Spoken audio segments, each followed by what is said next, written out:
You're good. Am I live already? Yes, you are. Jeez, why didn't you give me a heads up? No. You get nothing. I get nothing. You got the last cookie. Oop. That's me. His pocket is buzzing.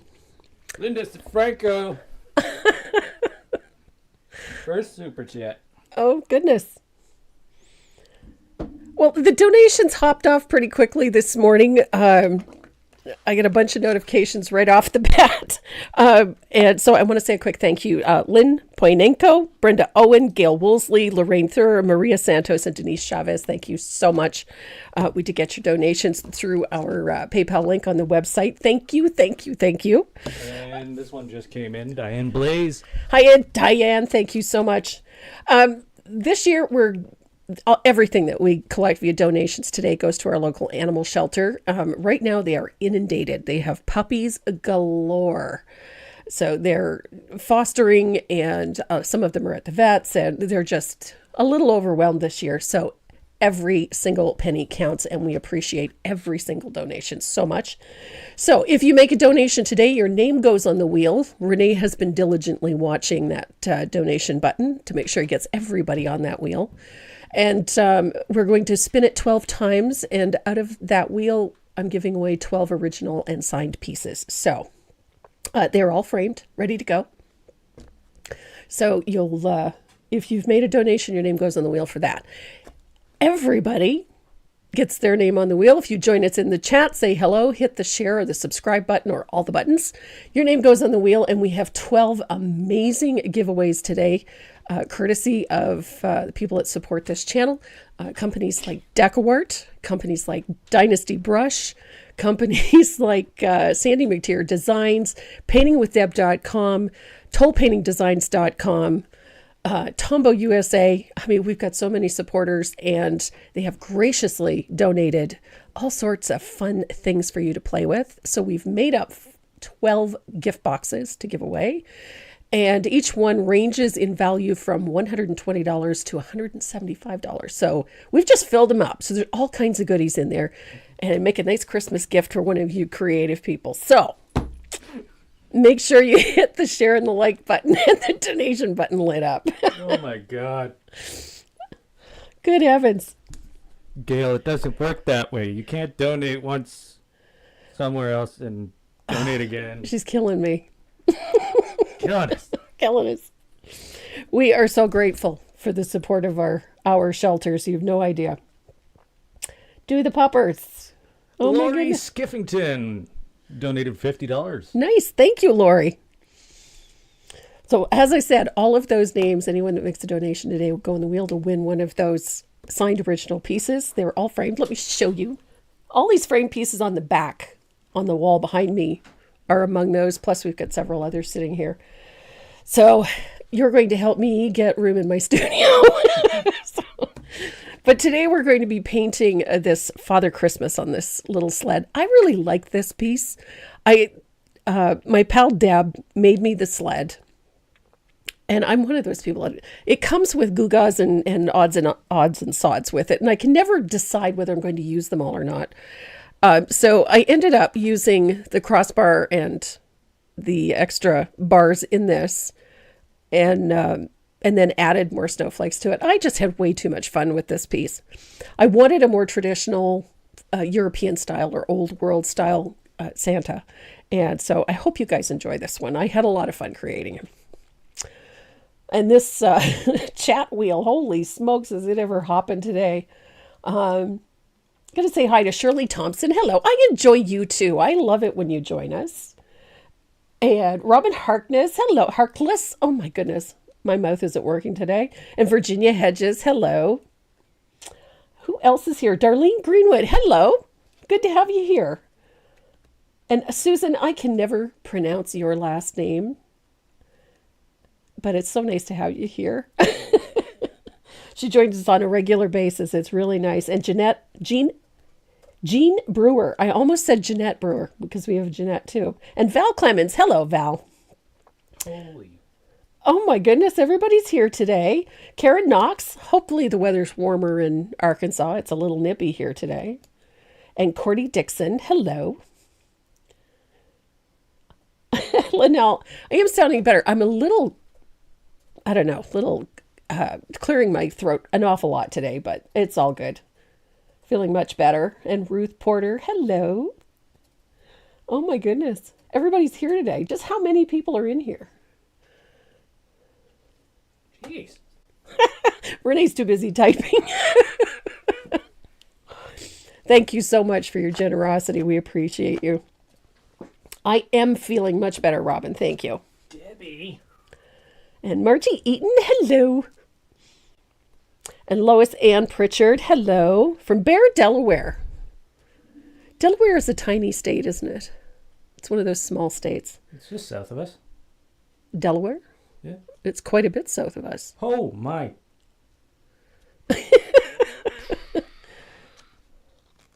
And Debbie, you've been excited about this project. So have I. I always look forward to the 12 Days of Christmas. It's such a fun day.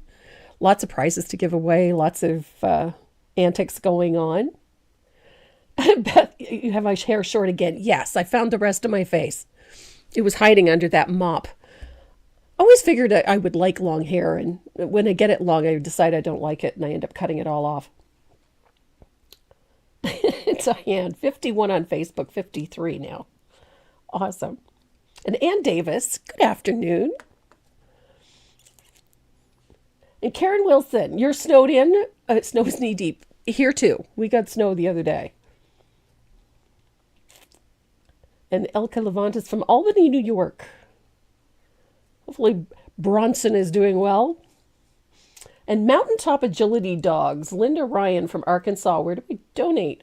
You can donate on the $sign in the super chat, or you can go to the website. We have a donation button on the homepage. You can do it there as well. All right. So I'm got a list of names to guess. Oh my goodness. Already. Go for it. Just from super chat. I haven't hit PayPal yet because that is Singing. We got Diane Blaze, Kathy McAllister, Becca Buckner, Marjorie Eaton, Andrea George, Sue Potts, Patrick Penafus, Judy Thacker, Faye Reed, Debbie Marlowe, Jean Marshall, Deb Bloomfield, and Angie Hilton. Awesome. Thank you so much. Wow. That's amazing. You guys are awesome. Yep. And Scooby Doozy 65. Okay. Alrighty. And Holly Carr. Holly, how are things in your neck of the woods? Holly's from just up the road here from us. I know we got a bunch of snow, but she's further north, I think. I think we may have to spin this soon. And Linda Morgan. Right on. Linda Morgan, that's getting on the list. So Renee is busy keeping track of all of the donations on. Oh my goodness! I guess it's hopping. I'm just going to confirm that these are Pupper Fund. Yep. Pupper Fund. Yeah. Okay, I got a bunch of names to put on from PayPal. So Pat Lynchy. Yep. Yeah. Cindy Braden, Glenda Scheme. Yep. Robert Pearson, Denise Van Newkirk, Jean Marshall. Oh, wait a minute. Yeah, nice try, Jean. And Lori Skiffington. Nice. Do I have... Awesome. I think I got Lori Skiffington already on. No, I don't. I don't have Lori Skiffington on there. Where do we go to donate? There's two places you can donate. You can donate through the super chat. There's a little $sign at the bottom of the chat window. You can click on that to make a donation, or you can go to the website at tracymoreau.net. If you scroll down the page on the home page, there is a PayPal button. You can't miss it. It's got a pretty little photo of maize, and you can donate any amount that you are comfortable with. And we are grateful for any donation, large or small.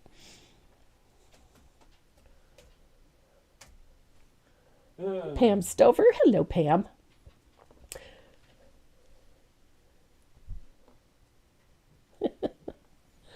Everybody's here. Will the kit be available after Christmas? I couldn't afford it. Yes, absolutely. The kit will be available. Hell yeah.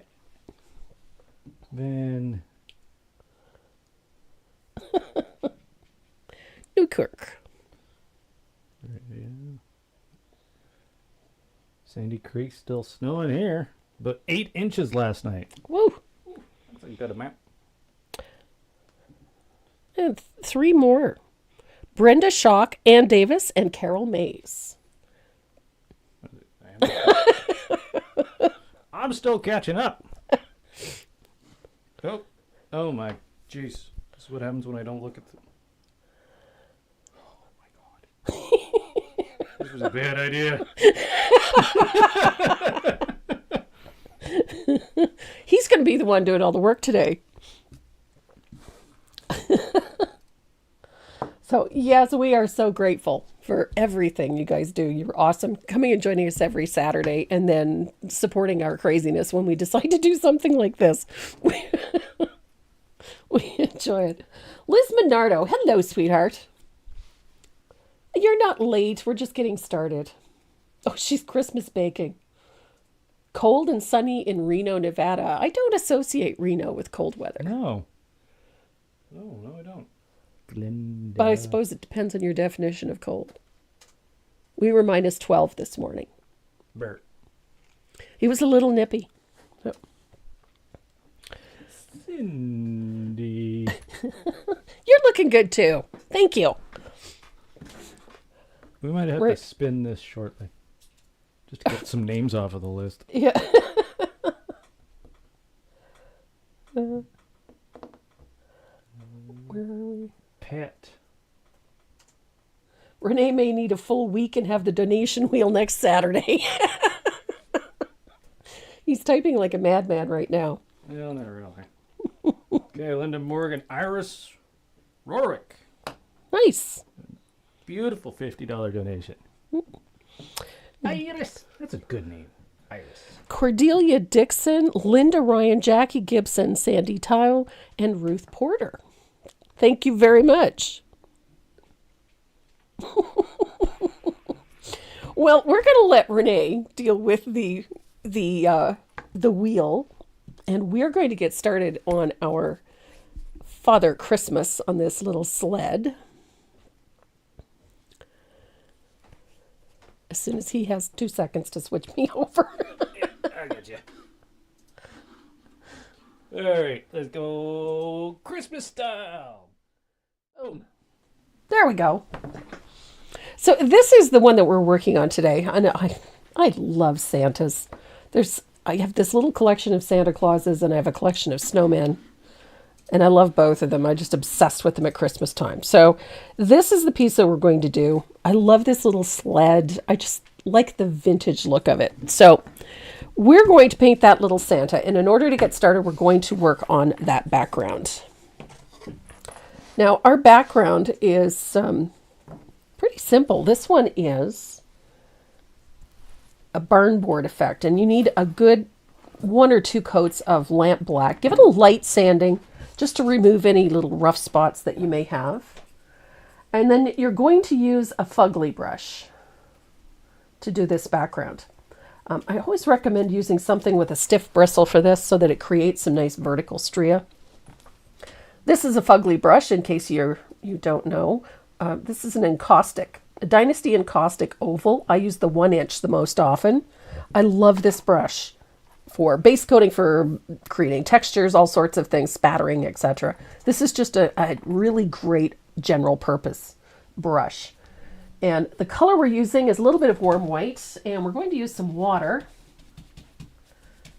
We want a fair amount of paint in the brush. And we're going to pull this vertically so that it creates some dry lines in the paint. You're going to go in both directions, like so. We're not looking for a fully opaque or perfect finished background. We want to create those long lines like this thing has been sitting outside for years. I like this barn board look. I like, especially with warm white over top of black, it creates all sorts of different tones and textures. So even if you get a smooth bit like this, that's okay.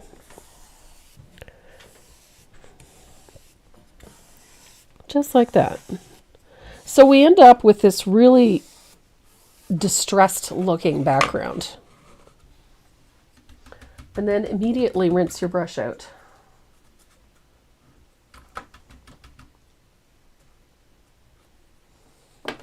So I'm going to dry this real quick. Oh, goodness. I'm all tangled up here.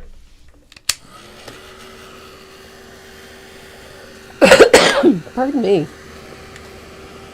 So I like doing this on the vertical for a couple of reasons. I just like the way it looks, for one, but it elongates the sled a little bit and it gives you a nice direction. And it actually enhances that wood look, that old painted wood look.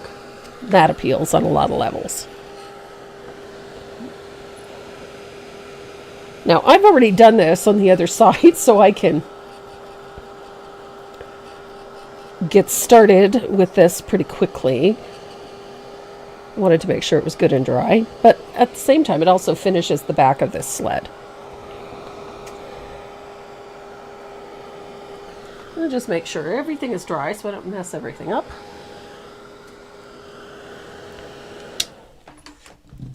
Super easy way to do a background for all sorts of pieces, especially anything that has a vintage look to it, or a barn look, or an old world country look. I really like this finish because you can do so many different things with it. So this piece, in the original, has there is actually a groove cut into it on there. I wasn't too fond of having that line show up, so I'm using the smooth side of this piece. And we're going to put in, I'm going to grab a ruler and a pen. And we're going to put in those verticals like this. I'm just going to use a ruler.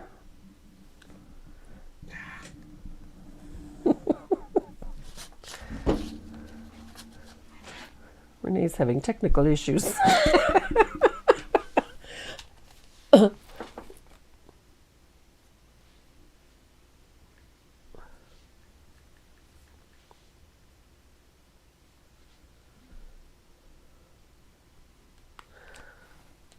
There you go.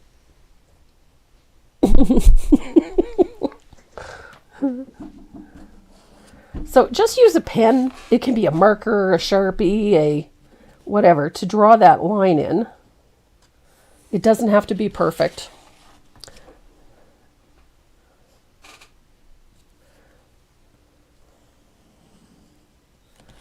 You can use one of those Identi-Pen things. You nailed it. I nailed it. Wow. It's because I wasn't thinking about it. I have no idea why I have such a mental block when it comes to that pen. But I got it right this time. Is it better than glitter? This is much better than glitter. Mm-hmm. Just saying. It's much better than glitter. He does not like glitter. So, not even a little bit. You got a couple of names. I got 3 names here so far. The biggest donators. Double checking here.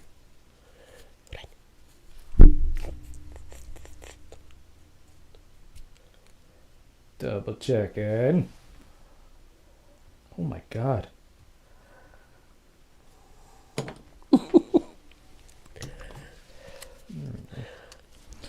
So, Judy Thacker. Oh, good Lord. She donated $100. Wow. Miss Sue Potts donated $50. Nice. So generous. And so far, another $60 from Gail Woolsley. Oh my goodness. Gail, you're too generous. So far, those are 3 biggest donors. Well, their names are going on the wheel with everybody else's. So. Yep. Yeah. You still get one shot at it. Yep. So, you're going to run a float of asphaltum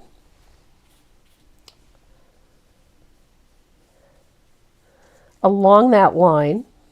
just like that. Just a nice weak float. And you're going to do the same thing on the other side of that line. Okay. So essentially, we're just creating 3 boards. Now, I'm heavily thinning this asphaltum. So 2 back-to-back floats, just like that.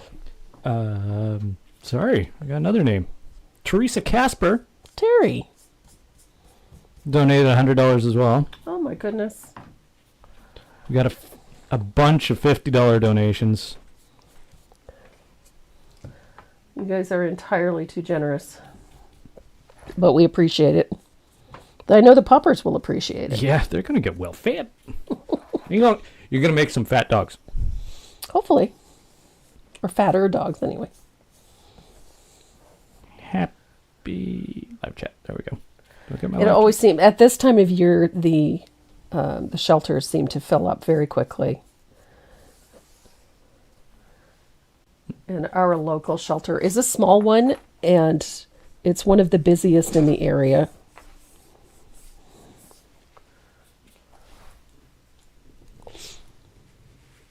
There we go. Oh, I need this open. Close. I'll go. Just touch the screen every once in a while. So once you have those 2 vertical lines done, you're going to put a float of asphaltum around all of the edges of this. And it doesn't have to be perfect.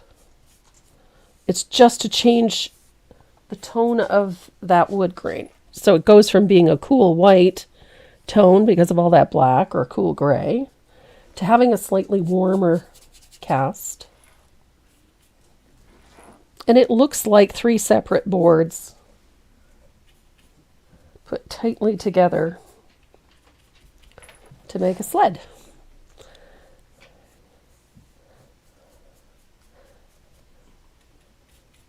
Now, if you want to, you can make those, corners and edges a little bit darker if you want to. I'm a fan. I like seeing the corners and edges a little darker.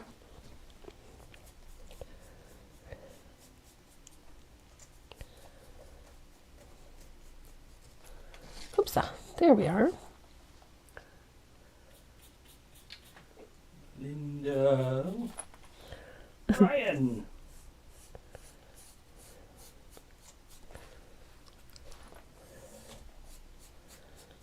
The super chat's been busy.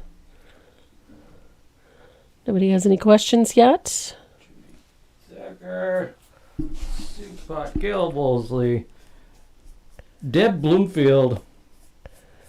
Wait, you've been busy? Who's this? Janice Parker. Hello, Janice. And thank you. And from the website, we got,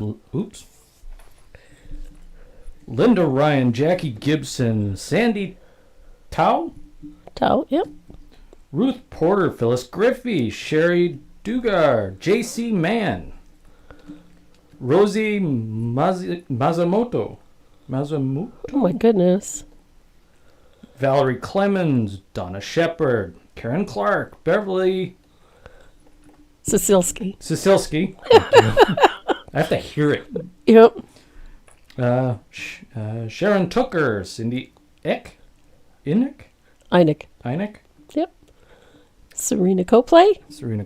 Lori Fife, Virginia Hedges, Kathy Brown, and this one just popped up. Pause to paint. Oh, nice. Pause to paint. And not just like pause to paint. It's pause as in POWS. As in that's awesome. Yep. It's a great name. And another one just came in. Shannon Riley. Awesome. Thank you so much. I think I lost my spot. Where was I? Linda Ryan. All right, so all the names I said before are about to go on the list. Yep. So now that we've got those edges floated, it kind of gives you, it's that 3 separate bars. So I'm going to dry this pretty well. And I can't see the chat window, so if you have a question. I moved it over there so you could keep your stuff in frame. Yeah. There we go. No asphaltum? Yes, it's asphaltum. That's what I used for the outside edge. Sandy. Oh, Karina Kinsman Raffus is at a craft show in Nova Scotia today and just popped in to say hello. Hello. So glad you joined us. Hope your craft show goes well. From everything I've been hearing from local craft shows, they actually have been doing exceptionally well this year, which is nice to hear. Very nice to hear. So I'm going to grab a little round brush. Got a number 5 here. And I'm going to use a little bit of lamp black. We're going to put a nice little edge on this. I like this technique. Chris Hoy showed me this at a trade show a number of years ago, and I just fell in love with it. I think it just gives everything a really nice distressed look. She just filled up a round brush full of lamp black and then just roll the brush along the edges, push-pull, so that it creates sort of a chipped look at the edge. Just like that. It's a super simple technique, but it's so effective. I watched her do this on a piece and I thought, well, that's bloody brilliant. And such a cool idea. And it just adds a little extra age to things. And it's such a simple technique. And you can do it very quickly. I like the push-pull, so you get lots of distressed edges. Donna Shepherd got on there twice. I don't think so.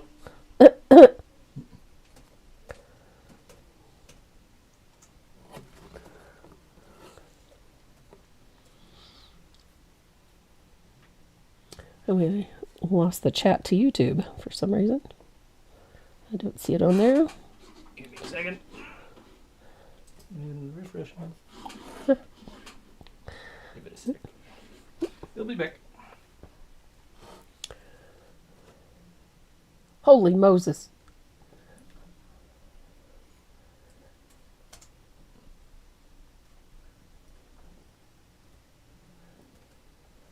There's Deb Daniker. Hello, sweetheart. And Deb Bloomfield. I loved snow when I was a kid. Plastic bread sacks over my shoes. Cardboard boxes of sled. It was fun then. Now when I walk through it, you'd think I was in a minefield. Yeah. You reach a certain age where you tiptoe around, terrified to fall.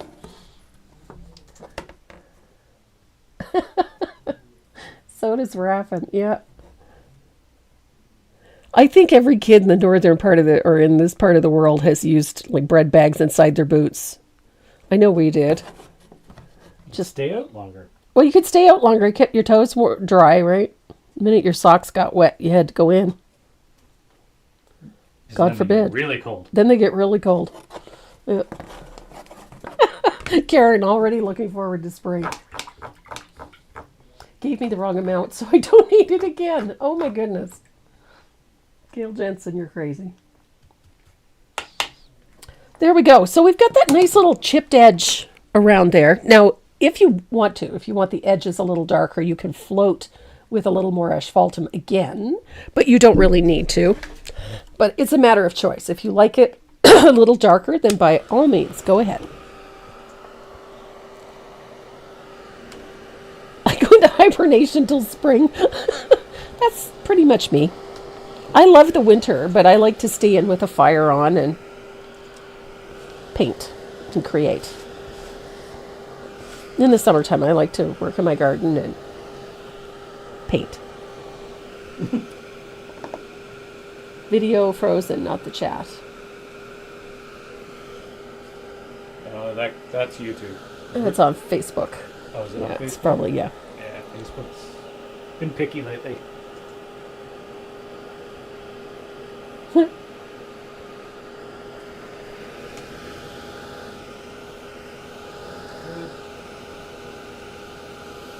When it gets dark, I'm ready for bed, and it's only 5:30. Yeah, that's true. I love the snow. And I love snowstorms. I love it when we get them. Okay. You got a minute? Yeah, You I letting got a stuff question. I had a question here. From Linda Martin. Do you have tips for people selling their crafts? Do you assign price on cost of materials, hourly work, or time?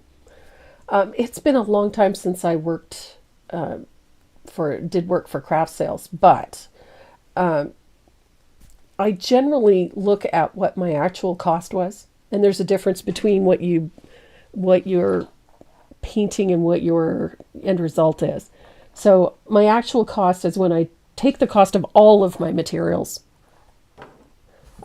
including the paint, a percentage of the paint, put them all together, divide them by the number of pieces that I've painted, especially if they're all the same, like ornaments. And then at the very least add 40% to that, at the very least. In general, anytime you're crafting, you're not going to make your hourly wage. You'd have to price yourself right out of the market in order to do that. So I look at my actual cost of my materials, and then I add a minimum of 40%. Minimum, if not 100. If you can do 100 and stay within what the market will bear, then do 100. I used to use formulas for calculating the value of things, but quite honestly, a lot of the time, it would simply price things outside the market, what the market would bear.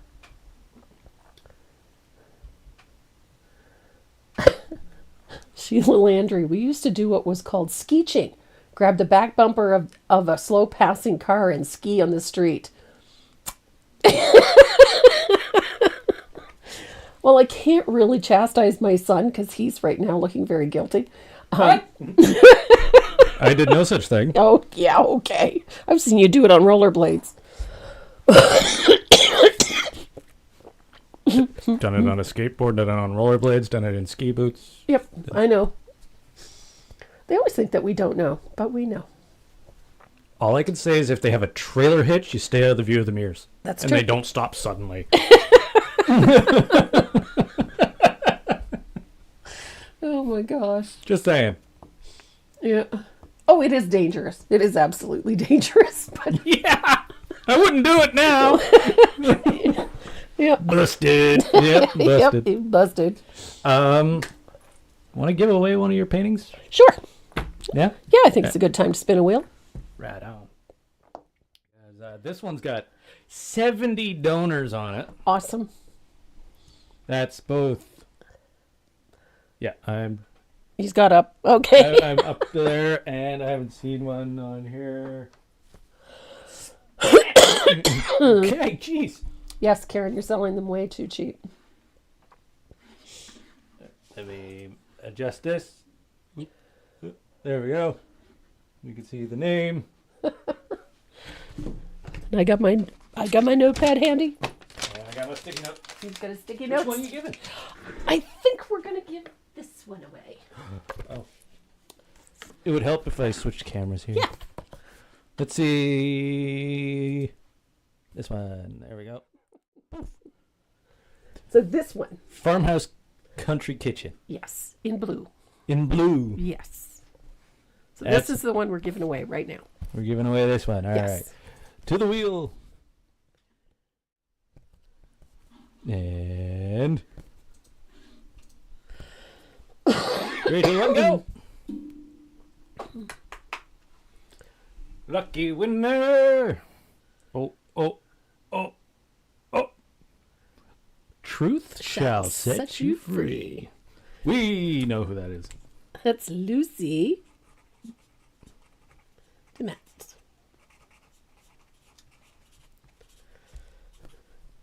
That's with an E. Yep. Lucy DeMatt. Give it. Oh, got a signature going on the back of it. No, I'm just marking her name on the back. Oh, I was going to give you a sticky note. Well, I'll give this to you. There we go.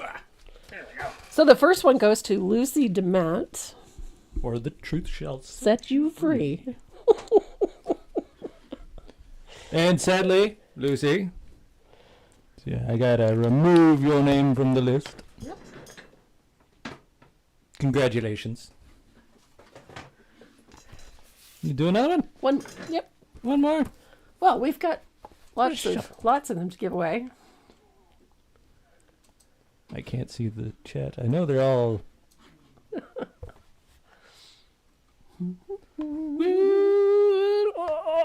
Oh, no way. Judy Thacker. No way. That's awesome.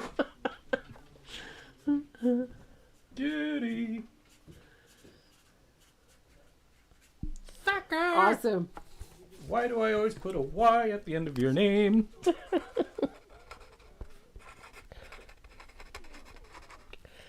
Oh, it's about time for Judy Thacker to win something. Yep. I didn't rig it.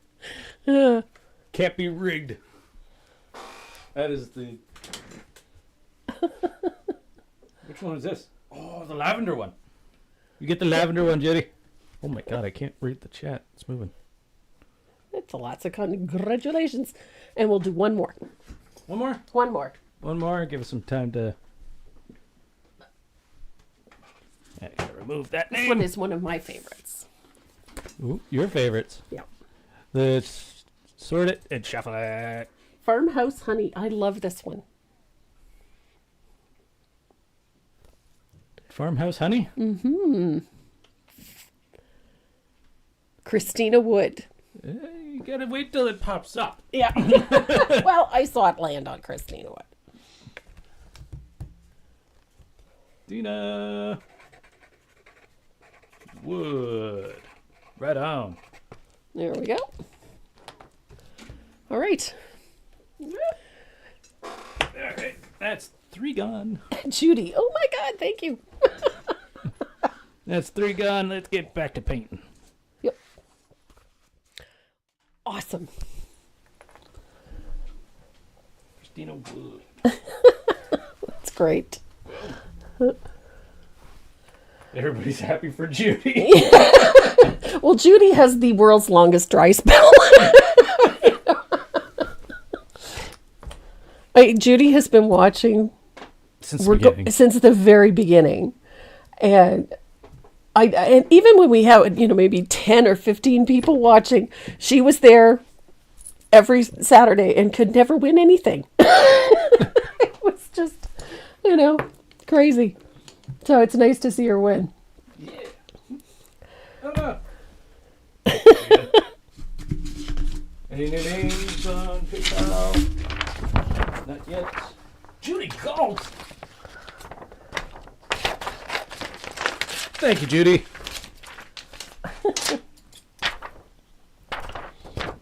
So I cut out my Judy line gets drawing. on that list.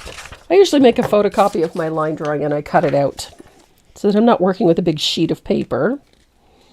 And I can line it up with the bottom. I just line the paper up with the bottom of the sled. I move it so that the beard reaches the edge, like so. I've lost my tape. Oh, Judy with a Y, not Judy with an I. I've lost my tape.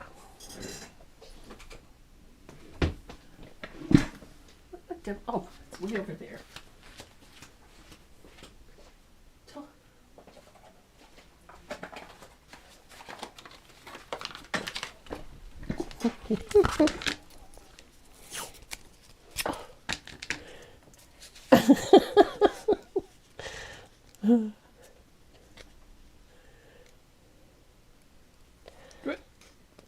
Judy.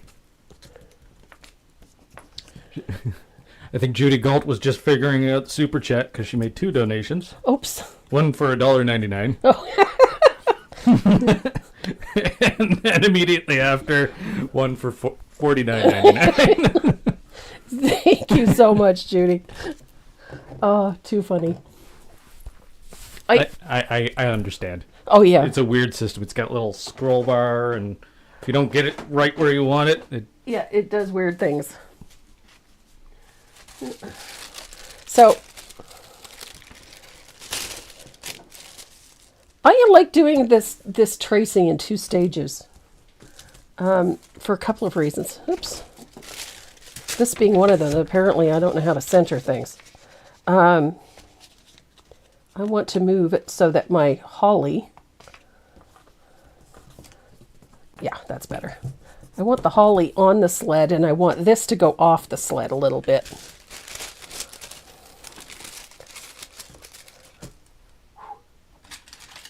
having the mother of all hot flashes. Holy hell. Okay. Judy, persistence pays off. Too funny. Somebody asked, can we see what they won? Yeah, give me a second. Yep. I'm just going to quickly trace this on. I'm using gray graphite for that. And my red pen, because I like my red pen.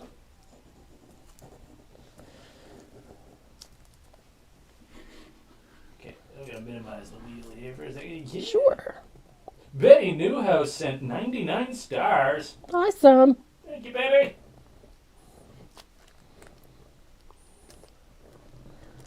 Every little bit helps. Every donation helps, regardless of size. Let me, you're just tracing? I'm just tracing, so you Okay. do you. I'm going to switch to this camera. So, the truth shall set you free. To Lucy. One. This one. Here. Yeah, of course. Oh, Yeah. This Miss is- Lucy won that one. Lucy won that one. Judy Thacker won Farmhouse Lavender. There we go. There. Got my sticky note on it. There we go. Yeah. And Christina Wood. What's this one? Organic Garden Honey? Yep. Yeah. Farmhouse honey. Farmhouse Honey.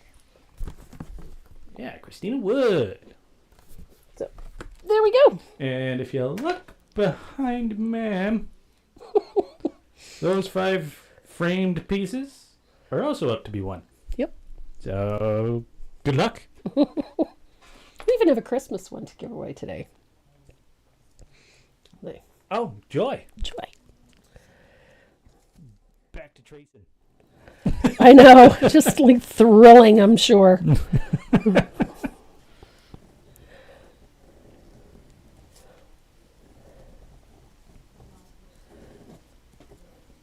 I like my red gel pen for tracing because then I can see where I've been.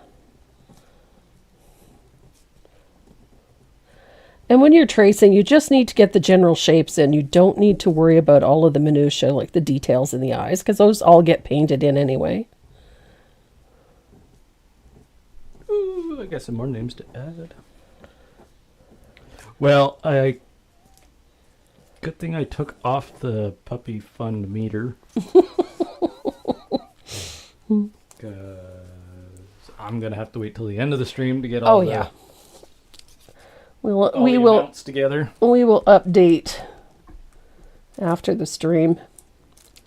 We'll post it up on But- our Facebook page and on the YouTube channel. So you The guys, super chats alone has put us well over the I know. goal. So our goal was $1,500 for the pupper fund, and that would go straight to the SPCA for food, medical expenses, so on and so forth. But we're definitely over the 1,500 mark as of now. Yep. We were over 800 Yep. before we started. Yeah. So, thank you very much. We are grateful. And I know that the folks at the shelter will be so happy. They have an amazing team at our shelter. The building itself has only 2 paid employees, but they have a huge staff of about 25 volunteers. And the paid employees are they're amazing. They're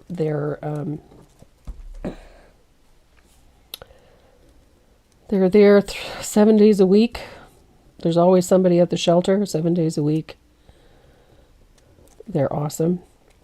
And our local vet supplies at cost medical care, meaning that the for a great many things. The time for the doctors and the various staff is free, and just medication and the actual treatment itself is charged. So we have incredible people that support our animal shelter as much as they can. So we like to do our bit, and you're helping us do that, and we're grateful. Judy Thacker, not to be greedy. Okay. I hope the wheel will still remember me when it comes to the big prizes at the end. That would be nice. That would be nice. That'd be double winner. That'd be great. Pardon me.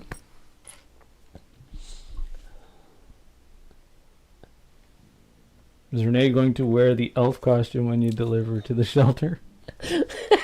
Without the glitter? He's not doing the glitter. Not doing the glitter. No.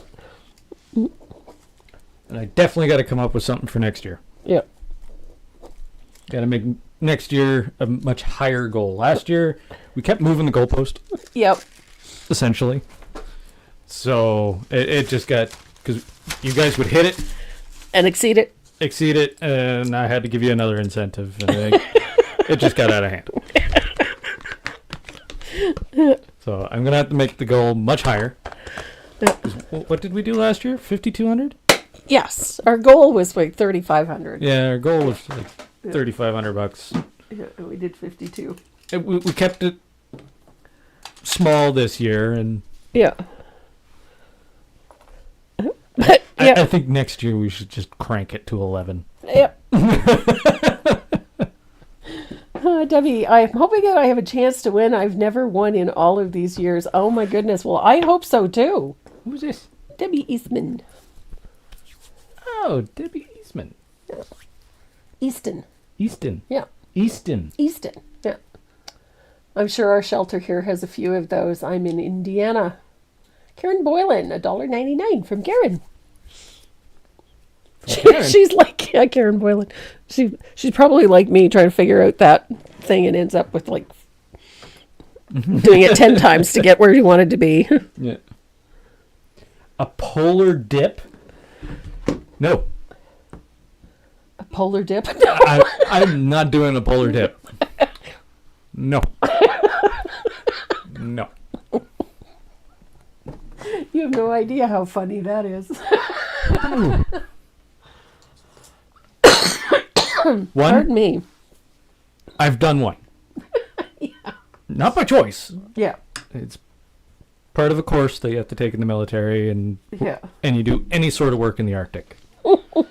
You have to do one. It sucks. Yeah. Nope. I don't know. I don't get it. I don't know why anybody would do that for fun. Not for fun. It's not fun. No. What you do, it's not supposed to be fun. Well, no. So I go around my Santa with a float of asphaltum just to set him forward a little bit from the background. This part's easy.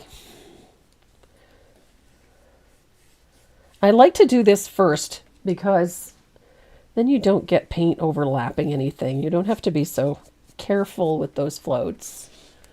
Andrea George, I've never won on the wheel either, but I'm happy for everyone.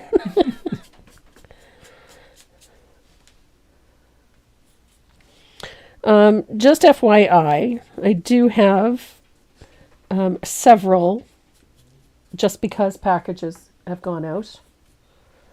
So if you get something in the mail or something from Purelator from me and you're not sure why, and you didn't buy anything, it's because you were caught doing something kind or generous for someone else. I do that every once in a while. Just send stuff out. It's a good thing I haven't had any donations yet. There we go.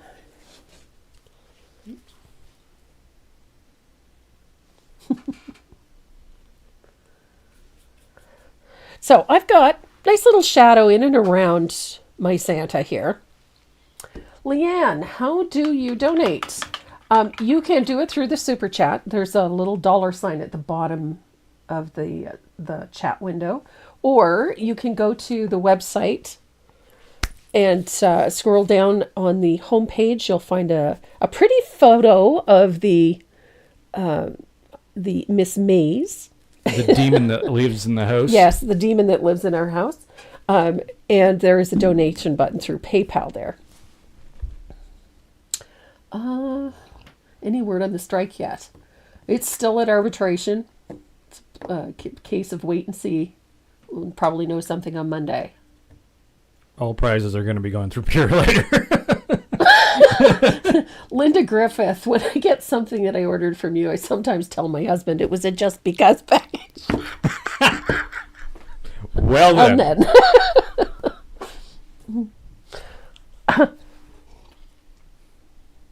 I'm having brunch with one of the postal managers tomorrow. We'll see if he knows anything. Yeah, they treat the postal service like mushrooms. Yep, keep them in the dark. Mm-hmm.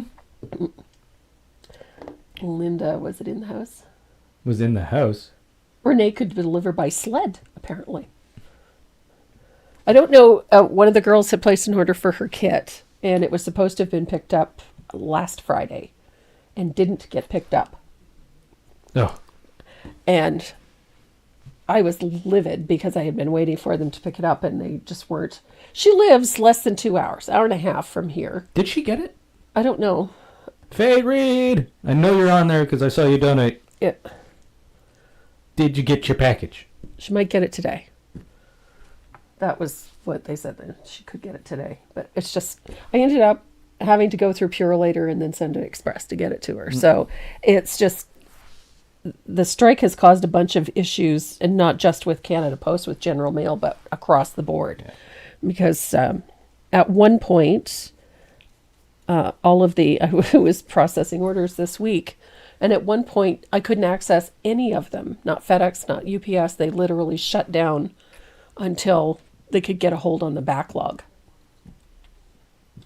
You said Maze was in the house? Yes, Maze is in the house. Maze is always in the house. Maze is the demon in the Dave house. Maze is the demon.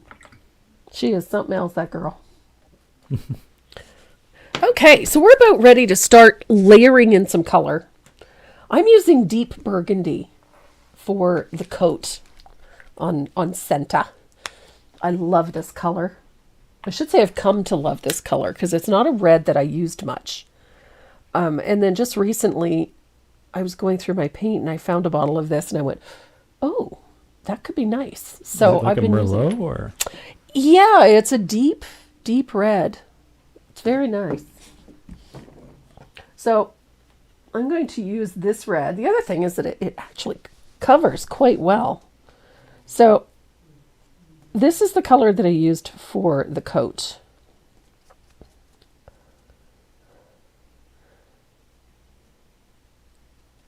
Comme ça.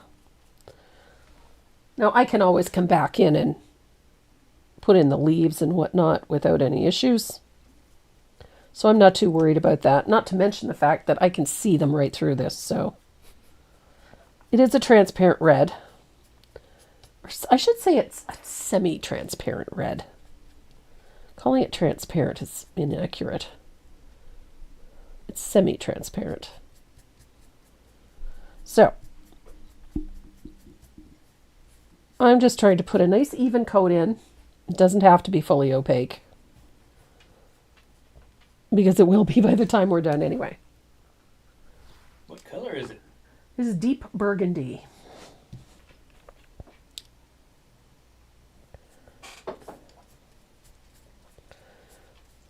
And I'm brushing this on in the same direction of the wood grain. Oh, do I dare? I dare. What are you doing?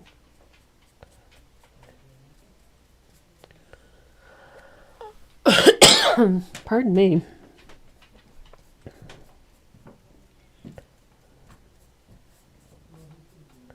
There we are. I love this color.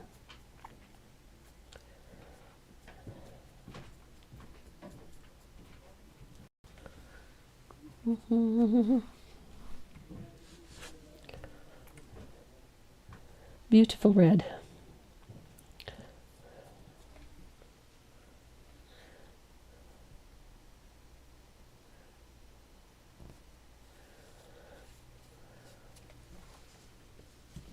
This stage of painting things is always, I think, the slowest. Is getting all these base coats in and where you want them and neat. What's up? What? I can't see it. What am I looking at? My microphone's muted. See where it says chat revenue? No, I don't. Right where the mouse is? Ah, okay. Cool. Today. Awesome. That's just from Super Chat. Nice. Not including what was...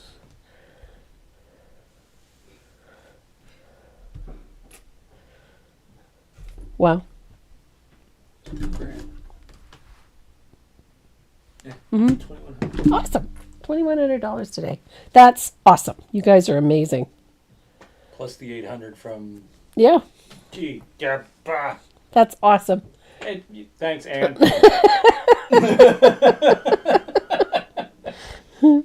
You guys are so awesome. I get that on there now. And... Anne Burling. Is it an M? M Burling? Yeah. So there is our burgundy. And again, it doesn't have to be fully opaque. It's going to cover it nice and dark anyway by the time we're done. We get all this shading and whatnot in. It's all going to be covered anyhow. So, Oh, what the... what happened? It's just doing weird things. I fixed it. It's all good. What's for supper tonight? Yeah.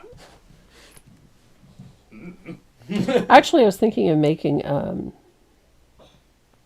chicken salad subs. I have a bunch of rotisserie chicken to use, so. I'm down for that. Okay. So I've got a nice coat of deep burgundy on there. It's not fully opaque, but it's plenty for what we're going to do. And I'm going to dry this.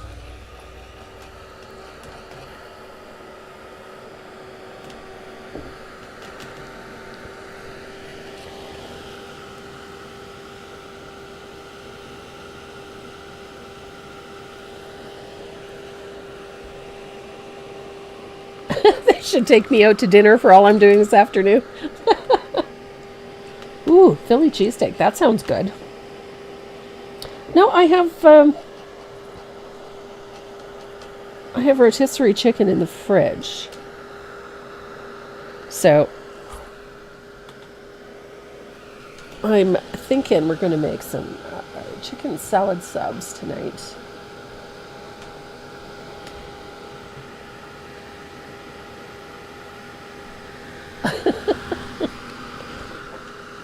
There we go. Now, the fun part about this is that we're going to be doing some stenciling on it.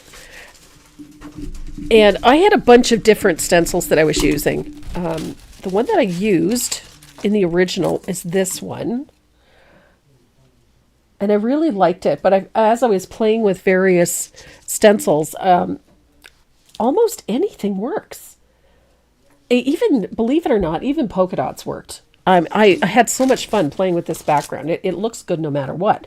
Because we're using it in such small spaces that it becomes extraneous. It's just an interesting background. So you can pick and choose. As long as it's got some loopy pattern to it, it doesn't really matter what you use for that background.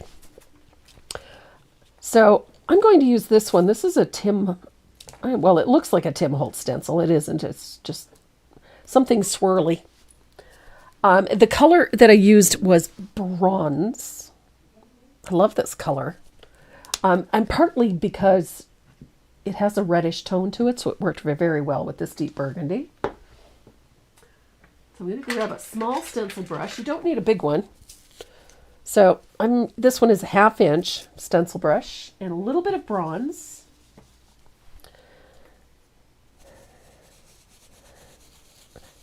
And neatness does not count for this. We are not looking for perfectly solid or opaque.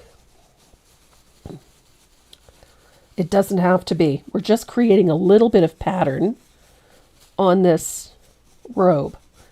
Now, if you go off the edge, don't worry too much about it. I'll show you how to take it off because I'm going to go off the edge. Yeah, all of these stencils are available on my website. The only one I'm currently sold out of is this, but I have this one. This one is in under new stencils. So, do you see what I mean? It's very pretty on there. It doesn't have to be a lot, doesn't have to be perfect. So it gives you nice texture. It doesn't have to go in one direction either. It can go in any direction you want.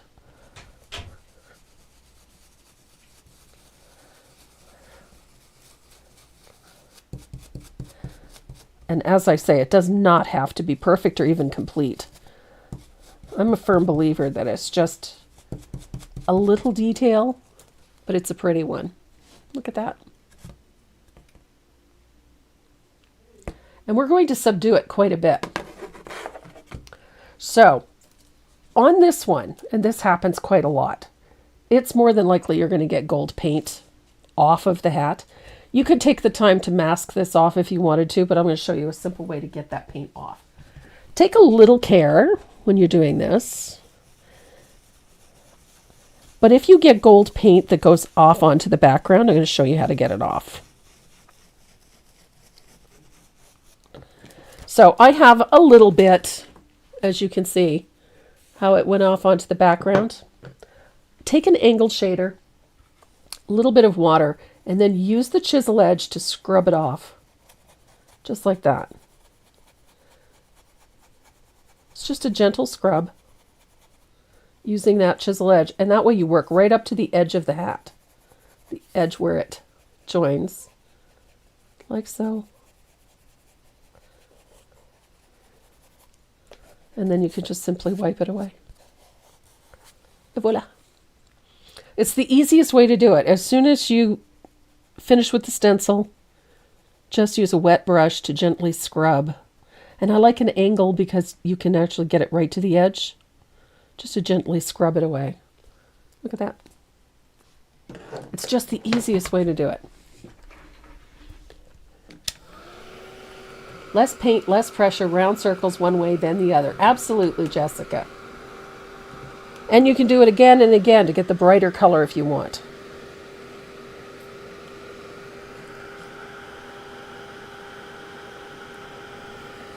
And this just creates really nice texture on the robe.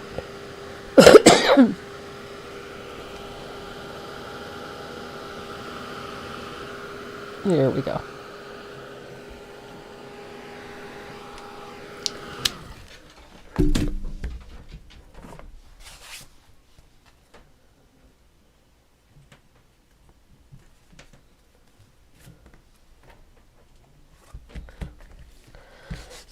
So, as I said, any small pattern, polka dots, even checks work really nicely. It's an incidental. It becomes just a subtle pattern in the robe. It is not an obvious look. So you can use almost anything to do this type of look on there.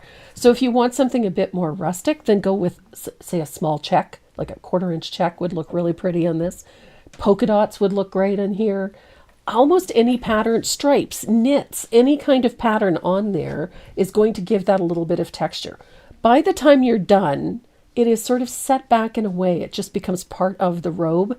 So it isn't really obvious, but it makes really nice texture inside the piece. So whatever stencil you use is going to work. It just breaks up all that red a little bit. And I like using the bronze because it has that reddish undertone.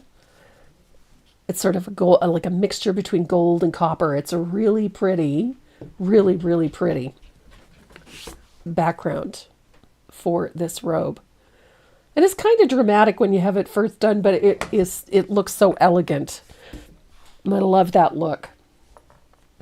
So we've got our background in, and we're going to use the shading color, which is soft black. I love this color, soft black. I wanted an old world type color palette for this, and I think that burgundy with that soft black. I think that just hits that on all levels. Miss had to be.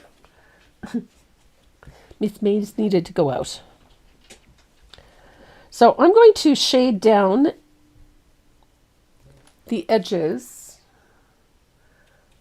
where all the trim is. So we've got this white trim that goes under the beard. We're going to shade under the beard. Nice big float. Walk it out.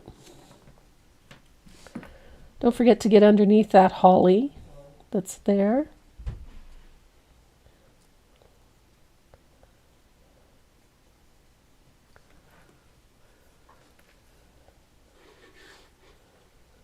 I'm using a 1/2-inch angled shader for this.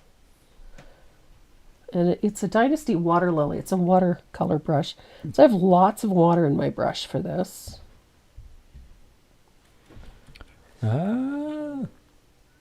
Truth is wondering, did we seal the MDF before you got started? I mix a little bit of all-purpose sealer with my base color. So yes, it is sealed. But because I mix it with my base color, I do it in one step instead of 3 or 4.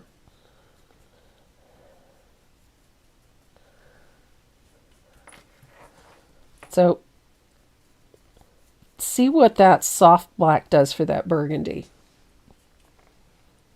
And it's a very light float. I have the paint is heavily thinned. So we get a nice, almost a glazed look. You see how pretty that is? Gives it a nice rich look. And I'm going to do the same thing above the hat, or above that fur trim. Put that nice big float of that soft black all along the edge of the hat.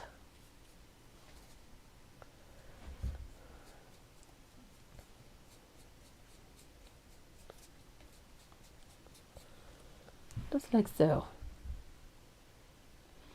Elke, I just discovered how to use YouTube on my TV. It's awesome.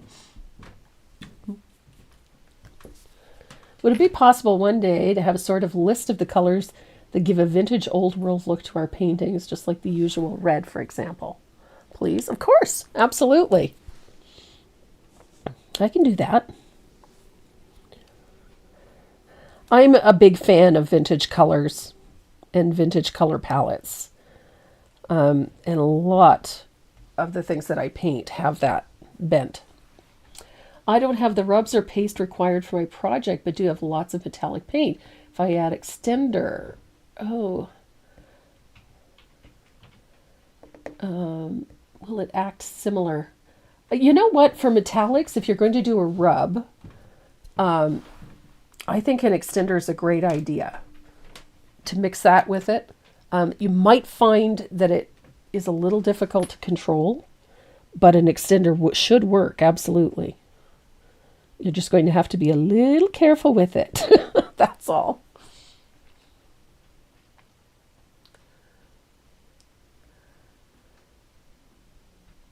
So that's soft black. Now, somebody had asked me why I use soft black instead of black. Soft black actually has a little bit of red in it, and it's a little more transparent. So having that red or that brownish tone in the black keeps it nice and warm. If I were to use lamp black, there's a lot of blue in this, so then we would end up with cooler temperatures in this, and I want to keep everything nice and warm.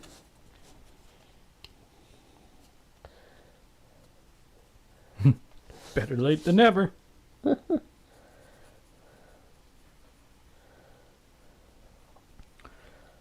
So we got a little fold in our hat right here. So I put a little float of soft black in there. Our viewer counter's a little off. Oh, is it? It says we only have 80 viewers. Oh, really? Okay. Apparently that's the total between YouTube and Facebook. Yeah. Yet I'm on YouTube right now and there's 156 just on YouTube. Well, okay. So, yeah. Would I ever teach the Bogart, Dean, and Monroe painting that you did for your hubby?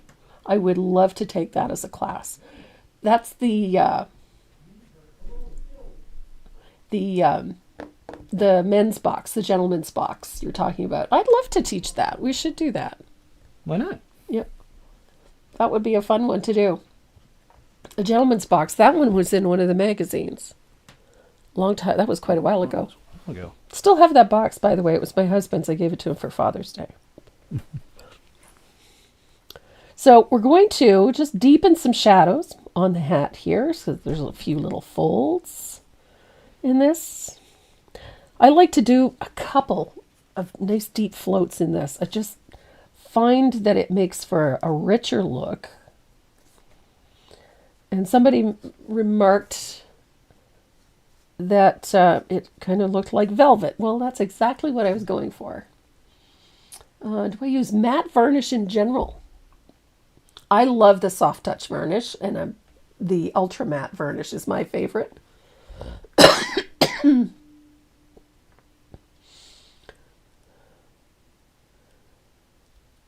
Yeah, we have shipped everything. I mean, absolutely everything is out of here. So and there's no stock left. We have a little bit. A little bit. Yeah, I think we have 8 kits left. Oh wow. Yeah.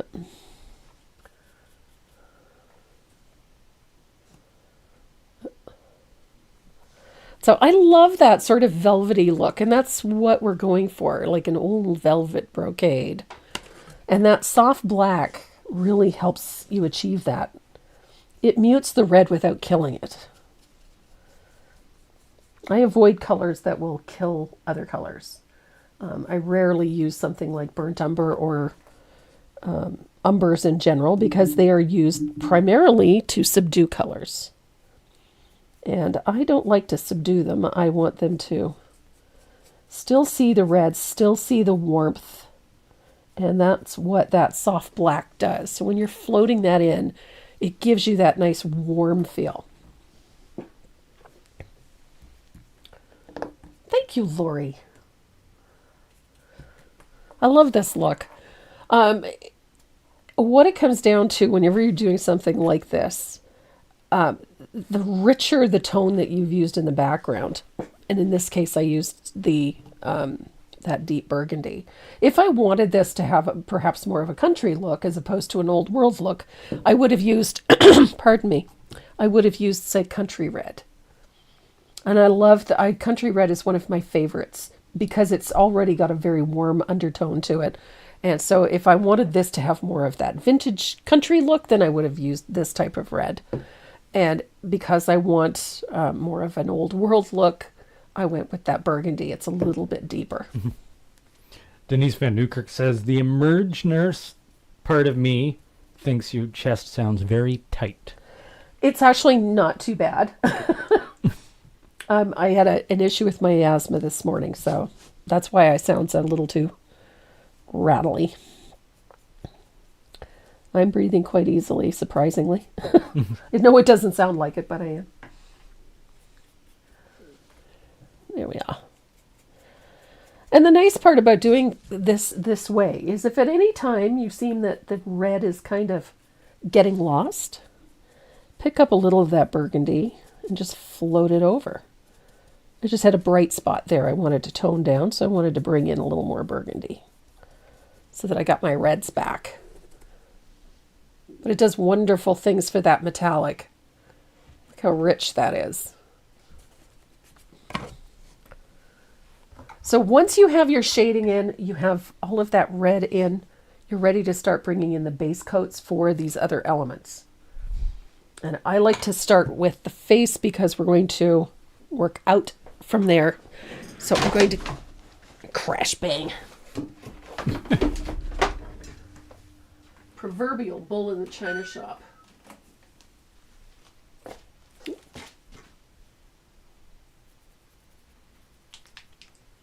Is looking for, there it is, cotton candy. All right. Bear with me. I got a bunch of names to.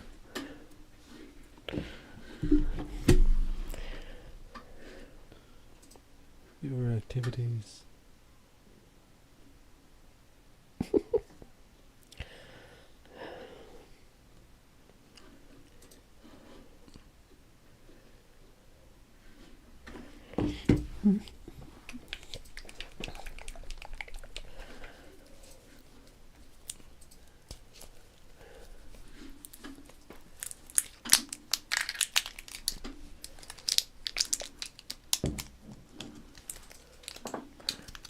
What's it?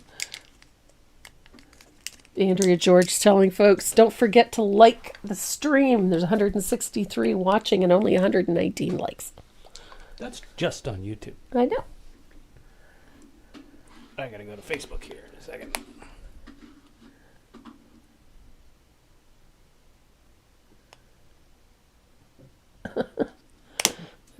Linda, we're shipping, everything is shipping through Purolator.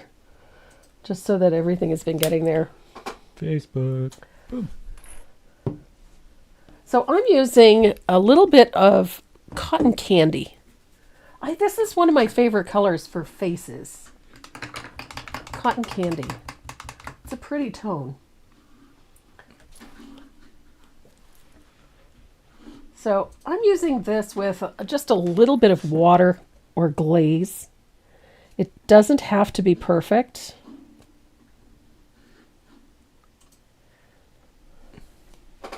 Oh, yeah, look at that. What? There, 120 on here. Good heavens. It's going to be a bit. Yep. So I'm just painting in the face. I'm leaving the eyeballs open.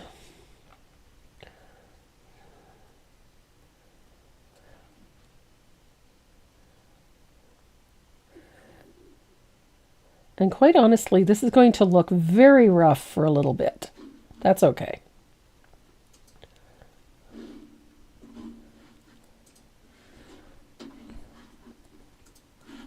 It's all good. And don't forget, we have a lip down here.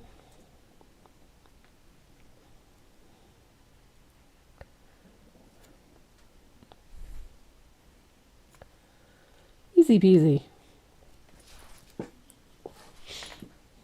I think I broke it. You broke it?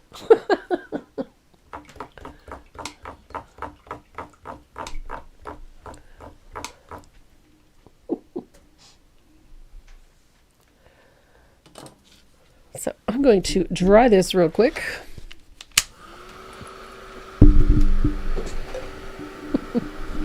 Trying to get my water cup over here.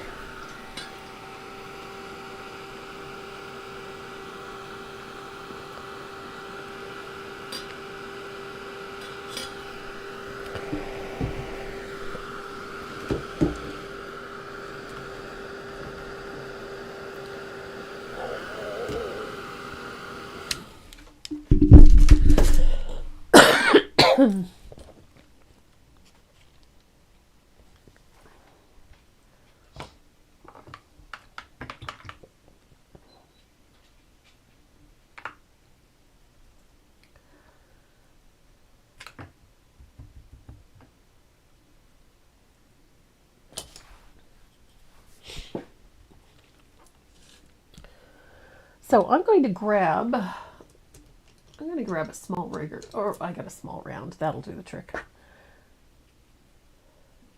And I'm going to paint in this section of the eye with warm white. This guy's going to look a little creepy for a bit.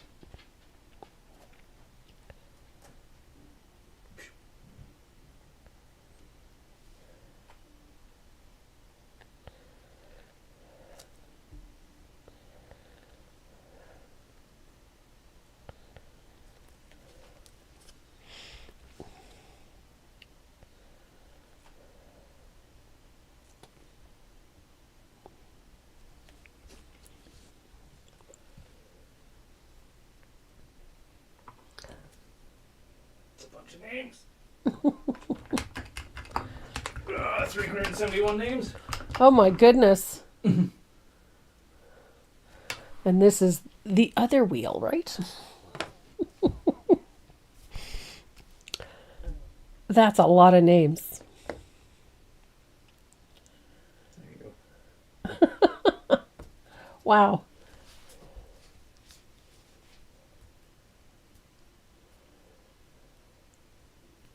Cotton candy. I love this color. It's a nice skin tone. It's a very nice.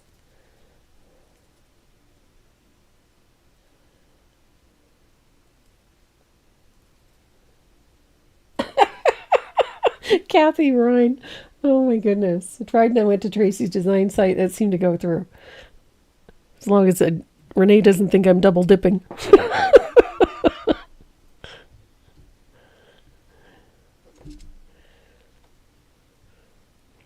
Yep.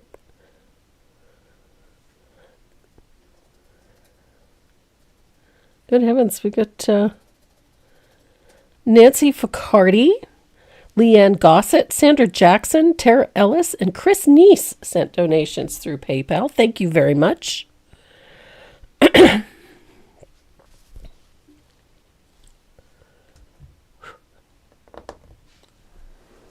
Is that an attendance record? Wow. It could be, I suppose. Could be.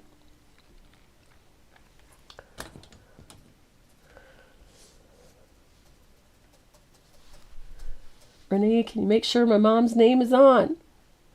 She doesn't know if she's sharing right. There's 2 Deb Danekers, 2 Deb Vissers, 2...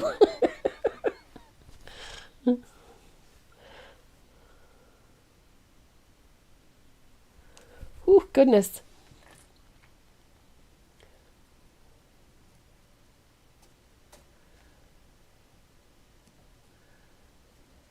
We'll make sure Mary Amos is on there. Oh, she's on there. Yep.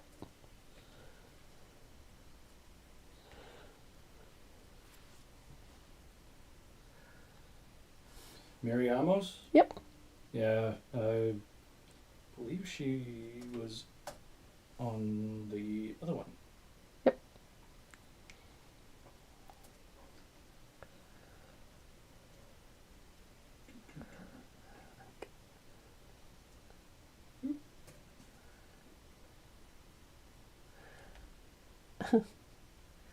Okay, I've been decorating my tree while watching. Both are putting me in the spirit.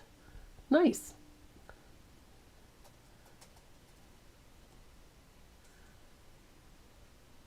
First time ever not spending the holidays with my only child. He lives across the country. Aw. It's nice to have them home.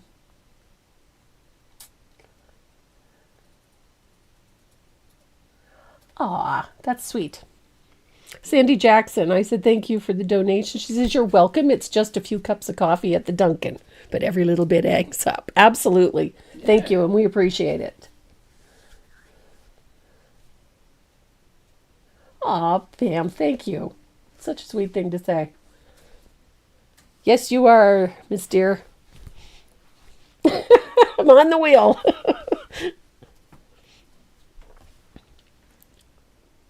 Renee is loading up the wheel for the prize boxes, the giveaways. You want to give away a few of those? Yeah, I think we should do a couple of those because there's a bunch and we'll be at this a while otherwise.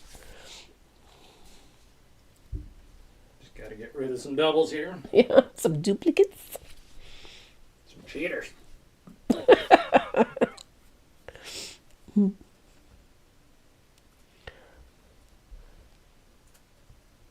Hubby is watching today. Hi, Bill. Everybody's got their fingers and toes crossed. Kathy? Oh, tennis elbow. Oh my God. At least it's not your painting arm.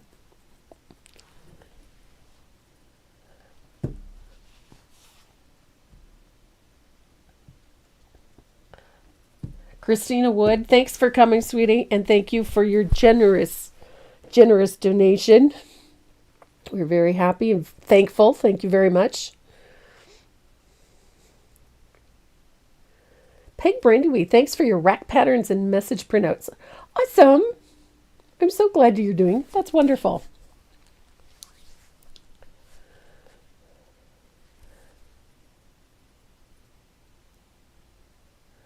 Bill's really Bill Jones says, Tracy, I'm really looking forward to you getting your cookies. That way I get some too.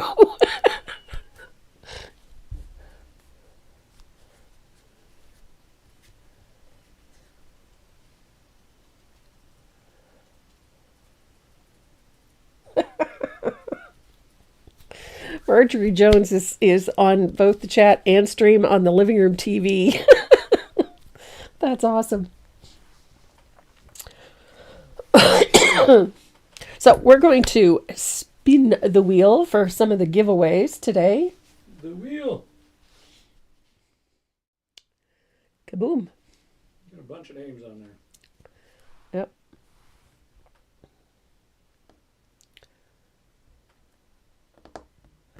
Oh my gosh. Oh my god.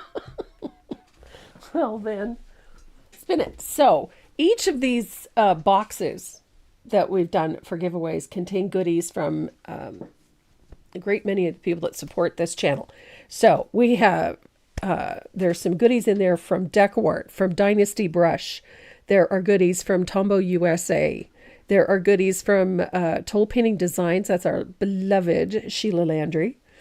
We have things from paintingwithdeb.com and from sandymctierdesigns.com, from Southern Ridge Trading and the Brush Guys. We've got oodles of goodies, and of course there's stuff from us as well. So each of those boxes is valued anywhere between $100, I'd say $120 to $175 in that ballpark. So there's oodles of goodies in each of those boxes, and we have 12 of them to give away. So Renee is going to spin the wheel for the first one. Yeah, just so you know, there's 327 names on this list. Wow. That's after getting rid of duplicates.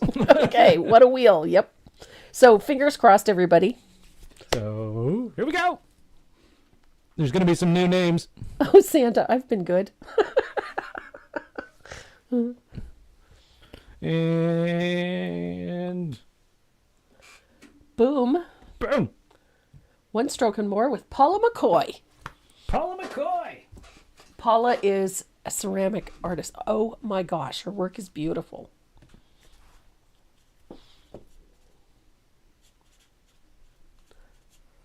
I saw her name on the other wheel. Yeah. So I'm glad she won all the time. There's her name. Paula McCoy. Paula McCoy. Ooh, this one's heavy. See what's in it. See what's in it? Okay. Here, let me switch cameras. You gotta show them. Oh my gosh. There's brushes, Tombow, and watercolor pencils. There's a whole bunch of goodies in there. Yeah, there you go. Whole bunch of goodies in there, including a book. Ooh, there's a nice book. What's this book? It's called Ever After with Tamara Laporte. Nice. Beautiful book. And there's brushes, all kinds of goodies. Awesome. Awesome box full for Paula McCoy. Yay. Oh my gosh. We should just put the wheel on this camera. Oh, I can't open all of those. It'll take forever. Well, then I'll do it. We're waiting for paint to dry. So, spin another one.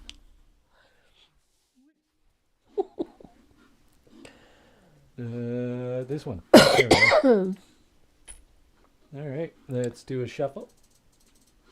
Because, like, that helps. Yeah.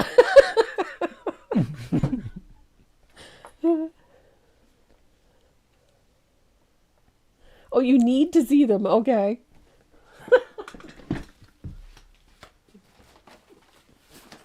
Jerry. Oh, Jerry Zopa, right on. Jerry Zopa. Thank you, Jessica.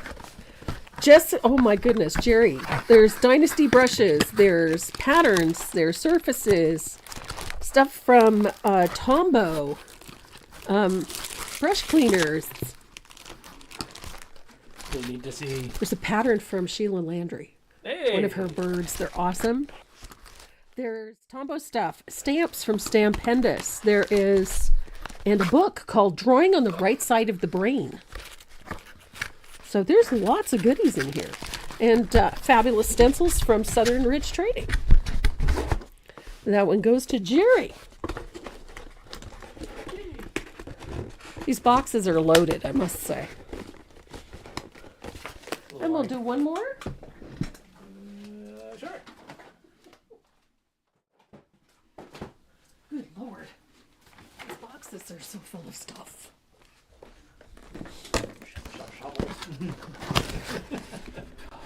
Oh, yeah. Okay, we gotta show it before we spin it then. Okay.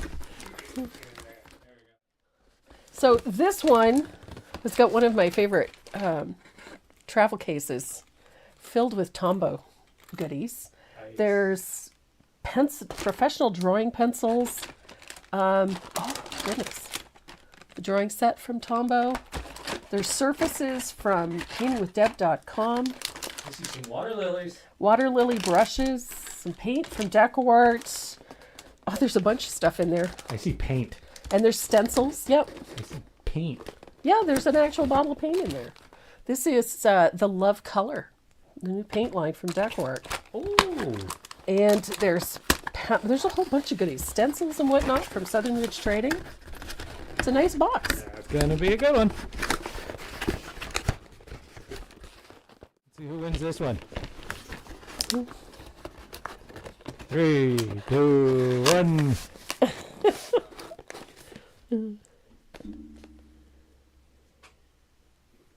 Ooh, I can't even read that. Why am I even looking? Nelda Sanders. Zelda!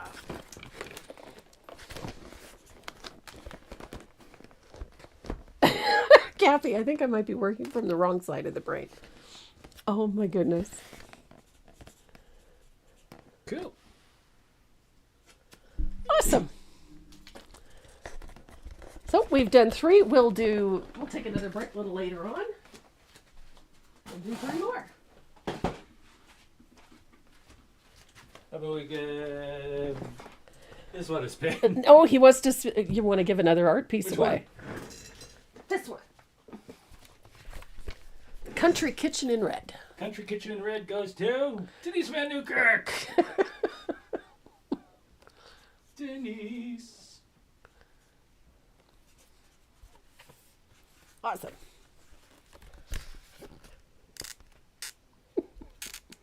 I definitely spelled her name wrong, didn't I? Probably. There we go. I saw her name go by there. Cool. So, just so everybody knows, this wheel is for Donors, those they are the can't ones see for that. Yeah, this one's for the donors, and this one is for all of you. Cool. Okay, that one. Let's see what Denise won. That So, one. Denise, this is your finished piece.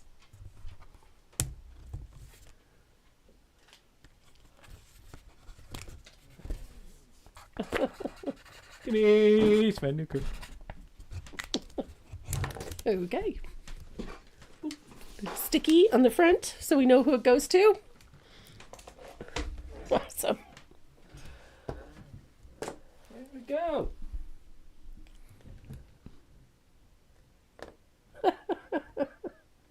Oh my goodness. All right, top down. Let's work on our Santa. Top down. That's one heavy wheel. Yeah, it is.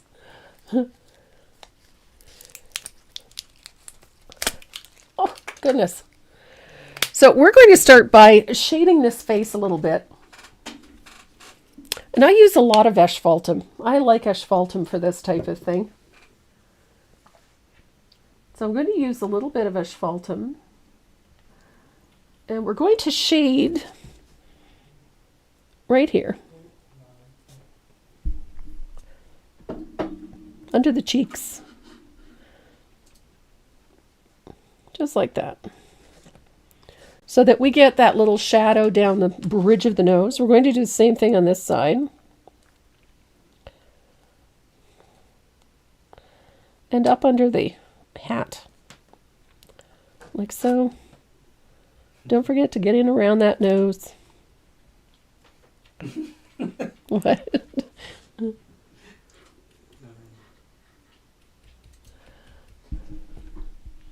So Denise Van Newkirk is the winner. she apparently squealed. Oh, And she says, no judgment on spelling. okay. Awesome.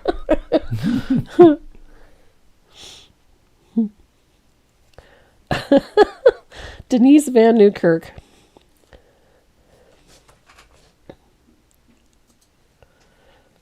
So just so you know, all of these pieces are coming framed. so that there we are. So you can see I've put little shadows in. It's just thinned, heavily thinned asphaltum.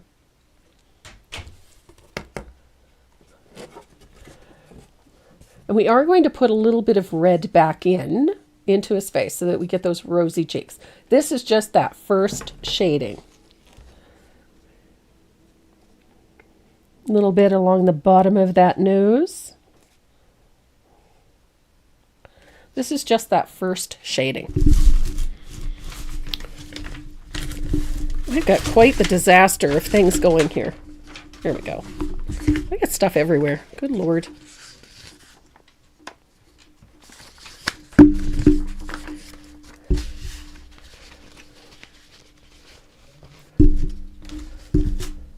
Now, we are using a little bit of that deep burgundy that we used in the hat. We're going to bring that color into the face.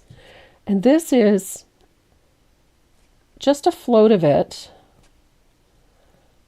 It helps give the cheeks a rosy look. I may have used a little too much asphaltum. Rinse out my brush. So I'm using that same deep burgundy that we used in the hat and in the robe. And I love this color because it's very transparent. You can thin it out quite drastically. I've got a little too much water in my brush right now.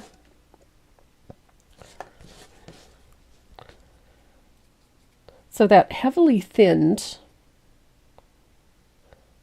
color, we're going to put a little float there. I like to bring it in all the way around. We've got to keep the face looking rosy and pink. So I'm bringing that color everywhere where I floated that asphaltum. In under the eyes, there we go.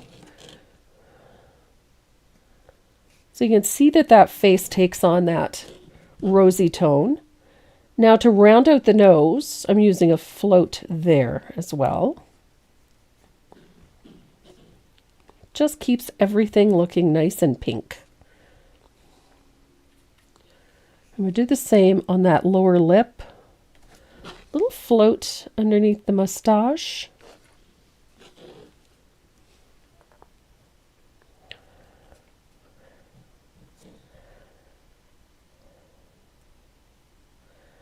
Now, right above the eye, there's a crease in the eyelid. I'm going to put a float of that burgundy in there as well.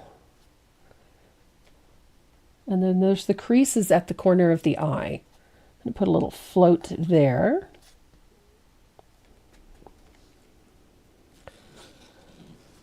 And then under the eye.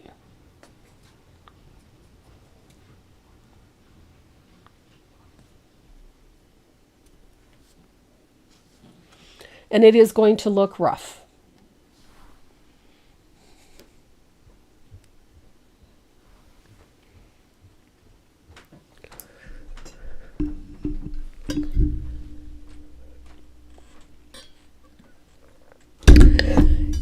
Is there a reason I floated with the asphalt? I like to deepen those shadows first. It just sort of tones things and keeps everything nice and warm. And it subdues that pink, that or not cranberry, but the burgundy makes it look very red otherwise. He's still scary looking. Yes, he is. Until he gets eyeballs, he's going to look a little scary.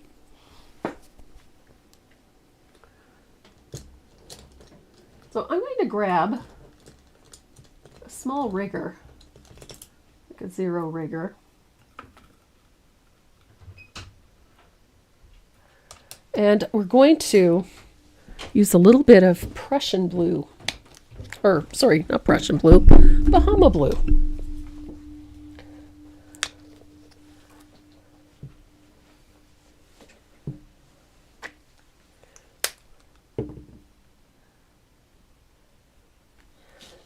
And we're going to give him some nice round eyeballs.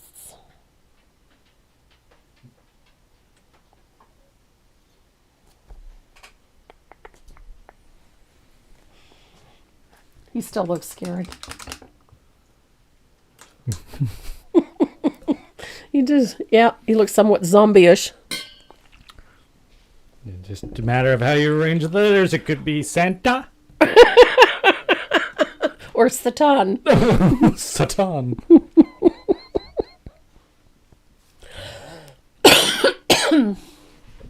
Pardon me. Yep. Santa or Satan. Or Stan.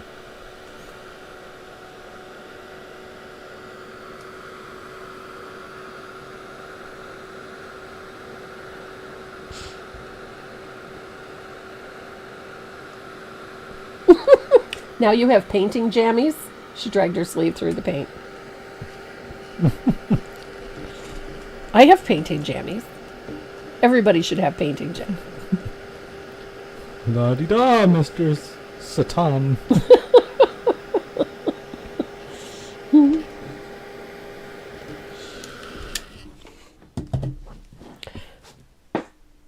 Now we're going to use a little bit of lamp black. I know there's something really creepy about having these eyes like blank like that. So we're going to use a little bit of lamp black. Put a pupil in. Boop. Now he just looks shocked. And he will for a minute. Yep. He still looks like Satan. No, it looks like he saw Satan. Yep. He looks. There we go. Yeah. Either that or he saw everybody on his naughty list. Or he saw Krampus. Krampus, yeah.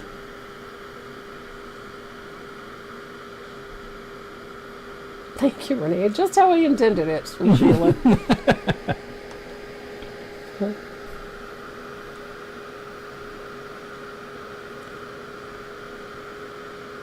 Deer in the headlights, yeah. Santa saw something he shouldn't have.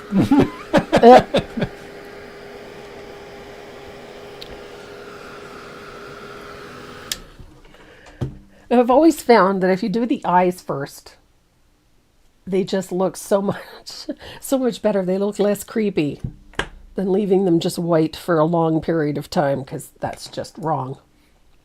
So this is, I'm going to make sure it's good and dry before I do this next part. I'm going to use a small angled shader. I think I've got, I've got a 3/8 inch angled shader. Santa got the special cookies. Yeah. Okay. That would not go over well. So I'm going to use a little bit of Prussian blue. I do the eyes first, otherwise I get scared. No, it'll be in Canadian dollars. That's what it comes out as here. Yeah. So we're going to use a little bit of Prussian blue. You're going to blend it out quite well. You don't want it full strength. And we're going to put a float at the bottom of that blue eye. Like so. He saw the price of toys. Yeah. No, he saw the price of mail. I'm doing this for free? Globally? So, little float at the bottom of the eye, like so. It's going to look a little, you two crack this up. Yeah. Santa says those brownies were good. So good. True enough. So that little float at the bottom of the eye gives the eye a little wet mail. Yeah, that's a good one. Yep. Saw the price of postage and shipping. The look on Santa's face after Grandma got run over by a reindeer.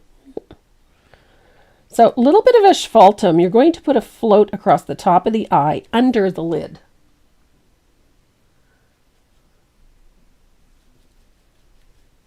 I'm using a little bit of asphaltum. Just like that. It's going to leave the bottom white.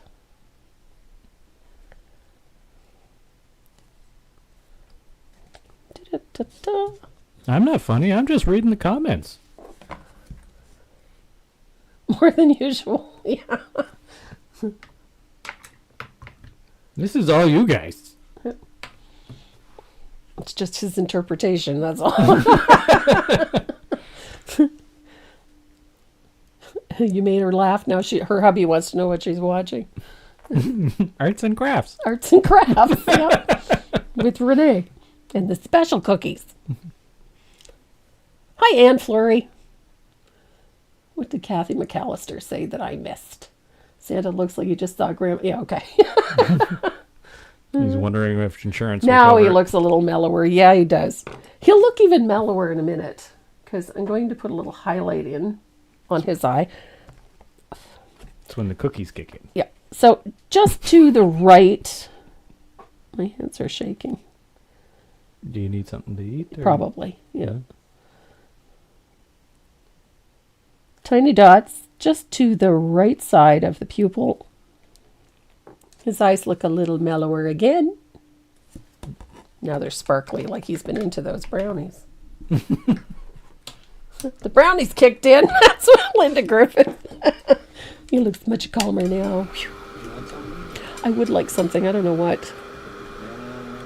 No, I don't think a banana will do it. I could use some cranberry juice. Yeah. And something to nibble on. Doesn't matter what it is. As long as it's not chips. Tracy needs those special brownies. Oh, Lord, no. I don't do special brownies.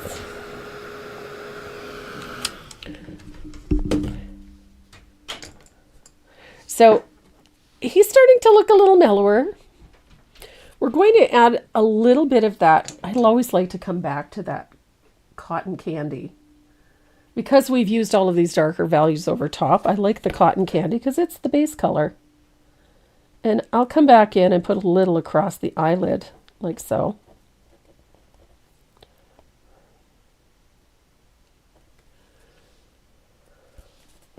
And I'll do the same thing on this side.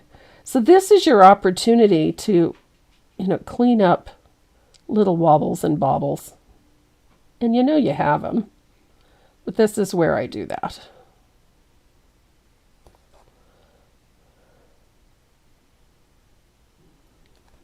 Ta-da. So he looks a little softer now that we've got that little bit of cotton candy in. A little stroke under the eye. I just always find that it gives the eye a little lightness, softens his eye a little bit. Am I diabetic? No, I'm not. Just haven't eaten this morning. I had a bagel at about 8 o'clock. I just didn't have any protein in me today. And I haven't had any juice. And I've only had 1 cup of tea, so I'm not... Blood sugar is crashing, I think.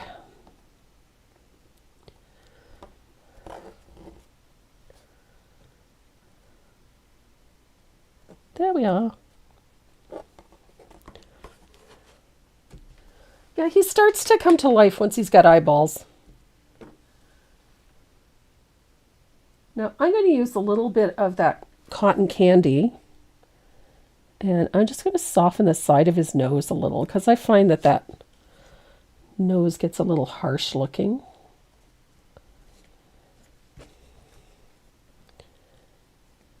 And the cotton candy sort of softens things nicely. And I very rarely use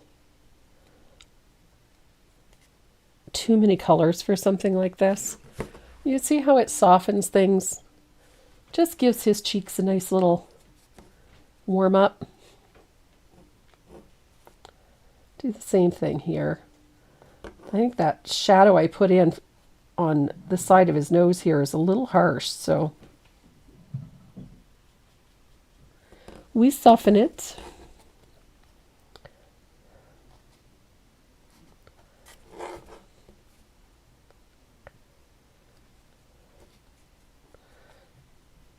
I almost always work in layers of color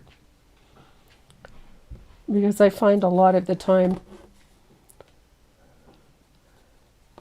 it's easy to get a little heavy-handed. So putting washes of color in, it's easy to get control of something so that it doesn't look quite so harsh. Like, I'm not fond of his nose.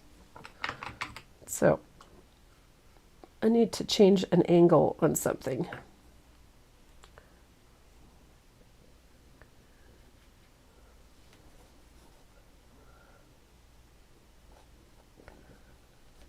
Love the rosy cheeks.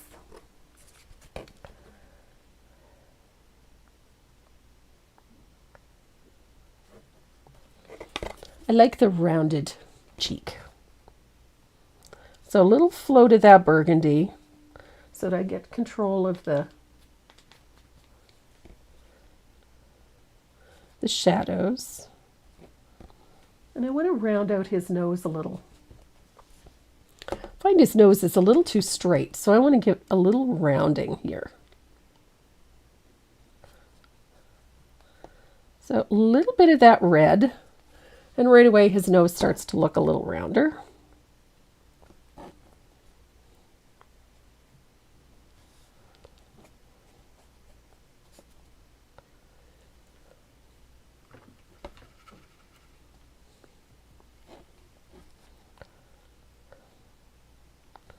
Goodness, I can't seem to keep the right amount of water in my brush today.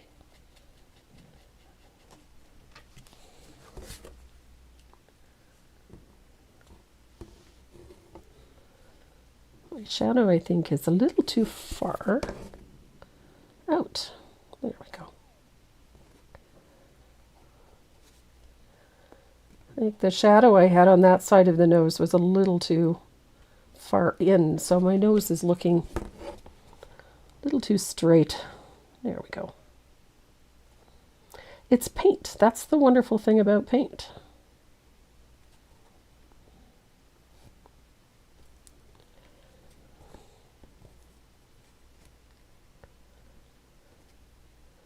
So I can fix his nose.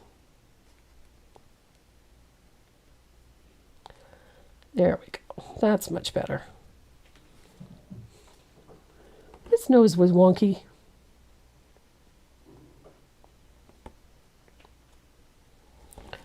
If there's one part of the anatomy that I can mess up quickly, it's the nose.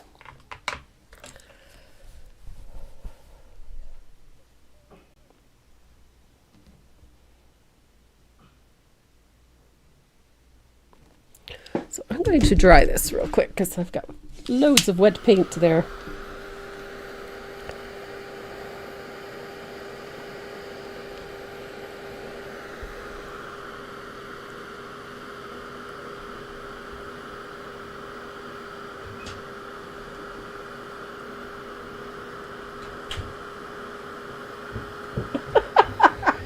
Barb, mine's looking about the same right now.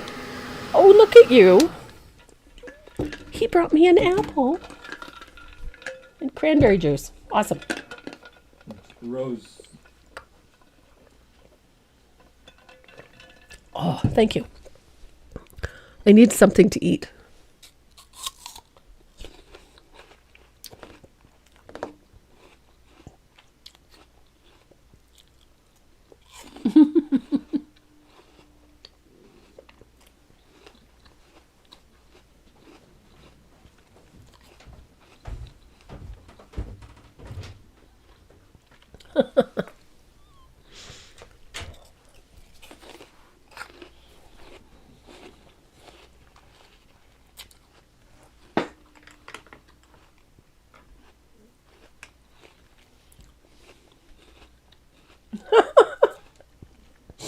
I do wish it was that easy to get a nose job.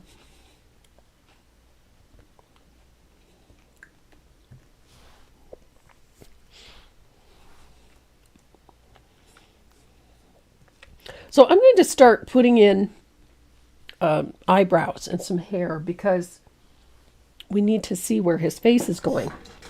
Yes, Raulene, it will be. You'll be able to watch it on YouTube. It'll also be available on our Facebook page.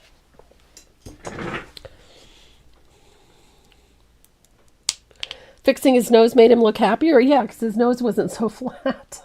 He didn't look like, somebody had gone 5 rounds with Tyson.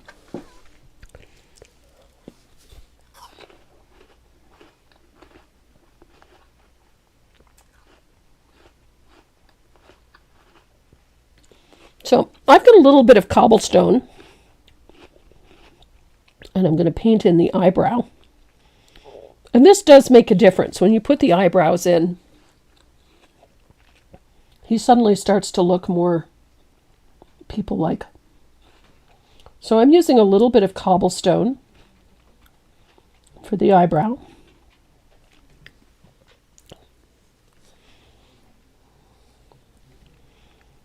I like an elf-like Santa myself.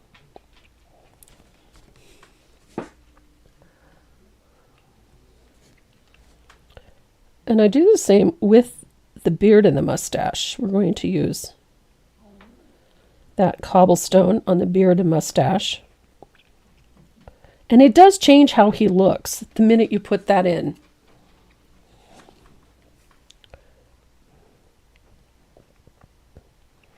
So there's our mustache.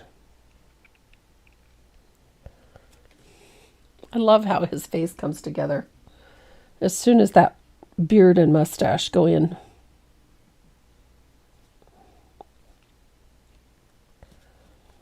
He becomes much more lively.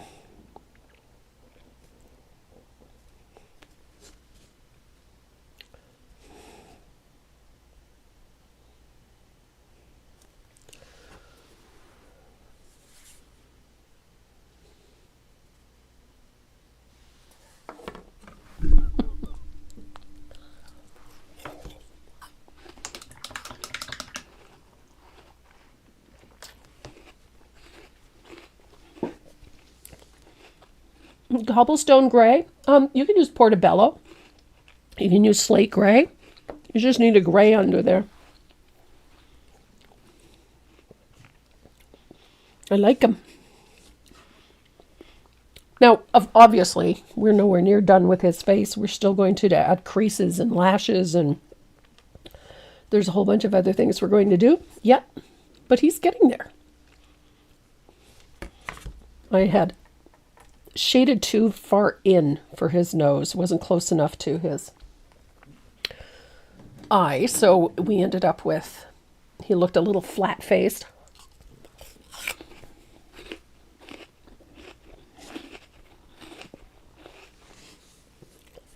But we fixed his nose, and now things are looking a little bit better.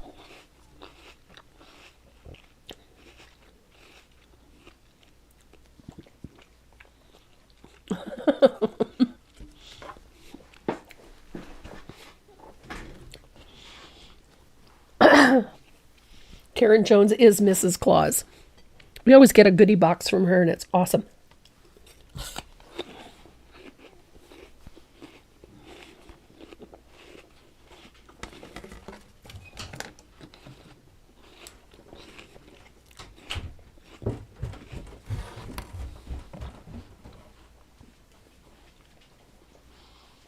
So I'm going to paint in the trim on the hat with warm white. They're really on the brownie kick. Yep. I think some of them have been eating those brownies. No judgment. No judgment. No, not at all. He's sobering up from eating those brownies. Yep.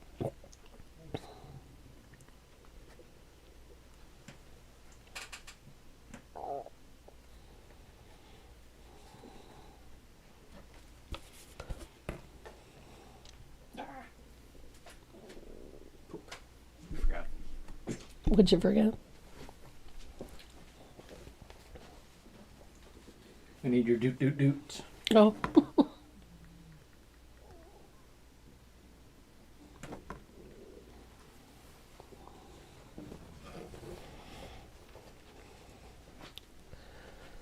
So I'm just using warm white. We'll paint in the trim on the hats. And on the robe underneath the beard.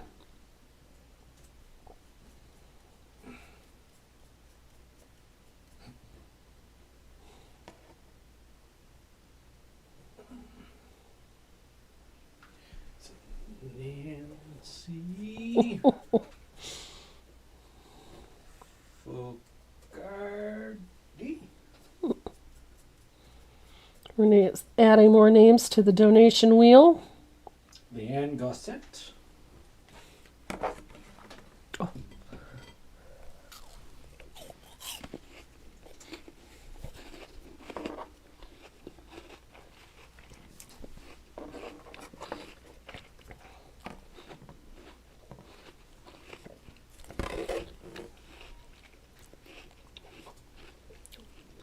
Sandra Jackson.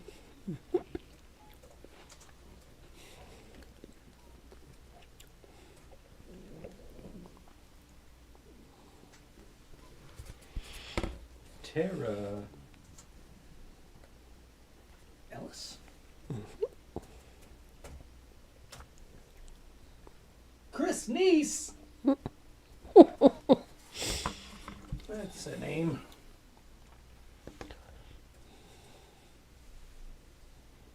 And Oh my goodness.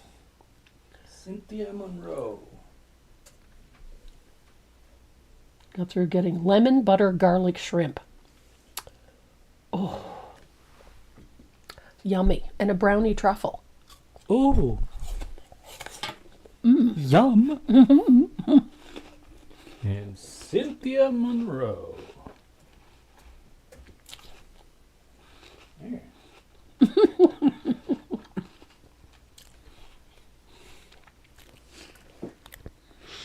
Pepperfied. Pepperfied. Awesome. Now let me go. I gotta go back to super chats. I'm a happy camper. I've got an apple and I've got cranberry juice. You said your hands were shaking, so it's either blood sugar or something else. So. Yep. It's well, all I ate this morning was a bagel. Yeah. You need some sugars.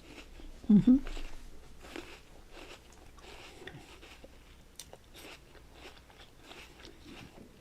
I tried to eat a banana, but Maze.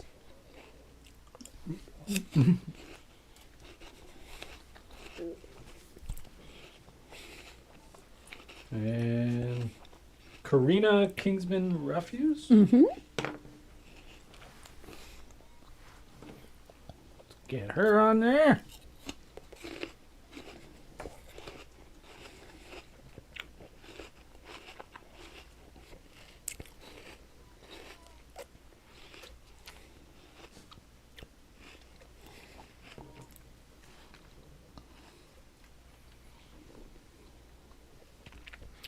That cobblestone is just such a lovely color.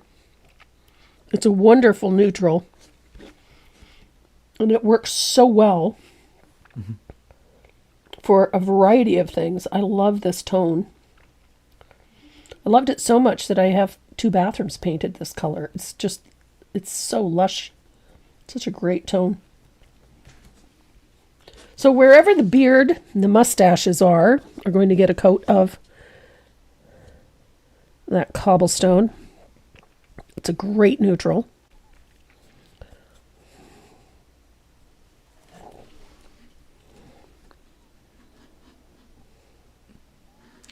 So we got 77 names on there.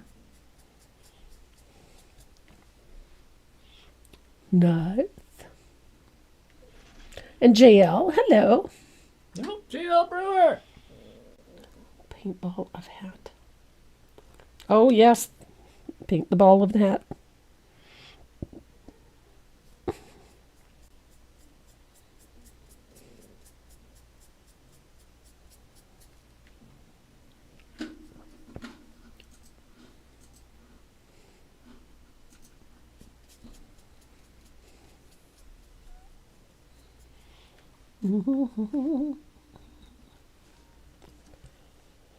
Kelly Davis came down with the flu.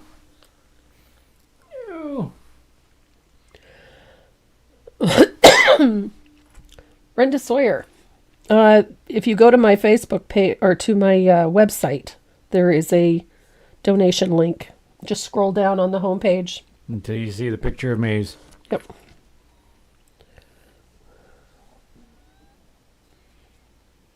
We'll get you on the list. Do I have a total for the fund yet? Not yet. Not yet.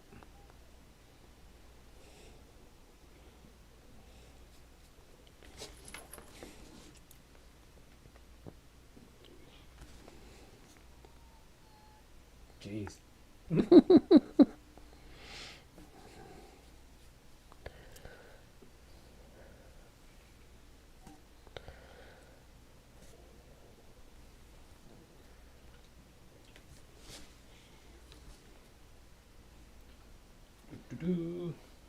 I could do a quick total.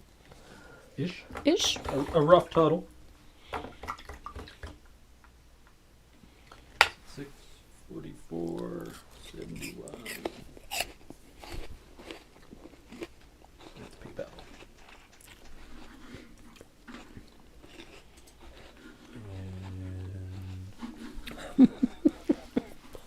And YouTube.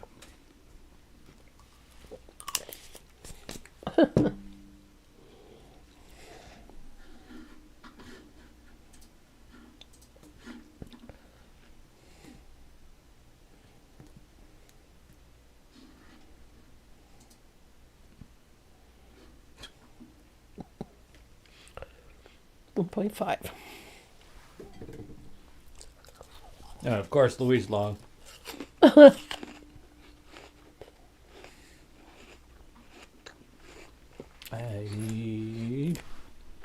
see. Total.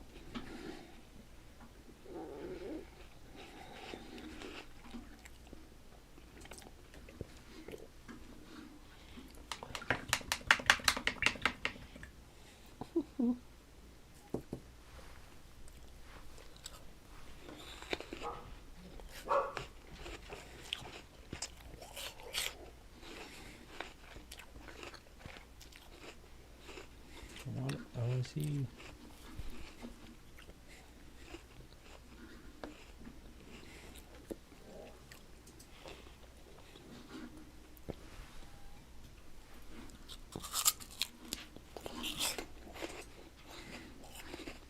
Okay, so we'll just take it as a round number, I guess. Mm.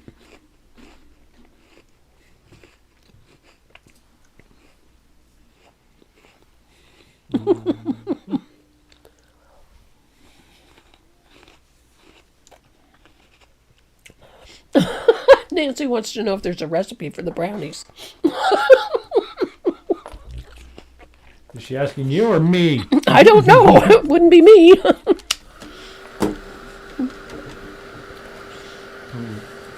What was it? 800 something before we started? Mm-hmm. 875. So 23. Almost $3,000. Yeah, $3,000. Nice. So. Yep. That's pretty close. Mm-hmm. So a rough estimate is $3,020. Nice. That's total this year for this this go. Our puffer funds. Yep.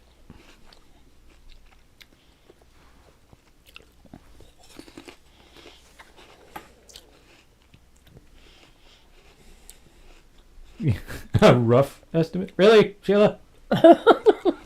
Does Maze like the snow? Too much. Yeah. She loses her mind. It's like the best thing ever. Oh my god. A couple more. Wendy Burgers. What the?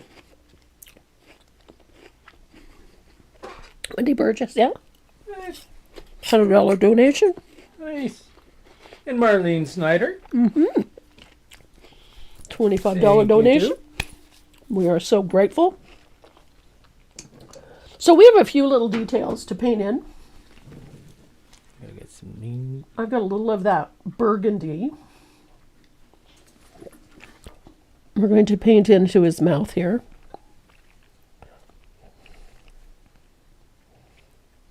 Under his mustache. Yay, puppers and kitties are doing well today. Yes, they are. Thanks to you guys. I'm going to fix this lower lip because it's not great. Got an underbite? Overbite? No, it's just his lip wasn't working. There we go. There we go.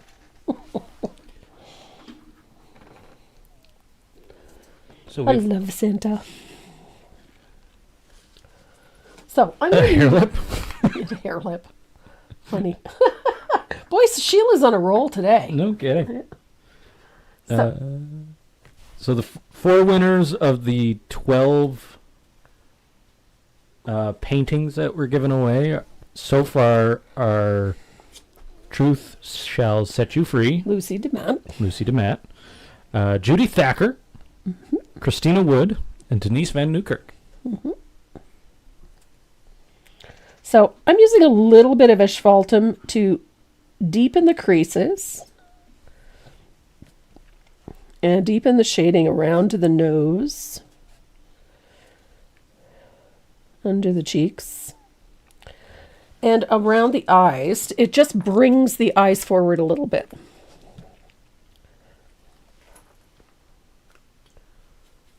And a little bit of that deep burgundy. We're going to put a little float of that on the nose, like so. It just makes his nose a little more wintry, I think is the term I'm looking for. Rounds out his nose a little bit.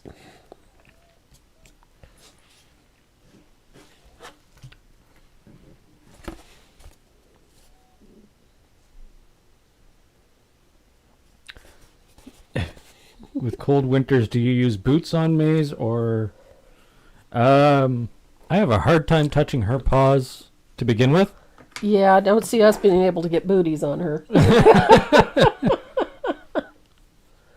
Mott's. Okay. Lucy. DeMott. Yeah. Oh, like the applesauce. Crazy Cajuns can't spell right or pronounce things. We have to shovel a space for Muffy to go out because she's so close to the ground, and she insists on being carried in. Not too spoiled. Mm-hmm.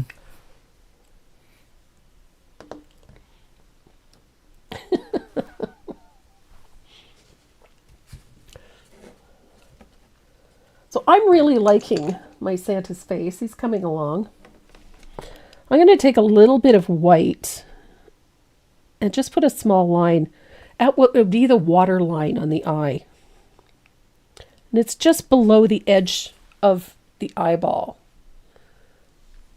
Can you see? So between the shadow that's up here and this brighter highlight on the edge of the water line, a little highlight on the upper lid. Look at his eyes. So we've got nice deep set eyes. And I'm going to do the same thing on the other side. I have always liked that little bright highlight at the lower eye. It just brings the eye out. The same trick works in makeup. To use a little bit of white eyeliner at the waterline, it just makes the eyes pop forward. And a little highlight on the top of the lid.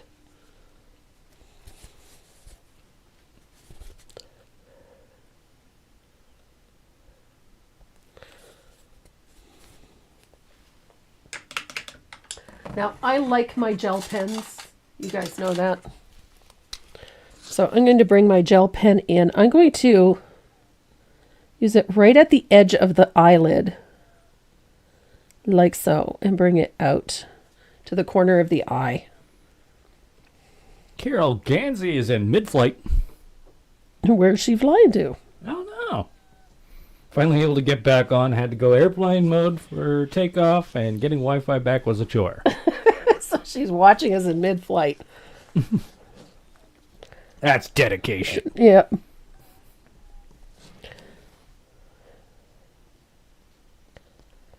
And I just put some light lashes in, nothing too extreme. So there we have nice. His face is coming along. So we need a little bit of a highlight up on those cheeks. And I'm going to do that with my small Mezzaluna. Get a small dry brush. Now I'm using a little bit of warm white for this. And we're going to dry brush on, a little too much. On the apple of the cheek. That's up at the highest point of the cheek. Just like that. And whatever you do there, you have to do here. A little bit on the nose. Is that just below the orbital? Yep, just below the orbital. Yep. A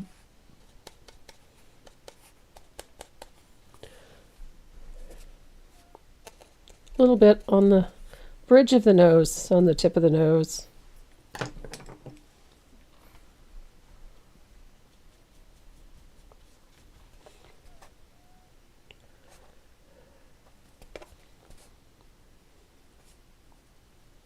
There we go.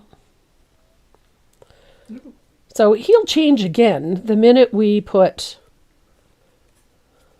Brenda Sawyer.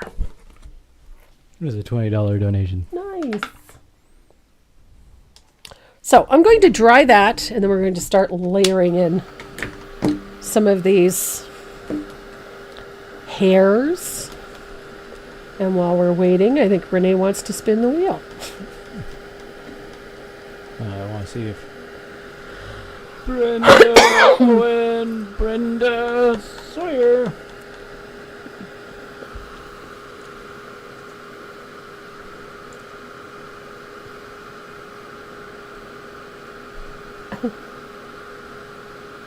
I missed something.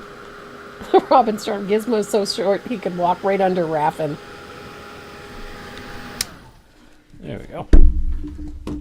That gives us a total of 80 donor names. Nice. It would have been a total of 84, Yeah. but I have to take the ones that won off. All right. Want a spinny spin or? Yeah. So Renee's going to spin the wheel for one of those signed pieces.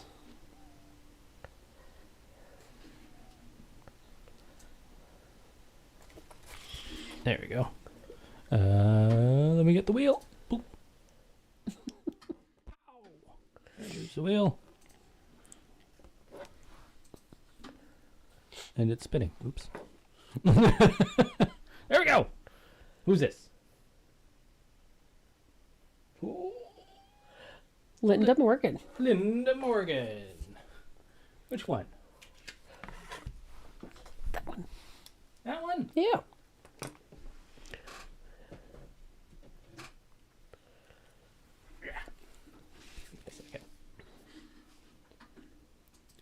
Let's see what Linda Morgan won. Ta-da! This is Linda Morgan. This is the Bluebells. Simply Bluebells. Yep. Woohoo! Thank you. Linda Morgan. Where's my pen? There it is. There you go. Perfect. Awesome sauce. And boom. Do it again, or do you Yep. want to keep going painting? Nope. Do another one. Yep. Farm fresh honey. Yep. Somebody's getting farm fresh honey. And that is Ann Davis.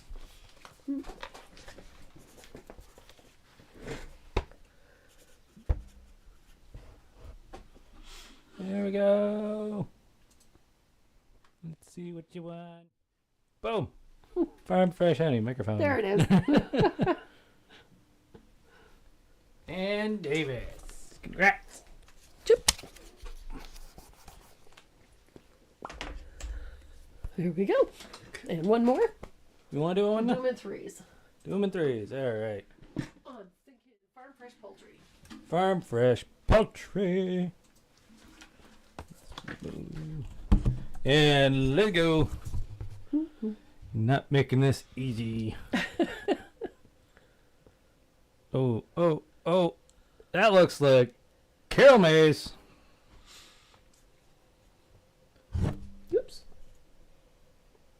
Carlo Mays, apparently. Carlo Mays here. That is.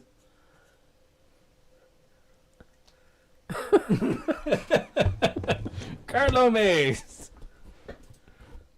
You got the chicken. The chicken.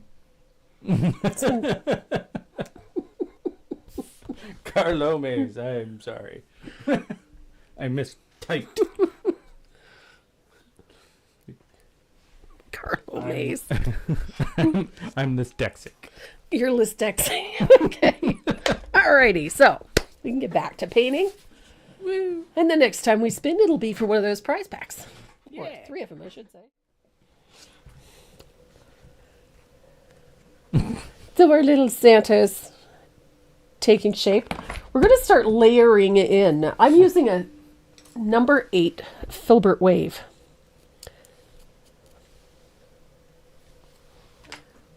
And we're going to pick up warm white.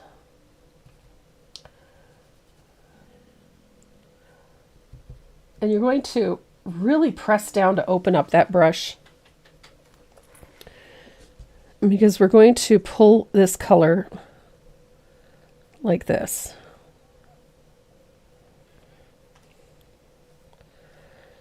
Don't overthink it. We're just pulling in nice little lines. Some of them go in one direction, some can go in the other. They don't have to be in any rhyme or reason. It's just layers. Essentially, we're just building a little texture back there first.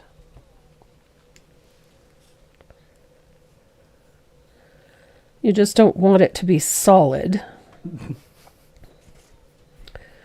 They're having way too much fun in that chat. They just went with it. Yeah, it's Carlo. Yeah, they just ran with it. They just went. Yeah, I do thin out the warm white just a little. It doesn't need to be much. Just sort of keep the direction, just the general direction will do. It doesn't have to be perfect. We're just putting a little undercoat on first. And I'm doing the same for the moustache. It's just a little texture first.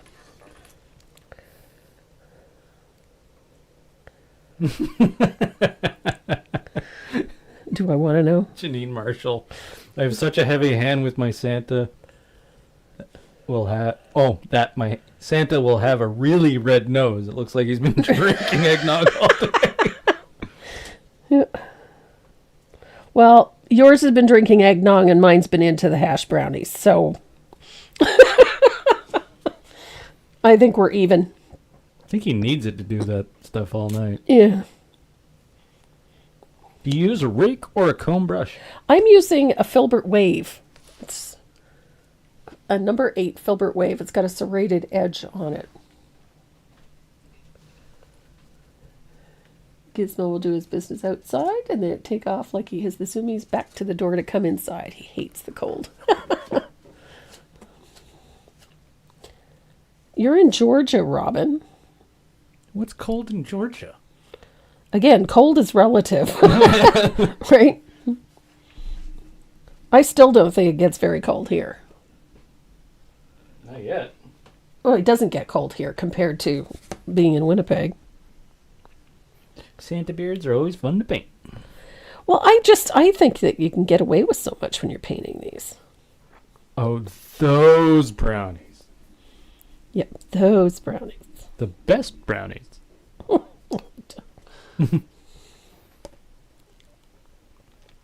So as you can see, it's just a little background texture in there.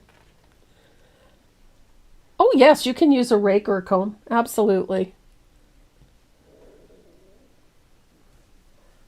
Whatever works for you. And I'm going to put just a little bit on those eyebrows. At least he's got some. Santa's got eyebrows. So that little bit does wonders for that beard. And now comes the most difficult part of this, is using that extra long detail liner. And I'm thinning out some warm white. And I love this part. So we're going to use just fine strokes of warm white over top of that gray.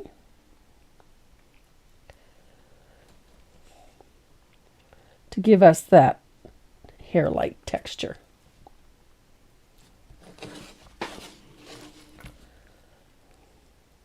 Jeez, it's 3:30 already. Kay Reynolds with a $10 donation. Thank you, Kay.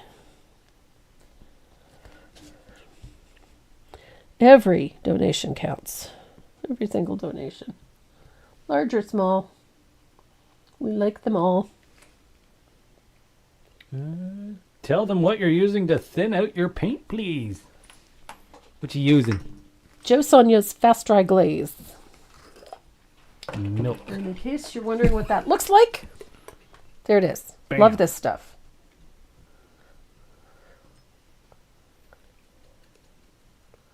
So it just makes the paint come off the brush really easy. So you have control. So I love being able to do this, just these little fine lines to follow the shape of your moustache. The inquiring minds wanted to know. Newbies. One of the smaller fugly brushes, or the one Tracy regularly uses, I think it's several sizes. Yes. There are several sizes. Yes, there are. Tons. I love my fugly brushes. I call it a fugly brush because they do get really fugly. But by the time you're done with them, you've worn one right out. I have worn them all out. But it's such a what's the word I'm looking for? Useful. It's a versatile brush. Versatile. Thank you. That's the one. Versatile. So when you're pulling these strokes for the beard, some of the longer ones, you're going to form like a fishhook stroke. And they can overlap a little bit. Some can be straight, some can be fishhook-like. It's just to create some very simple curls in the beard. And we're going to do this a few times.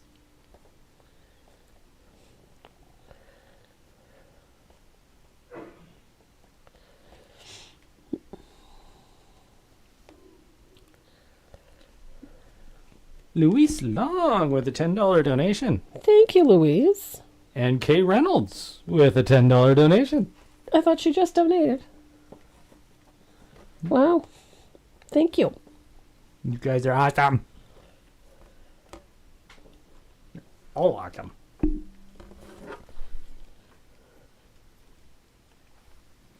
Denise Chavez, I hate it when words escape me. Oh, I know. Jane Burrows, how do we donate? You can use the Super Chat donate button, which is that $sign that you see at the bottom of the chat window. Or you can go to my website on the homepage of tracymoreau.net. There is a PayPal donation spot there. Can't miss it. It's on the homepage. Just scroll down. How many we got left? 3, 4, 5. We got 5 paintings left. Yep.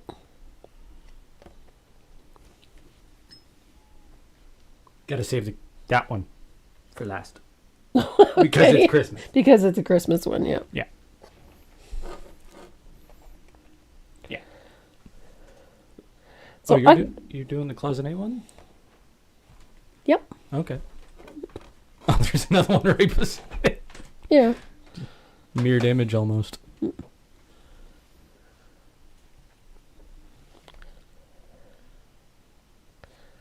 So I just continue going in this. You can see that it's just like little fish hooks.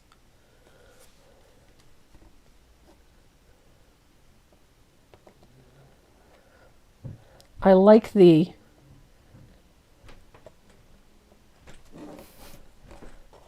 softer elements of this. A moustache. It's moustache. A moustache.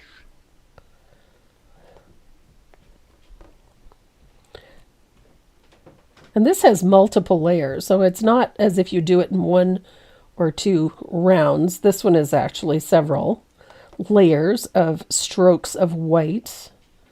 And we're going to float into some of these little fish hooks at a certain point. What size liner brush? This one is a 0 extra long detail liner. Just getting some of those grays in there. Yeah. The white ones. Like right here. Mm-hmm.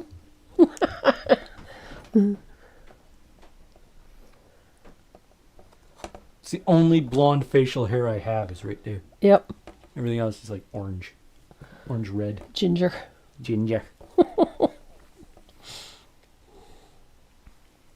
How do you get on the wheel for the paintings? That's simple. Just make a donation to our favorite charity. You can do it either through the super chat window or you can do it on my website. All the proceeds from that go to the Feed the Puppers Fund, which is given to our local animal shelter.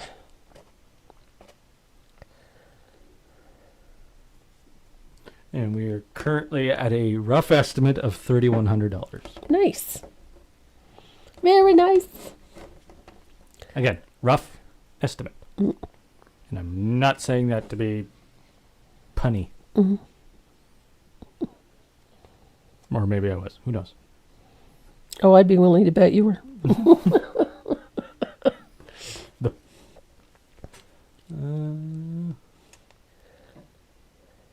Got the puppy donation done through PayPal. Thanks, Tracy, for setting that up for us. No problem. Thank you for donating and helping us do this. So the more layers that you put in, especially for this hair, I like to bring that line right to and overlap slightly with the edge of the face and put in some of these fine lines. It softens the face.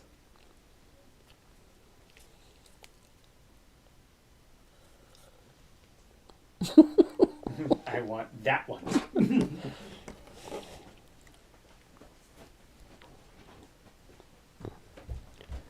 So I love layers, layers, layers. They don't all have to be perfect, so it doesn't look stripy. They're going to go over top of each other so that you end up with something a little more wispy. Yes, Karen, he is my design.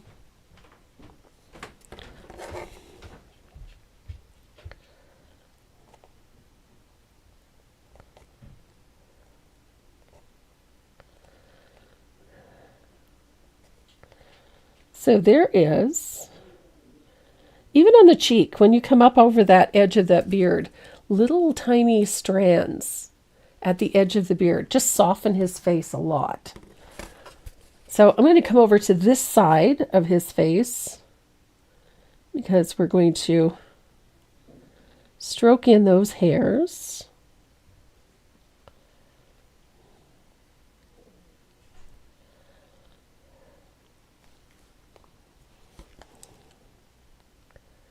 Just like that. This part takes a while simply because there's a lot of hair. And I prefer to do this with a liner because I like the control it gives me. But if you have another method of stroking in hairs that you're comfortable with, by all means, use it. My friend Jilly Bean is amazing. I watch her work with a fan brush or a fandango to do hair on her beards and on her Santas, and it's just awesome.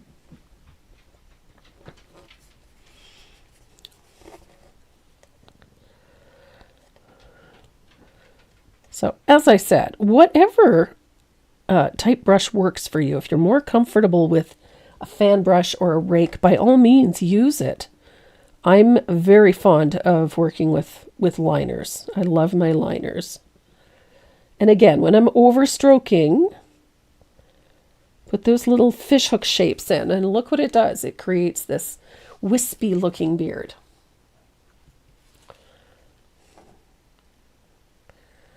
And I love my Santas. I love a handsome Santa.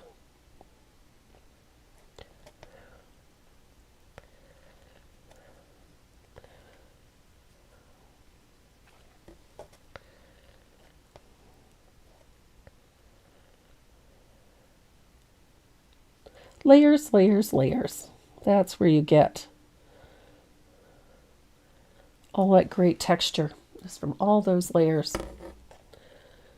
And I'm about to show you how I get another layer in here.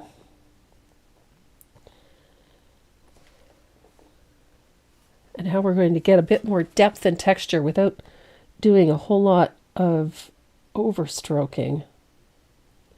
And we're almost there.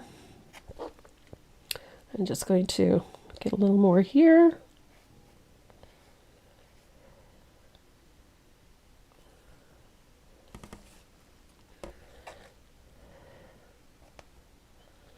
Almost ready to start putting in a few little shadings.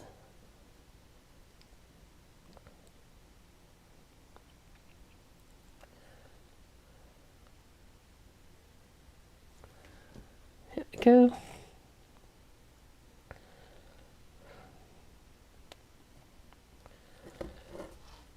And do a little more on his mustache up here.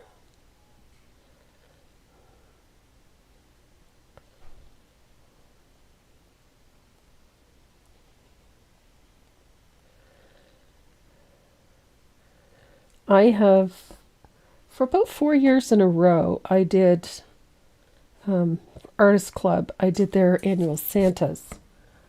I just love them. And they're some of the few pieces that I've kept. A lot of my finished pieces I just give away or give gifts, or in this case, use them as donations. But the ones that I did for Artist Club are some of my favorites. I absolutely love them. And so I have a collection of those Santas that go out every Christmas. And I think I did 4 or 5 for them. Plus I have a couple that I do on my own. But okay, so we've got that first layer in. I'm going to dry this really well because we're going to do a little bit of floating on our Santa. I'm going to make his beard look a little more dimensional. We're going to use a really simple technique for doing that. So I've got a nice 1/2-inch angled shader, and I'm going to thin out some asphaltum, and we're going to shade underneath the beard, under the mustache, sorry, just like that. Now, thin out your asphaltum really well. You don't want to make this like dark, dark brown. Okay, and then you're going to follow the shape of that. Just put a few floats in like this. Just so that it follows the shape or the direction that the hair is falling.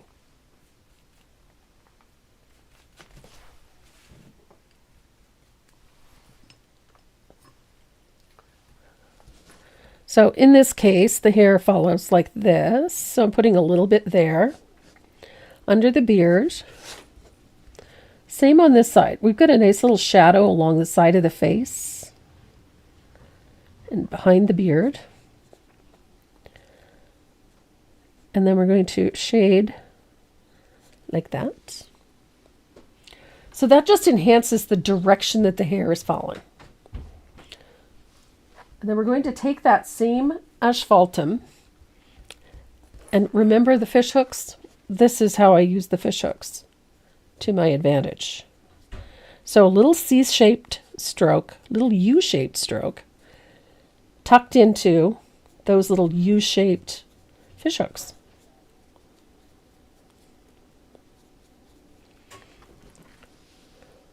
See what I mean? So there's that. If you're wondering how you get that texture, that's how you do it. So I'm putting in that little U-shaped float, like so.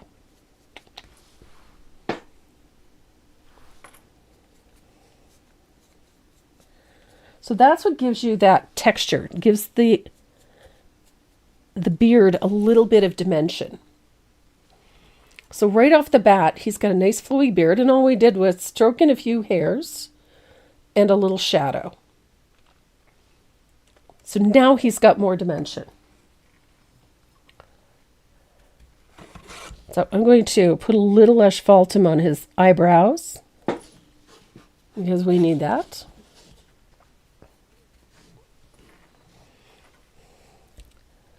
And you can deepen it if you feel they need to be darkened a little darker. I think they do. We can deepen that a little bit. And then we're going to use some Bahama Blue. And this one usually throws people. But we're going to use a little bit of Bahama Blue. And on the underside of that asphaltum, I'm going to put a little float of Bahama Blue. Just a little. It's thinned out just like we did with the asphaltum.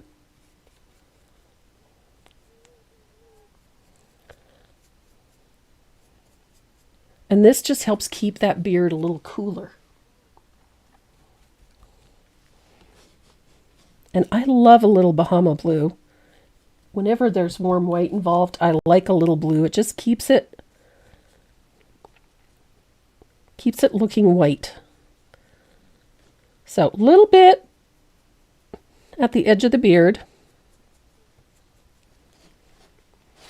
Don't forget, mustache gets the same treatment. Little float of that Bahama Blue at the bottom of the mustache. Little Bahama Blue in the eyebrows.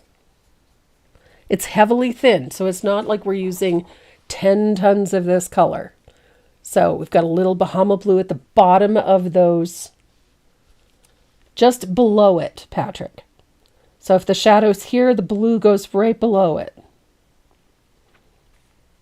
Just like that. Not over top, just underneath.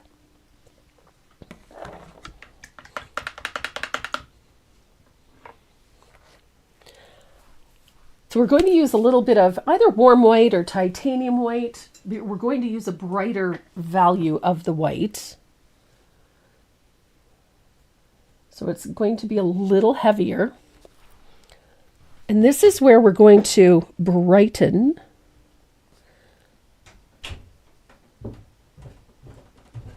those shadows. So all of those, just overstroking with a little bit of that warm white. And it'll take a few layers, but it'll get there.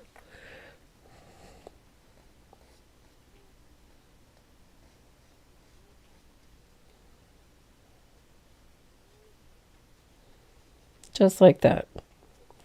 And don't be afraid at the edges while you're doing this. Let some of those strokes overlap with the red.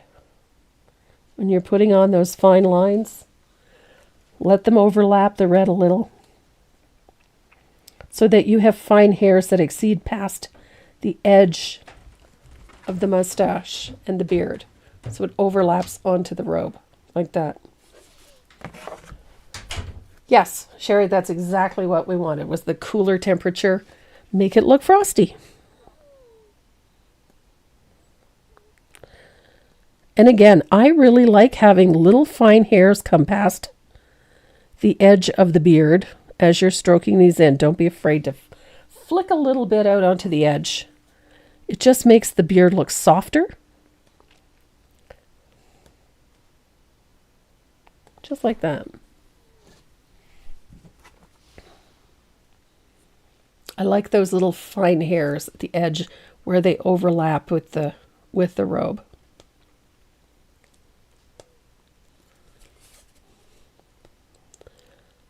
Now, a little titanium white's going to be a little bit brighter, so if you feel it needs to be brighter, don't be shy. Bring a little titanium white in and let it overlap all of that asphaltum and that Bahama blue. It gives it a little more brightness and a lot more texture.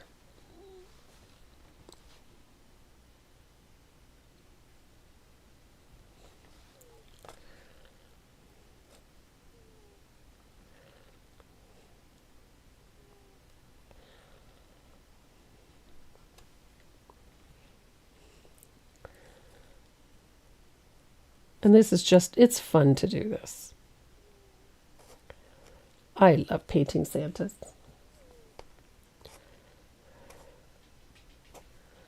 So we're going to leave the beard in a minute, just to carry on with a couple of other details. We'll come back and add final details a little later on. But he is really popping out. Thank you, Kelly.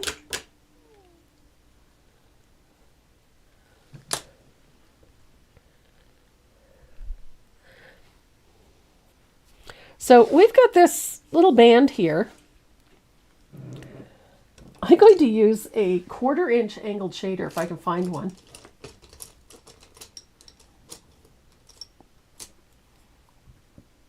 And the color I'm going to use, I'm going to clear my palette here. I'm going to use a little bit of lush green. And I'm going to show you how to paint vines, little holly vines, very quickly. So I'm using lush green, and I'm loading the angled shader all the way up. And I'm going to start over here. I put the brush at a 45-degree angle. It's an abbreviated S stroke. So make a little stroke like that. So I'm going to make another little stroke, another little stroke. And I alternate these leaves back and forth like this.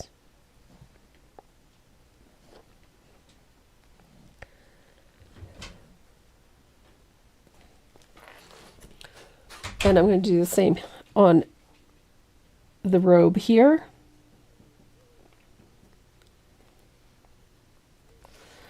And on this little hat. So it's just an S stroke. So if I were doing this on a larger, let me show you. Using a large angled shader.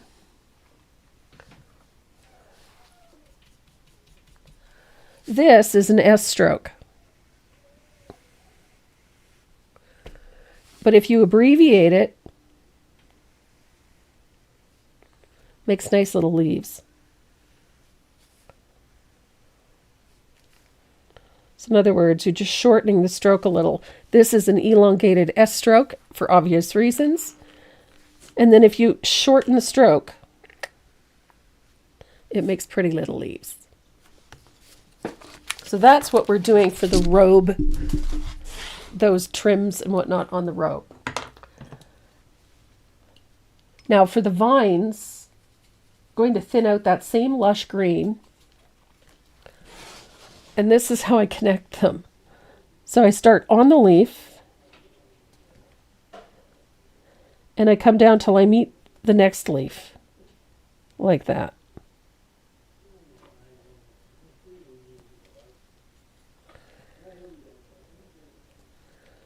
So now we've got a vine all connected.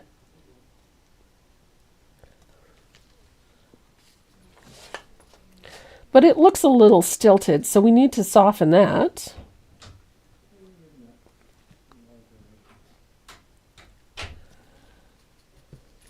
So to soften it, this is what I do. And it's pretty simple.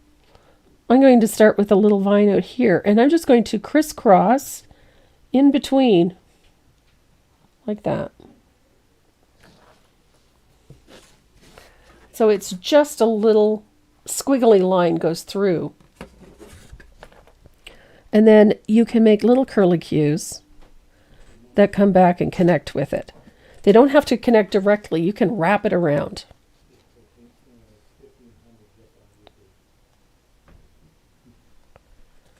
There. So the more curlicues, the more delicate it looks. But they have to connect somewhere along the line, but they don't have to connect perfectly. So it gives you a nice soft little vine. What's the best substitute for lush green? You can use avocado or you can use antique green. Either one.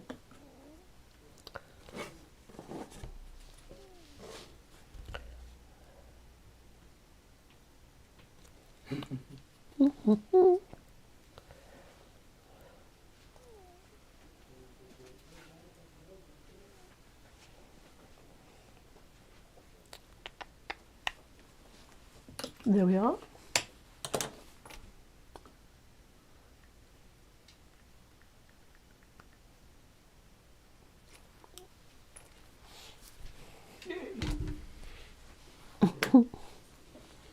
Oh, man.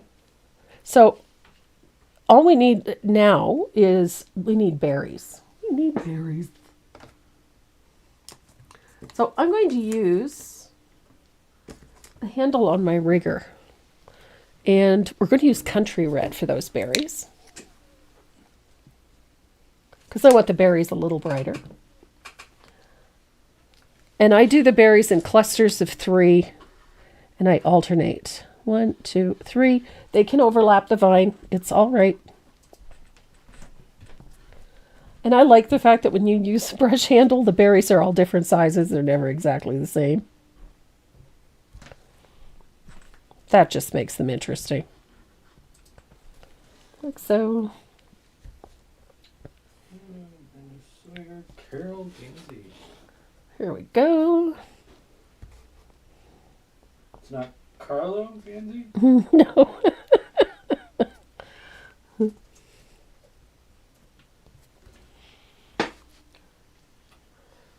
So, some new donors. Oh, give me a second here. There we go. Some new donors. Carol Gansey, Judith Fernandez, Linda Johnson, Jane Burrows, and Sandra Scales. Nice. Miss Sandy Scales. Get them on there. So I need to let these dots dry really well. Jane.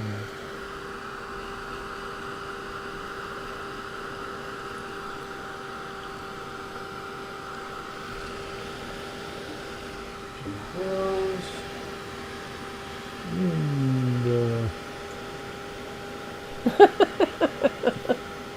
And a Bethroot. Best root. Yeah, I think we missed one here. What is the best root? Sandy Scales, Jane Burrows, Linda Johnson, Carol Gansey. Oh, I think she might have had a donation on there.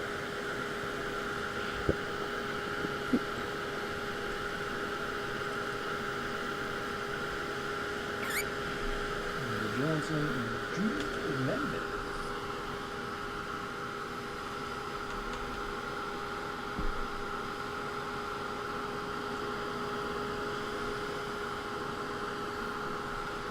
So, I gotta make sure these dots are dry. So I'm going to take my rigger and a little bit of warm white.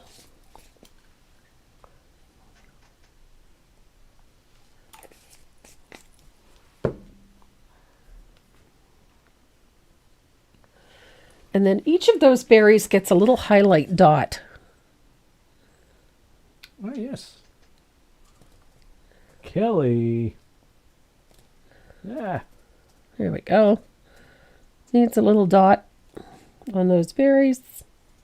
Little dot of warm white. Kelly Davis. And Beth Root. There we go.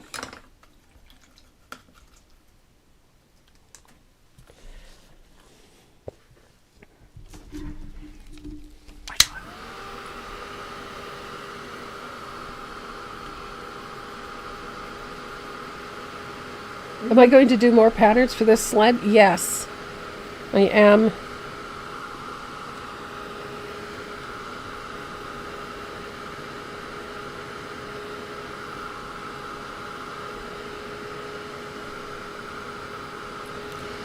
I'm going to make sure all those dots are dry. Such a classy Santa. He is. He's rocking the velvet robes. So we're going to need a little bit of asphaltum for this. Because right now his robe looks, all that white looks a little too bright. Doesn't match the rest.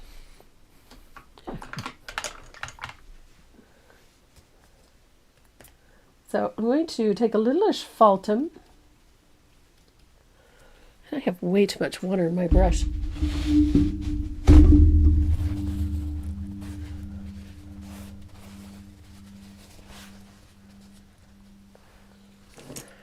So we're going to put a shadow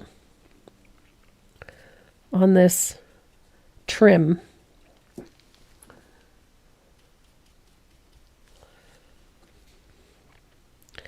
And it needs to be fairly dark back here and here. Nice little float of asphaltum. Very loose, wet float. I want to keep this area lighter, but I want it darker on both sides. And the same with this, the ball on his hat. We need a nice dark float, like so.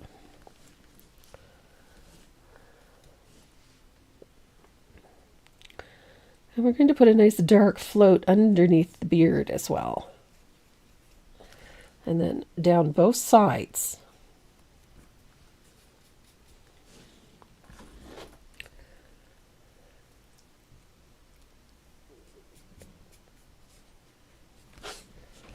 There we are. And again, we want a lighter section towards the center.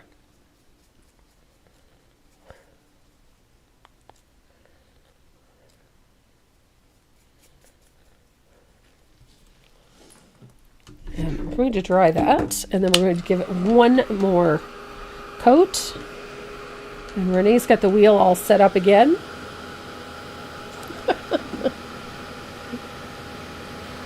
It's ready to spin. It's ready to spin. So this wheel is for A painting. painting. Okay. Or did you want to do... Oh, well, we did one, so we'll do the boxes next. Okay. A lot more names on this one. Lot more names on that one. Holy Moses. Okay. It's spinning. What kind of goodies? Oh, what kind of goodness we're going to do 3, right? Sure. I'm ahead of you this time around. Judy Caro. Caro. Oh my goodness, there's all kinds of cool stuff in here. Let's check it out. There are some professional drawing pencils from Tombow, USA.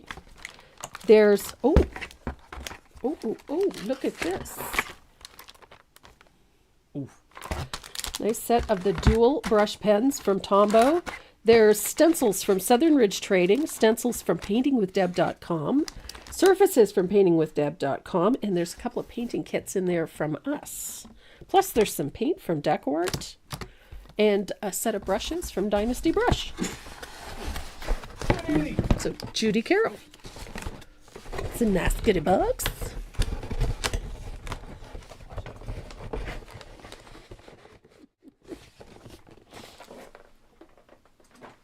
Put that there.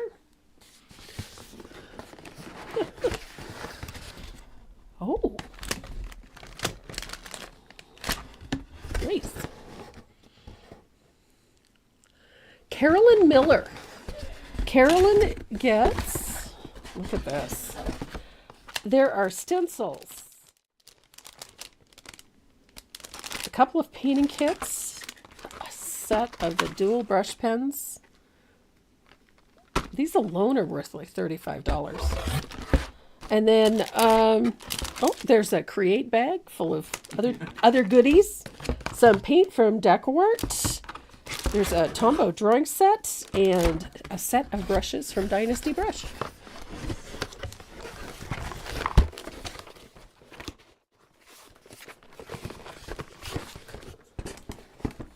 And that one is going to Carolyn Miller.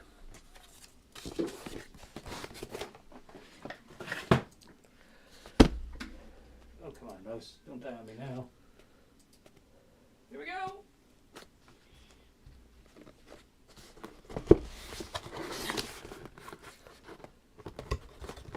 And Robin Harkless.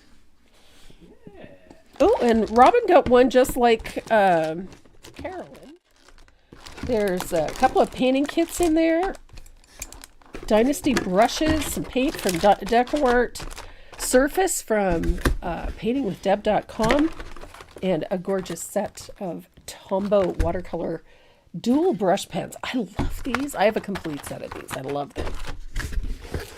So awesome goodies. I need that. Yeah. Robin Harkless. That'll make everybody's Christmas merry. Pardon me. Back to painting. Are they waterproof? No, they're watercolor. So you can literally color onto a palette.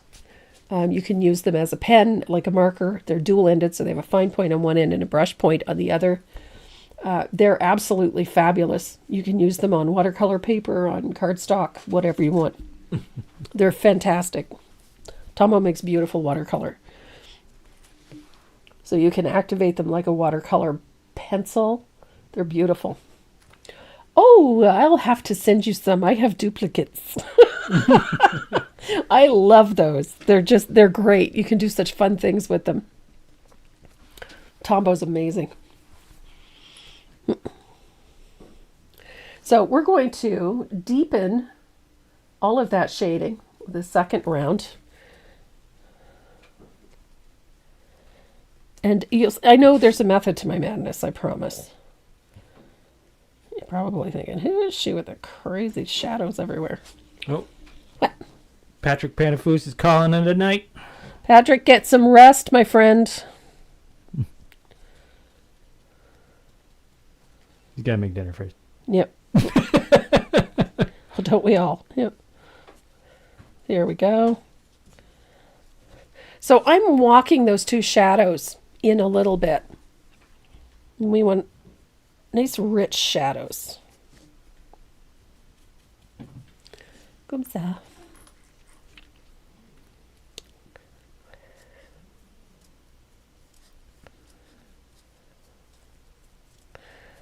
I'm just deepening a couple of shadows because I can.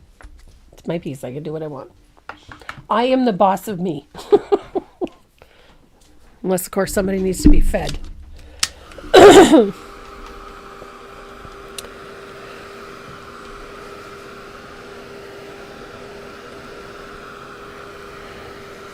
So you're about to find out why I wanted deeper shadows on everything. I'm going to show you in a second. We're going to make all of this fur and the beards look nice and fluffy. So I'm using my extra long detail liner and thinned warm white. And at the edges of the beard, we're going to have a few little hairs that overlap with the trim. So it just makes that beard and robe look a little fluffier.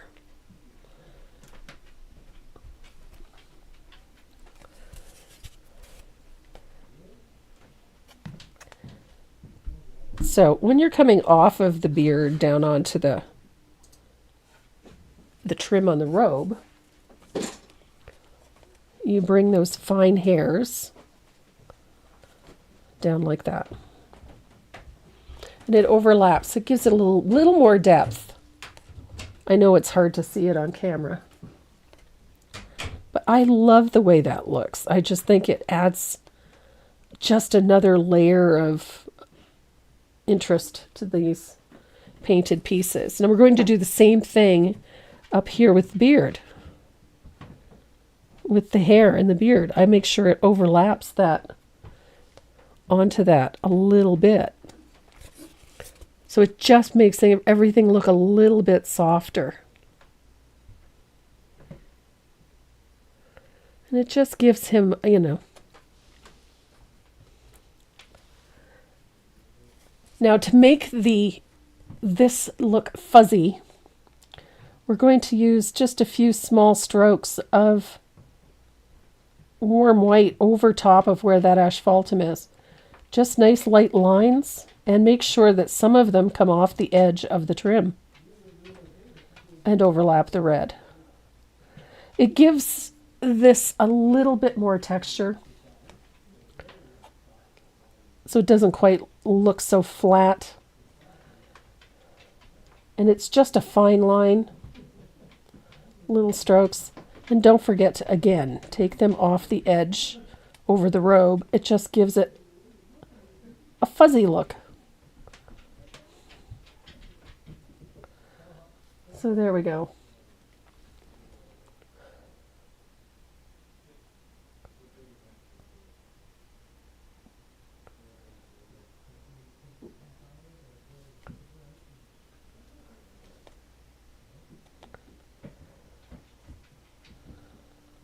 There we go.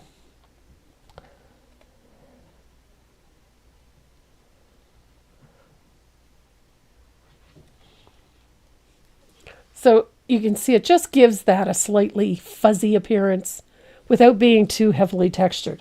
I'm going to do that to all of these areas. Just a fine line, doesn't have to be much. And they don't have to be heavy. We're just putting a few in.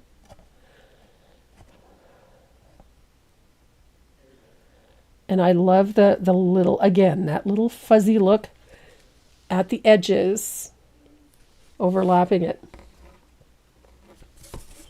Just gives it a nice soft look.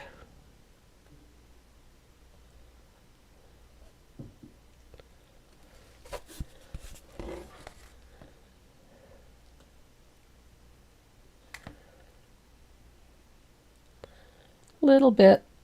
Again, just keeps everything looking softer. And that applies to the edge above his face as well.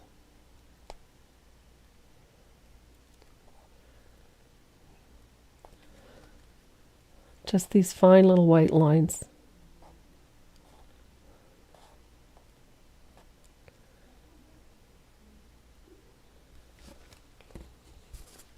Just in the end, he doesn't look so harsh.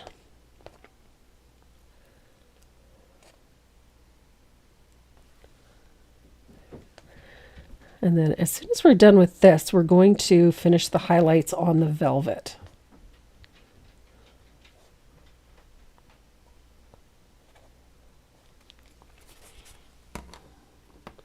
On all of the robes and the folds in the fabric.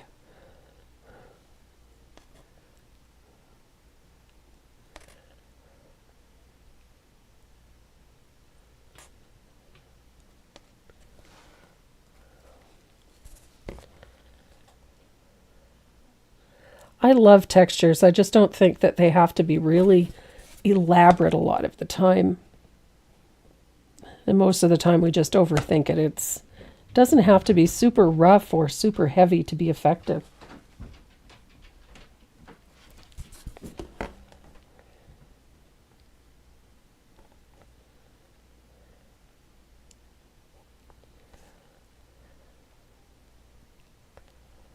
Here we go.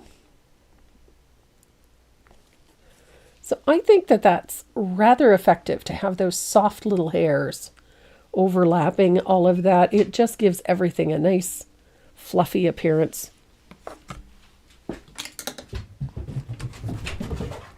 Hi, Mace. What you doing? Mace came for a visit. Are you being El Destructo upstairs? She's doing a lot of pacing. Oh, is she? She's bored. Hey, no. She's bored. That's all it is. My husband took a fall the other day and hurt his shoulder, so he can't really play with Maze the way he'd like to. And he would like to. Hey, you good girl. So this is a Dynasty Black Silver. It's a scumbler. It's got like a dry brush. Yes, it's a coarse bristle. So I'm going to use that. You can use any dry brush you like for this part. I'm using a little bit of warm white. I'm going to make sure my brush isn't wet.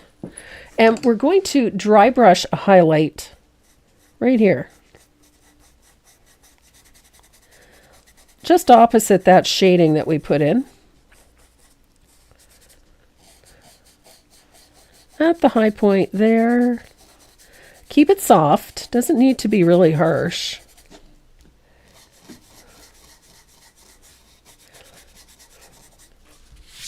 Oh, that's handy. It stands up.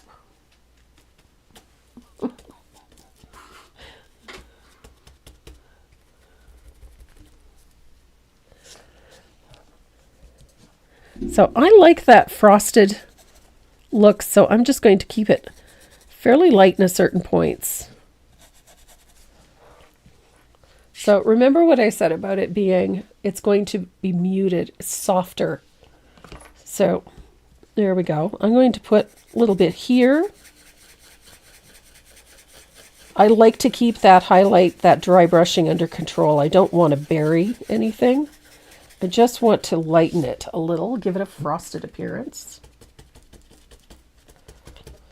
And I'm going to put a little bit in here as well, although most of this won't be seen, but I want a little bit anyway. Apparently Jessica Killeren's husband fell out of an 18-foot tree stand last night. Oh my God. Ouchie. Ouch. Yeah.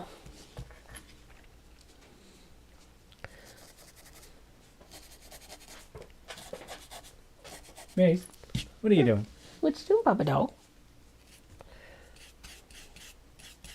You being nosy? Yeah, she is. She's just snooping.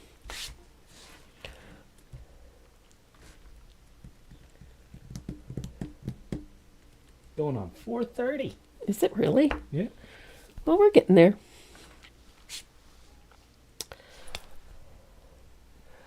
So we're going to do a little bit of stenciling at this point. We're going to use some small, where's my half inch? There we go. I'm going to use one of the smaller snowflakes. I like this one because it's got a selection of medium-sized snowflakes, and I like those. So I want to put a couple down here on his coat. Now, again, kind of want the stencil brush dry for this. Okay, would help if I actually got paint in it this time. Oh, there we go. That's better. So I'm just putting in a few little snowflakes. I love this one in particular. I don't know why. It's just the shape of it that appeals, I guess. They don't have to be solid white. In fact, they look better if they're not perfectly white. We just want a few little odds and sods here and there, like that one.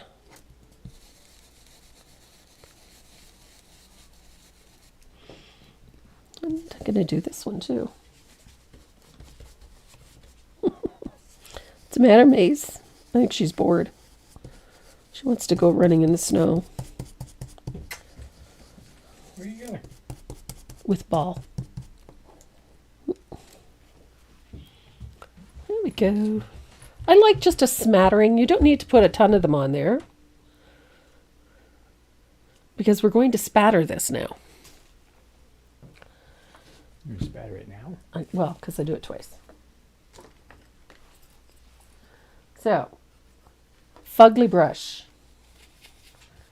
We're going to spatter with warm white. I like spattering because it kind of looks like snow, you know? I wonder if Carol Mays realized she's won a painting yet. I don't know. I think she has.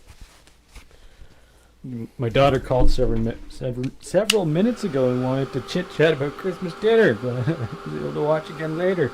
I missed a bunch. Oh, okay. So if you missed a bunch, you wonder if you knew that you won something. Yes, Carlo Mays. Carlo.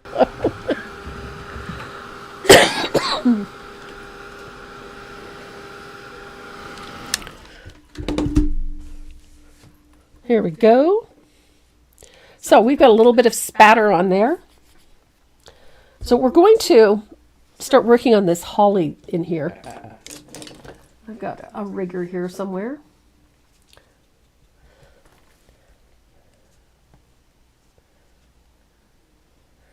I paint holly a lot. I like holly on Christmas pieces.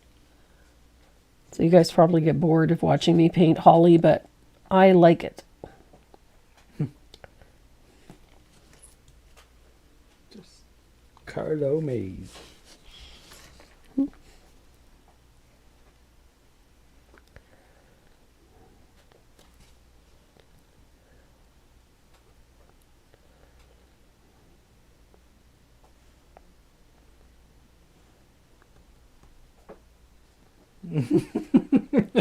What? Okay, good. She did catch it. Okay, good. So the leaves are all getting base coated with lush green or antique green or avocado. Whatever green you really like, actually. I use antique green or lush green. It's a favorite green, that's why.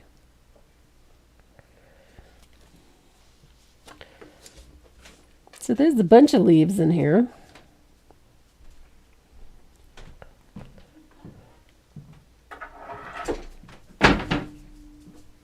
Did you scare yourself, Miss Mace? That's what you get for being Snoopy. It spun. Yes, the chair spins. Poor She's spot. just figuring this out. Don't muzzle punch my chair. Fine, I'll go over here and chew this then.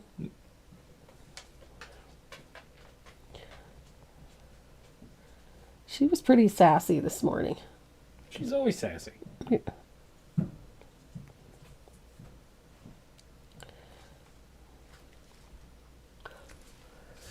Maze.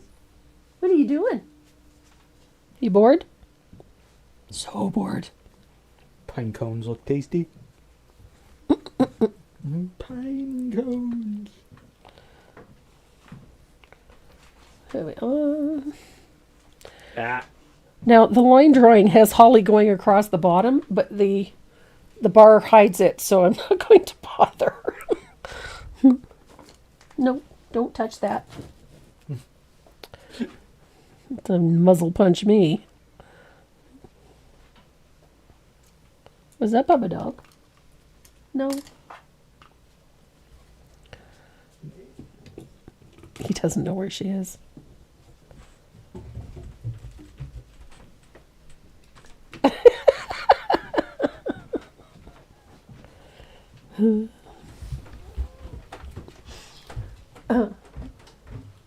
Miss Mays is playing hide and seek with my husband this morning.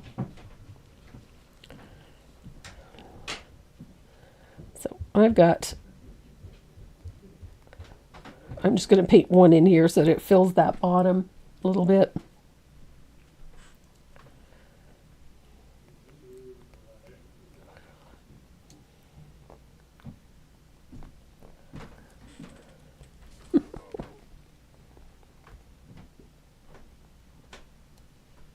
There we go.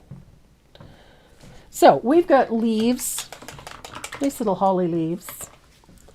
I'm going to use a little bit of warm white to base coat these berries because I want these berries to be nice and bright. Ooh.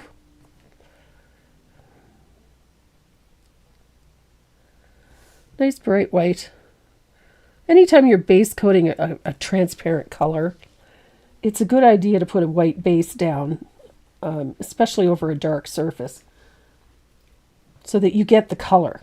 Otherwise, it tends to get a little washed out, or it's influenced too much by the color underneath it.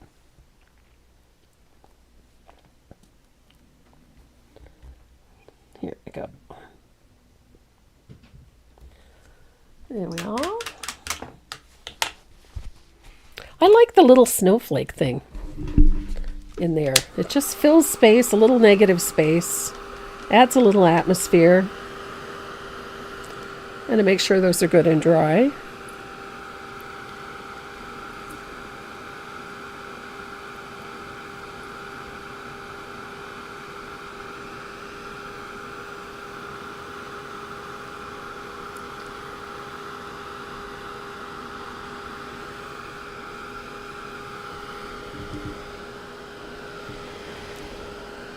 There we go.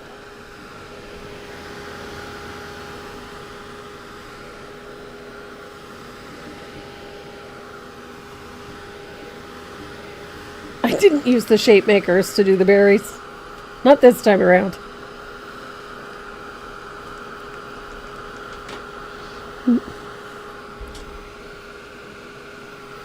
Yeah. So I've got a little bit of country red on my palette. That's the color I'm using for these berries. And it just makes them stand out so nice against all of that burgundy. Having that red undercoat, or that white undercoat, sorry. So it's not heavily influenced by the burgundy of the robe. So look how it stands out against that red.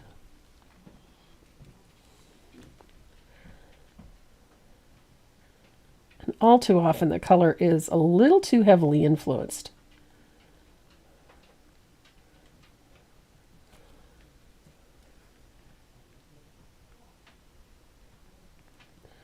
Here we go.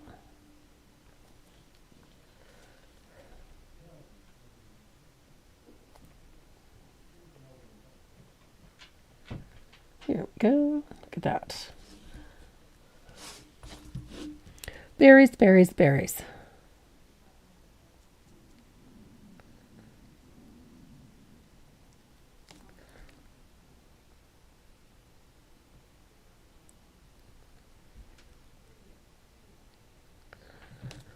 Here we are.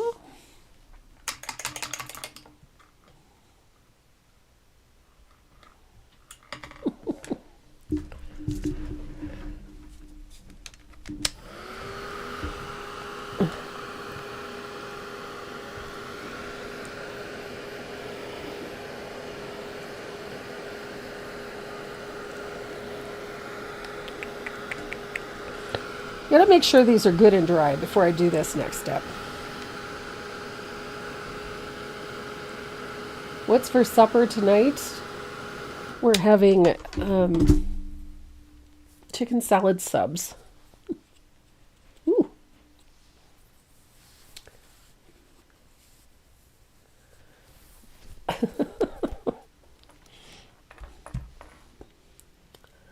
So I need my 3/8 angle and I need some Prussian blue. Where's my Prussian? There it is. So we're going to shade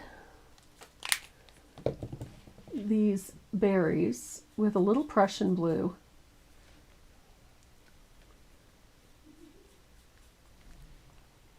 Good heavens. And I'm going to shade the back side of these berries with a float of Prussian blue.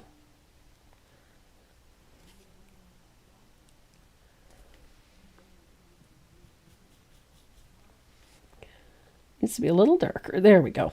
Now, when I float this, I'm not going right to the edge of the berry. I'm just leaving a sliver of the base color exposed. Just a sliver.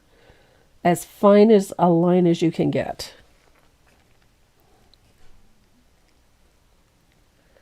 Just need a little space of that base color to show through.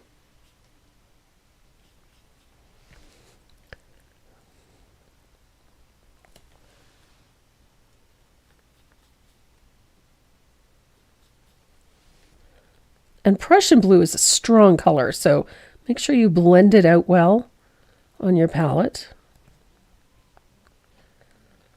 There we go.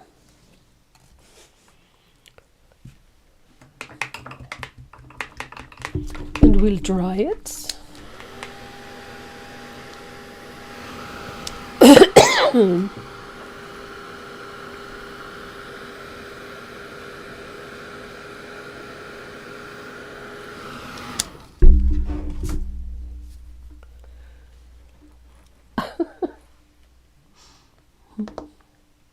Now we're going to highlight each of those berries, and it's a simple highlight.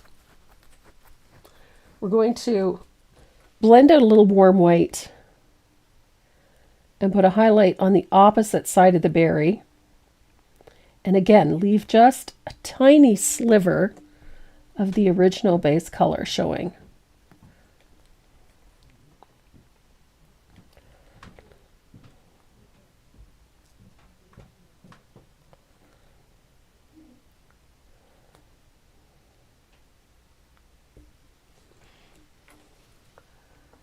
And then once you have that highlight in place, I'm going to use a tiny dot of warm white right on the edge of that highlight, just before where the shadow starts. Here we go. So we've got nice bright berries. And we're going to paint our holly leaves. Prussian blue is a very strong color. It's also very transparent, so you can play with it a little bit.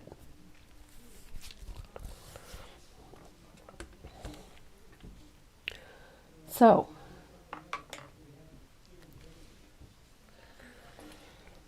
we're going to start by shading our holly leaves. I'm using a little bit of black green.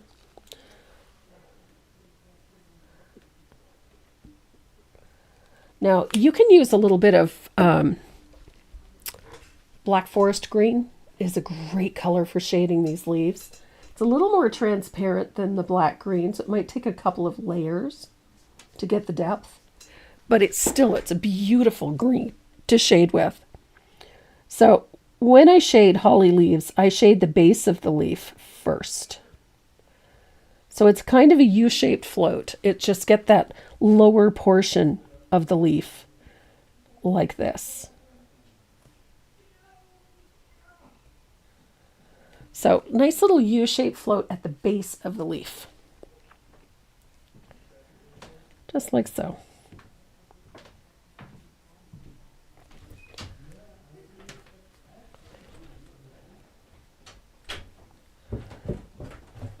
And this little shadow just implies that the leaf is bent, like it has a little bit of a curve to it. So, I thought she got her zoomies out. oh, she's got a case of the zoomies? Oh, she had a wicked case of the zoomies outside. It's cold out there. Yeah.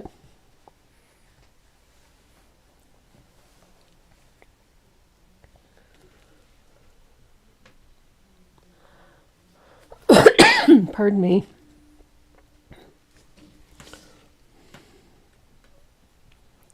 So that shadow establishes the curve in the leaf. Just a nice little one. Doesn't have to be dark either. So even on these small ones, the shadow is at the base of the leaf where it joins the stem. Like so. And then you're going to let them dry. And then we do the shadow down the center vein.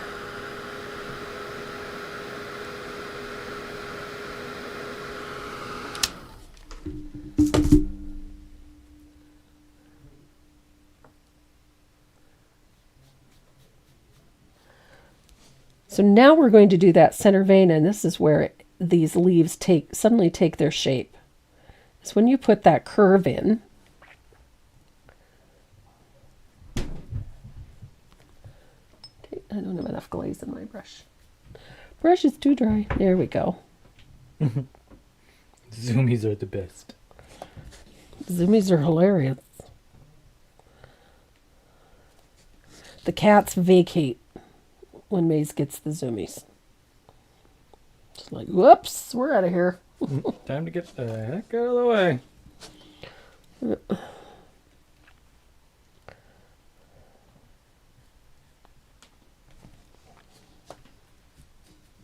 Then again, Maze gets out of the way when Gizmo has the zoomies, so. Or joins in. Yeah. Well, they both had the zoomies at the same time one day, and that was interesting.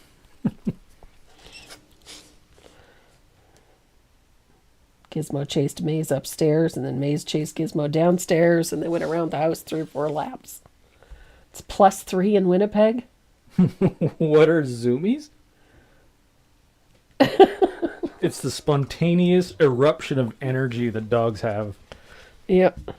They just start sprinting around and Just kind of lose their minds for, 15 minutes or so. 5-10 minutes. Just sudden burst of energy to. Yep, they just got to run. Yeah. So there we are.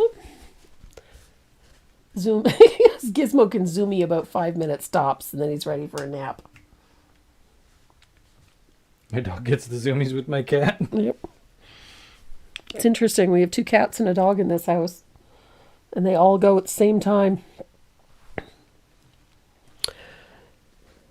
So we have nicely shaped leaves. So I'm going to use a little bit of margarita. I love this green. And we're going to put our highlights on our...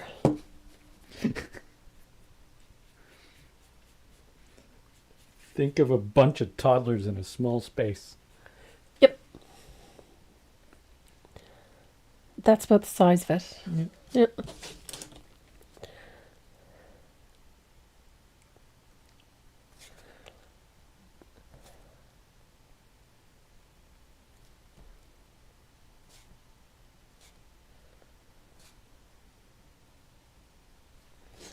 So margarita for the high points, sharp points, and the center vein.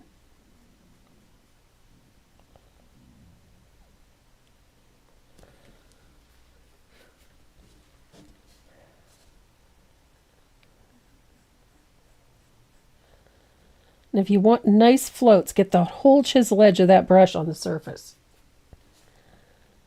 If you're only using the tip of the brush, you're not getting nearly enough of the brush to do the float.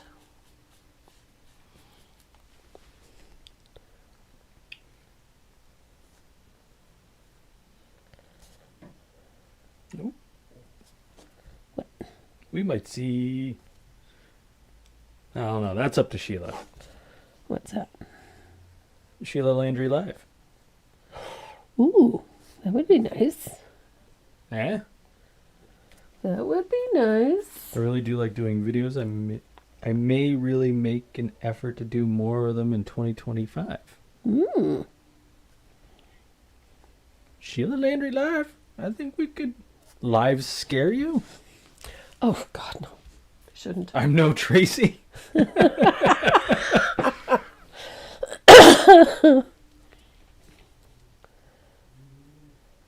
You get used to it. Yeah, you do. After a while, you get a little bit more relaxed with it. Sometimes I think I get a little too relaxed with it, but it's all good.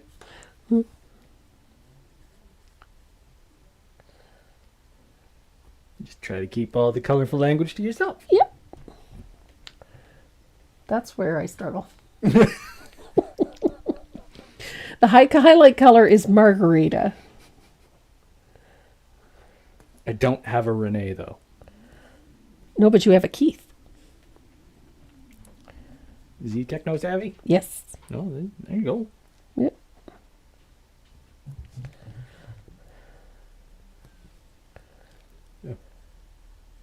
Hello, Harry. So there's with our highlight in. Nice bright pits.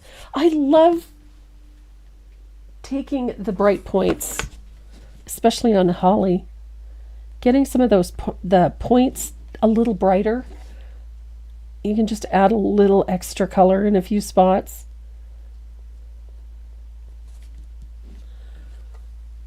It just amps them up a little bit.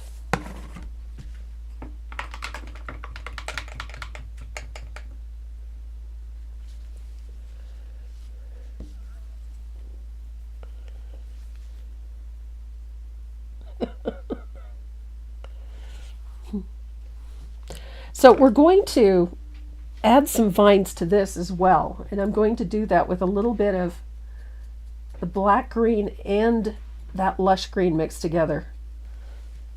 Just going to bring these down so that we have those stems in place.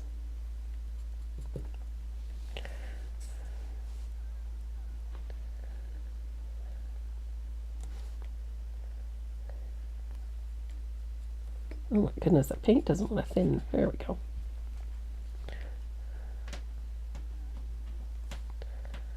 So this just connects all of those leaves very nicely.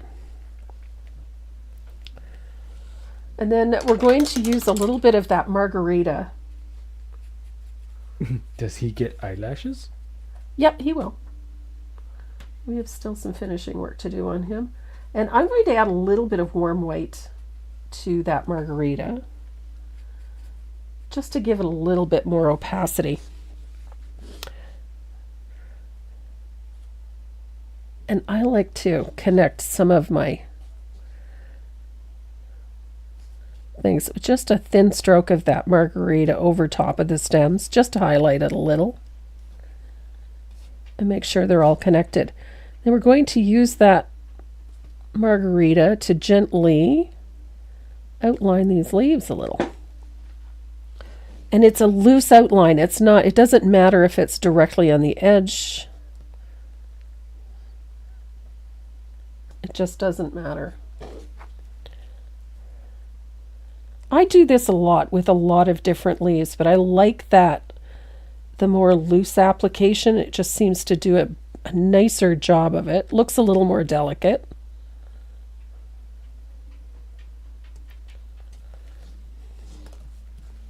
And a little softer. It defines the leaves nicely too.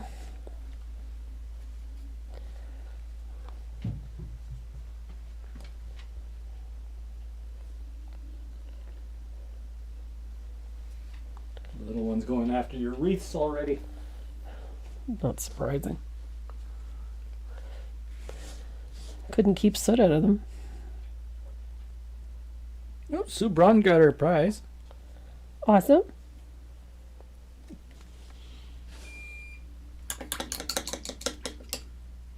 I'm not sure what that was. The computer shutting off.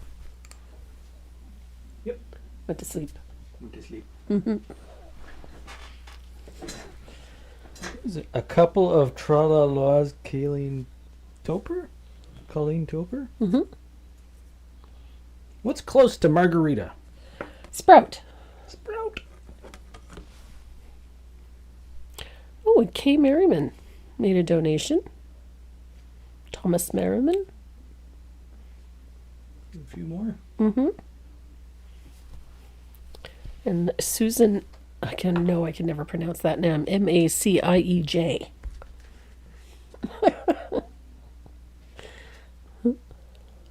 So our little Santa has, we've just got a couple more little details to put in. And he is looking rather handsome. I'm rather pleased. So we have a few more little details. I like to go in with a little asphaltum and adjust a few shadows, particularly in the face. I like to deepen this one around the eye a little.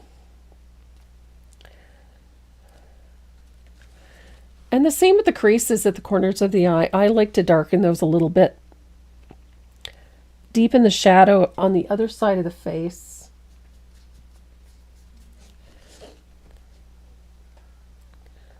Just there.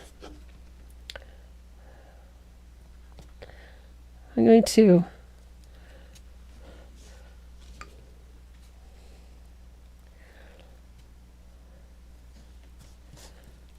all these nifty little spots around the nose, under the nose, along the mustache, just so the nose stands out a little bit more. And then there's this little area here in the corner of the nose. Important that that one gets deepened a little.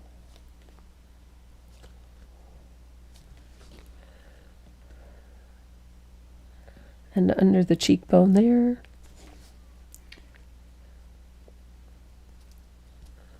That doesn't help. It doesn't help me. What? Susan, it's pronounced Mache? Magic? No, Machee. Machi. Yeah, but there's an little hat. I think it's a little hat. Yeah, little hat over the A and then a accent aigu on the first E. Okay. Machi? Machi? Or moche? Or moche.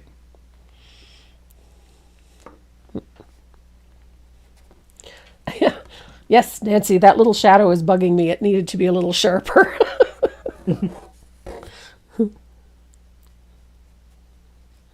There we go. So by adjusting that shadow, it just makes his cheeks a little rounder. Yeah, exactement. Ah, Okay. Québécois. Ah, okay. C'est vrai? I'm liking him a lot. Oh, wait, no, it might not be Québécois.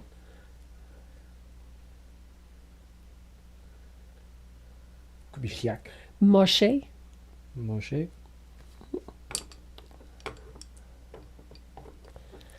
It may not even be French. True.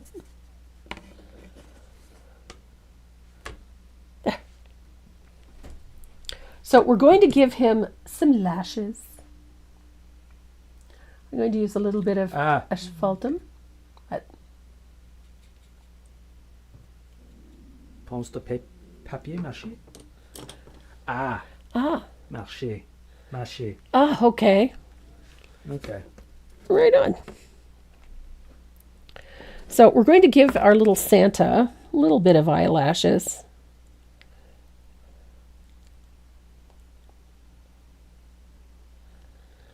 A little bit of thin asphaltum at the outside of the eye.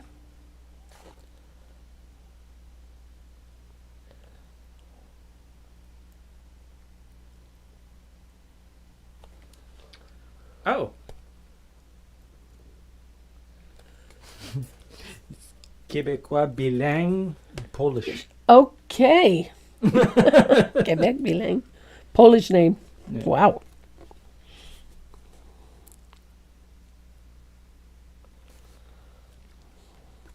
We are not ones to throw stones. Scottish, French, Canadian. Scottish, Irish, French. Yeah. The gene pool gets a little deep. So we've now got our Santa and our holly and everything in. I'm going to set him aside for a moment because we have to work on some of these things, these little things, these crossbars and snowflakes. If I can find my snowflakes. What did I do with my snowflakes? Can't believe I've lost them already. Cat take them? No, No, the cat didn't take them this time. I don't think so. There's a little. Little one's back upstairs. I don't know where my snowflakes went. Good gravy, Marie. Nope. Nope. Nope. Oh, for heaven's sake. How do you lose something off of a table?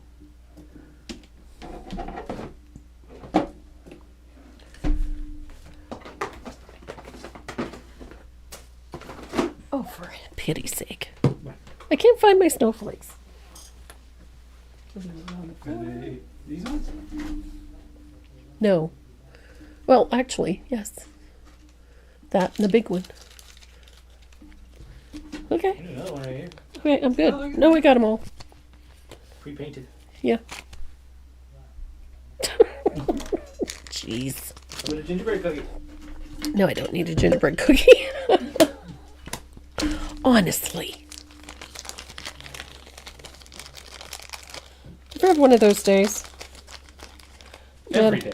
Every day. Oh, come on. Here we go. Oh, poop. Just put the stack there.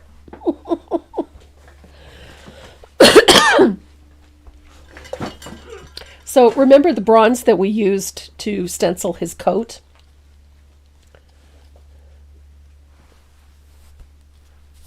Ah, Maze ate them. yeah.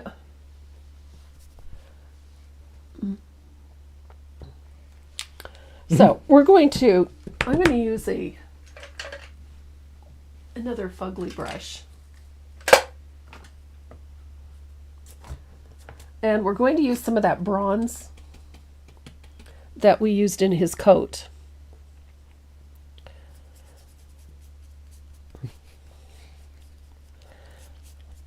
And I want to paint the edges, but it is a sloppy paint job.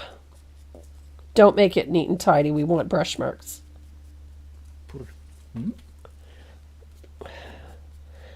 Part of the effect. Yep. So we want brush marks. We want the paint to have thick spots. We don't want it to be pretty. Not yet. We're going to make it look pretty. I lost a little skull on my painting table a year ago. Still haven't found it. Oh, you are not alone. So how many more do we get? 1, 2. We have 5 paintings to give away still. And Yep. 6. Mm-hmm. 6 goodie boxes. There. And we're going to do the same thing to this one.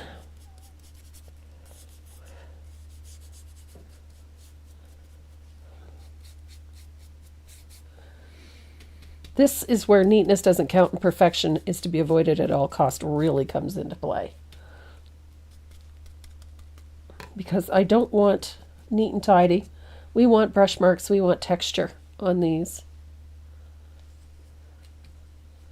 So don't be shy. There we go. And they are going to look a little sloppy. For a minute. And then we're going to dry them. These metallics always take quite a bit longer to dry, so if Renee wants to, what are you doing? Where's Bob? He's over there, I think. He's around somewhere. Maybe not. You found Bob? Well, Bob. That's not Bob. Is that Bob? Hey, Bob. It's Bob. People were saying it. Bob hasn't made an appearance. Bob. There's Bob. Yes, our oh so creepy zombie cookie. We haven't seen Bob this year. There you go. Bob's here. Yep, Bob took the snowflake. Probably. Bob's always nearby. Yep, he's never too far away. He's He is looking rough. Yeah, he is. Yeah. He's seen a day or two. And every donation you guys have made through Super Chat, Bob was the one dancing, so Yeah. Bob's always here. Hooray for Bob. King Bob! Best minions ever. Anybody that's never been on this channel before goes, what the hell is this?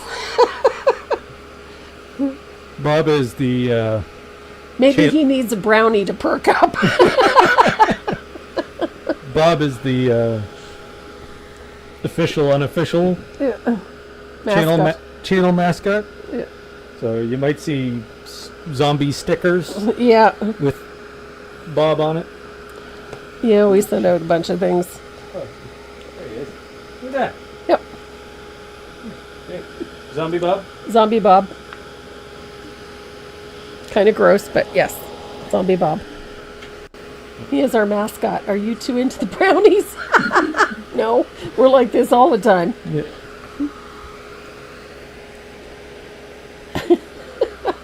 Still think that some Renee glitter might have upped the ante a little. Zombie Bob! So, almost done. These are almost dry. He is our mascot. Yeah. Yes. Another great statement, in fact. What did I miss? I gave my sister a bunch of bobs. Nice on one side, zombie on the other. She thought they were hilarious. Yeah, they are. Hi, Elaine. This is mild. I've seen them at their worst.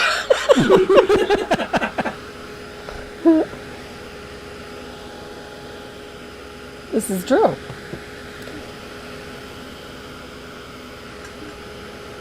Bob has the zoomies every time there's a donation, so he's exhausted.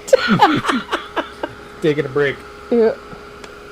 All right, so that metallic is just about dry. Still a little tacky, but I'm going to set that aside. And we're going to finish off these snowflakes.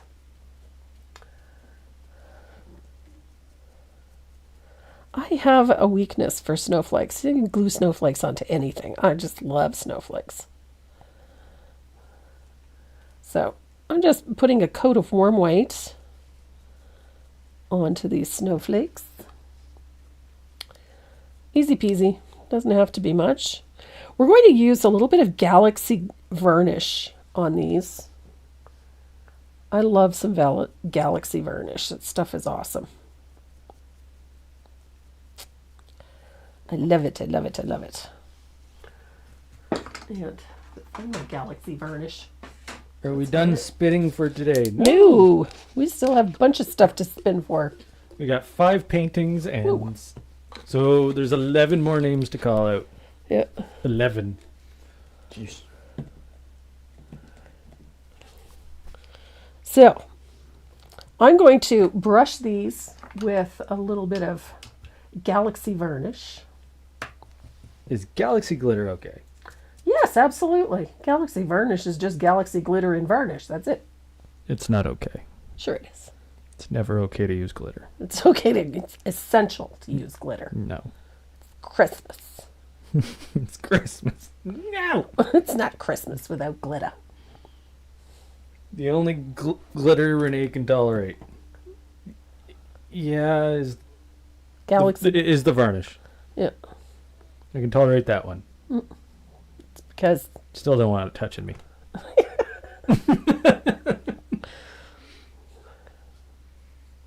he needs a Grinch sweater. You and your anti-glitter agenda. Yeah. So there we go. Renee needs to go to Glitter Anonymous. No, that would be me. That's where you go when you have a glitter addiction, isn't it? Yeah, one would think. Did you hide my glamour dust? I did no such thing. I wouldn't put it past you. Thought about it. I know. That's why I asked. I did not touch it. No.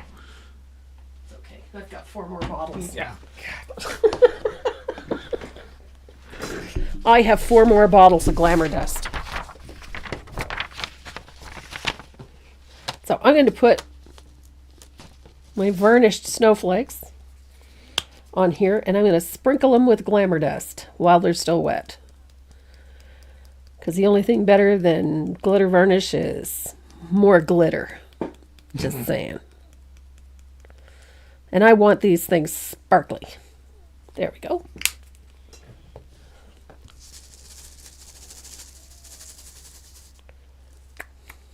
Look at that. Sparkly. Very sparkly. Super sparkly. Look at that. Can never have too much glitter. Choop. Get over there. A single glitter is too much glitter. Look at that. I managed to do it without getting glitter everywhere. So these bars are going to get a wash of thin asphaltum. Just thin it out. All we're doing is just toning it. That's all. It's just going to soften the look a little bit. Denise Van Newkirk's off to grandson's hockey game. Awesome. Merry Christmas and thanks again. You're very welcome. Thank you.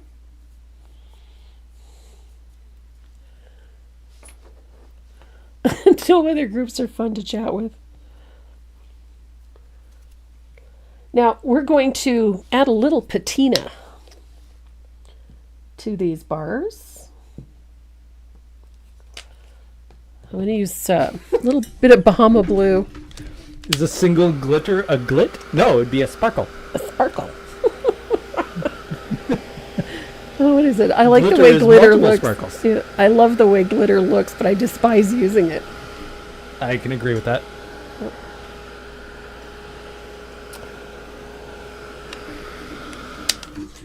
There. A single glitter is a sparkle. So I'm going to float a little asphaltum at the edges here. Just a little bit.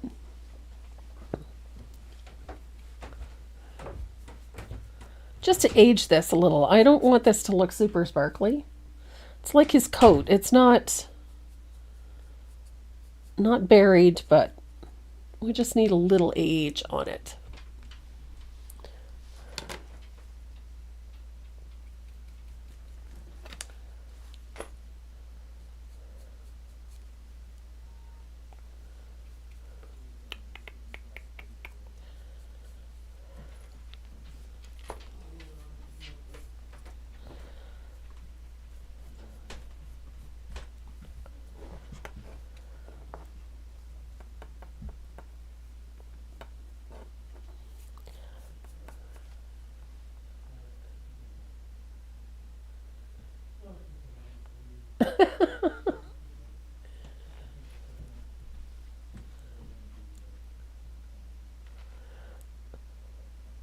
I could see my son storming the Parliament buildings with a sign that says "Stop Glitter."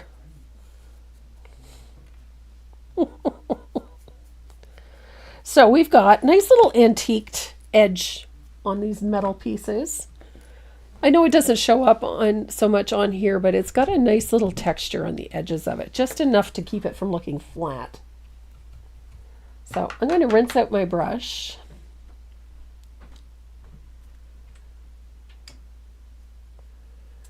And I'm going to pick up a little bit of Bahama blue. And this is just going to give us a little bit of patina in a few places. We don't want to have a ton of it. And it's just a light little float wherever you feel it needs it. It's not a really strong amount of color. It's just a little. So it's just a little patina in a few places. And I do that to both pieces. And you can make it as strong as you like. If you prefer to see more of the blue, then by all means. I like having, because there's blue in Santa's beard, I like to bring a little of that color somewhere else within the piece. I just think for me that's important. And it just keeps everything nicely balanced to have those colors move around. Glitter factory tour.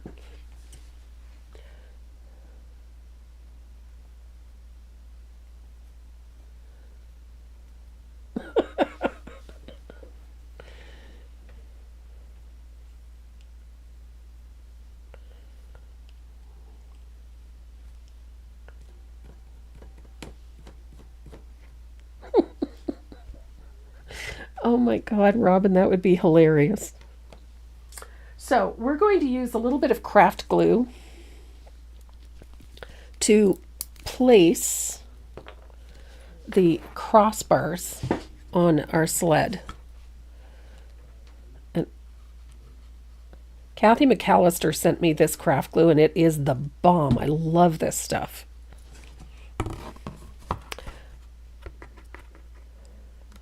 So I place this bar so that it's roughly even across the surface and just below the hanging holes. So about, I want to say, 1/2 inch from the top, maybe even 1/4 of an inch. So we've got that top crossbar on, and we'll put the bottom one on. And it's the same with the bottom one. It's about 1/2 inch from the bottom. And I want about 1/2 inch of bar on either side so that it's fairly even. Like so. Just make sure that it's straight. There we go. And we're going to glue the snowflakes onto the bar in the same way.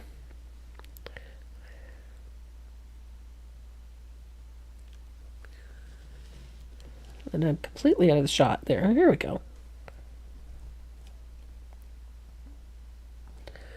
So I like to have one on the bar, and then I want one of the small ones on the robe, just like that. It just helps fill up some of the negative space, but without being too much. And we're going to do the same thing with the crossbar up top. Now this is where I like that big snowflake. I love this. This is one of my favorites. I just love this thing. And I'm going to put it so that it's right about there. I don't want to cover up the hole, but the hole is somewhat in behind it. No, I haven't done the holly yet. That tendril, I forgot about it. Thanks for reminding me. Thank you, Diane. I almost forgot. The tendril. The tendril. Tendrils. Goodness. I don't know what I was thinking. I usually do those As you're doing the leaves. as I'm doing the leaves. I completely forgot. Thank goodness for Diane.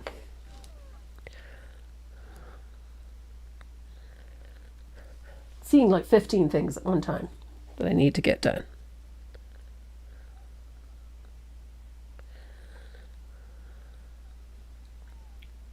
There, I got all the names on there. Everybody's on? Everybody's on. So I've got that one on. And I put the larger one just to the right of it, or to the left of it, sorry. And then I keep the small one for the surface, and I like to have that one right about there.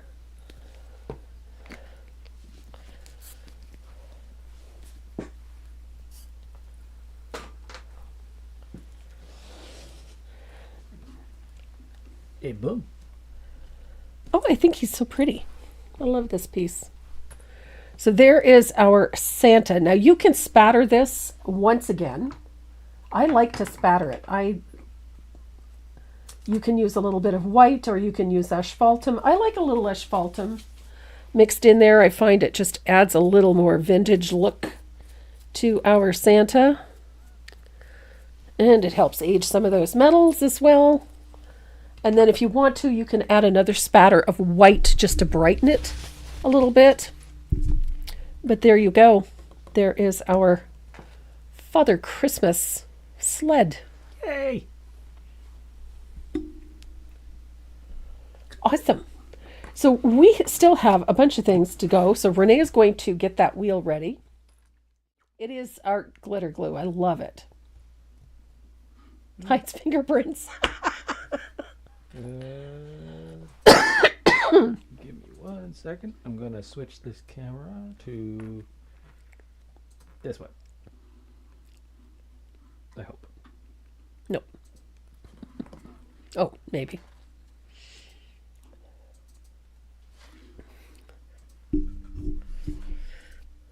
This one?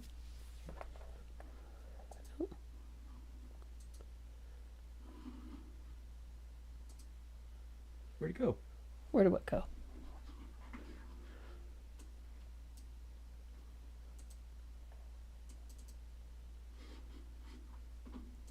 Where That's- is...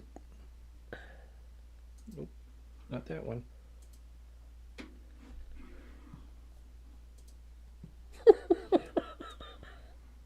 Give me 1 second here. Ooh, got your hands in there.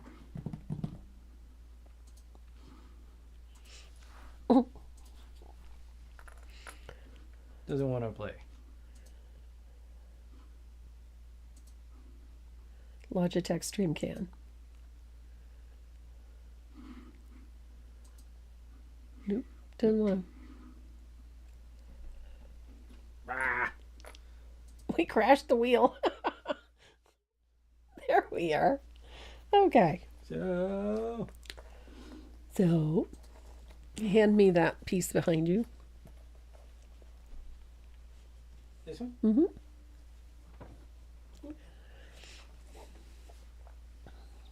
Boom. That's the piece.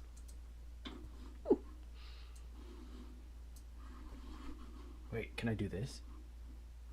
The wheel? Oh, look at that!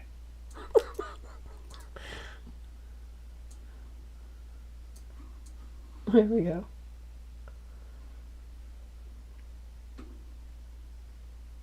So this is the piece, our next giveaway to the donor's wheel. Yes. Boom. This one is called Peony and Gold. Who do we got? It'll probably go to somebody who hates flowers. Andrea George. Just give me the sticky note.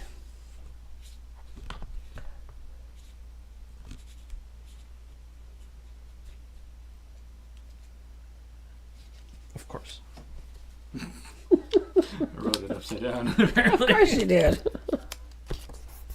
Andrea George. You stuck it on upside down. Well, Andrea George. Wait, can I do this? Oh, oh, boop, look at you. bam. It seems to me, didn't Andrea say she'd never won anything on the wheel? Yeah.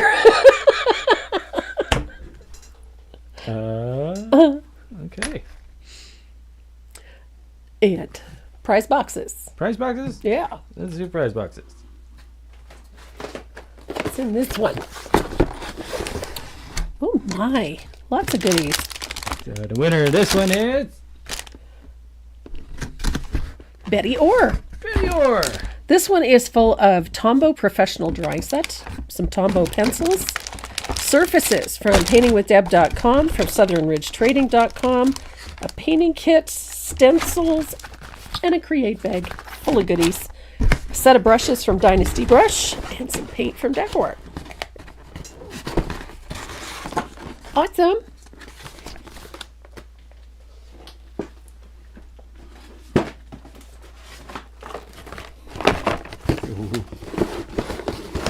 There's a couple in there that That's why. oh, It was missing something. There. there, it's getting stuffed with some more stuff. Yeah, God knows we got enough stuff around here. This one has got painting kit, drawing set from Tombow. It has a brush caddy. Some Brush caddy. Yeah, sure. Brush caddy. Holds her brushes. Nice.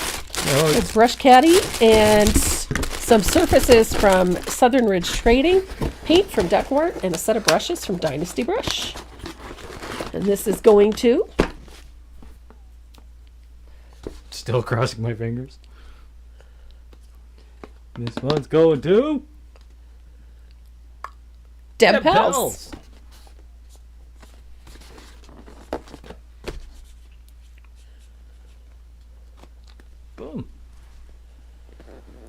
Da-da-da-da. The bells.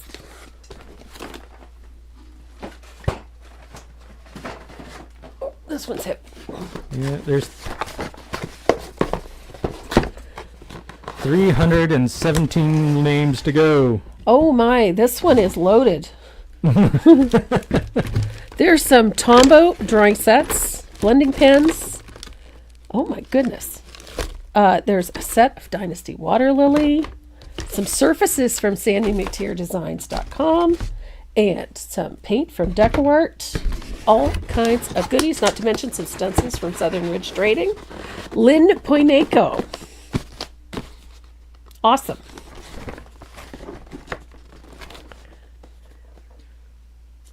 I hope I spelt that one correctly. We will put the list of names up on the Tracy Morrow Live page.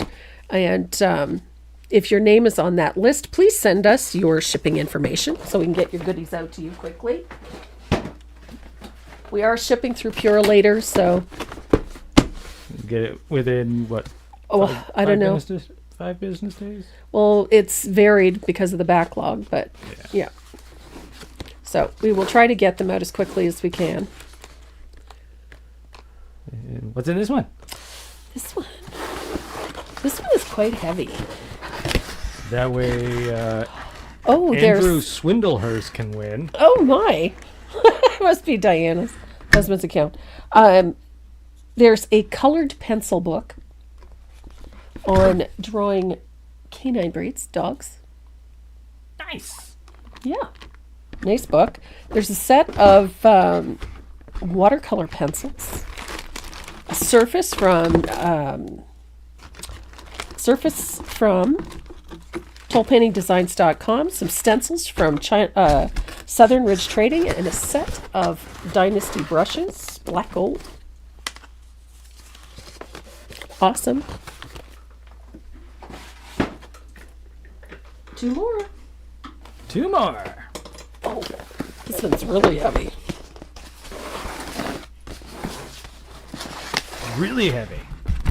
Oh, this has a gorgeous set of candle holders. Surfaces from Sheila Landry. Nice. Beautiful. Set of watercolor pencils, some stencils, a stamp set, and some pens and pencils from Tombow, as well as some paint from DecoArt. My goodness. And of course, there's always some goodies from us in there as well. My heavens. And that goes to Chantel Purdy. Yay. Awesome. Oops. Dropped it. That's okay. I had to bend down to get this too. There we go. And the last one. Oh, goodness. I don't know what's in this one either. Nice. Oh, there's a journal in this one. A set of pencils from Faber-Castell. There's stencils from... It's not one of those big no. pencil cases, is it? Oh, nice. Yes, these are beautiful. These are the Pitt Graphite Matte drawing pencils. Really nice. A drawing set from Tombow. Beautiful journal. It says imagination is more important than knowledge. And some stencils from Southern Ridge Trading, some paint from DecoArt, and a gorgeous surface from Sheila Landry at tollpaintingdesigns.com. And it goes to Diane Hendricks. Awesome. Beautiful. That's all the 12 prizes. That's all the 12 prizes. We still have 3, 6, 7, 8. We have 4 more. 4 more.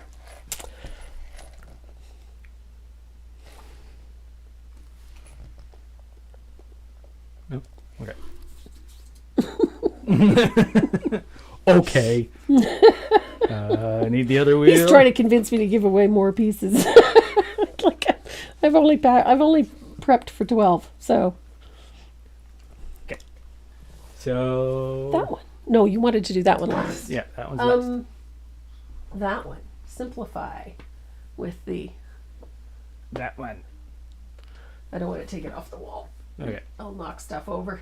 It's the one with the daisies or the... The daisies, yes. Or The brown-eyed Susans. Brown-eyed Susans. Simply brown-eyed Susans. Simply brown-eyed Susans goes to...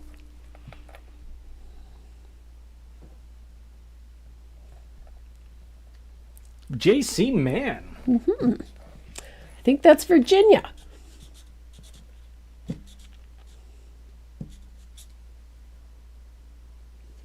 Go.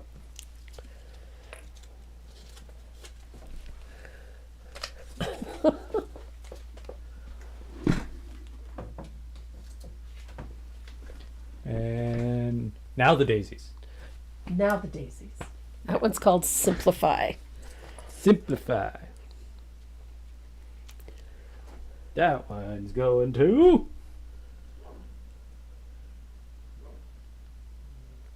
Sandra Jackson. You were close. Yep. I saw Deb Daniker's name right above it. Sandra Jackson.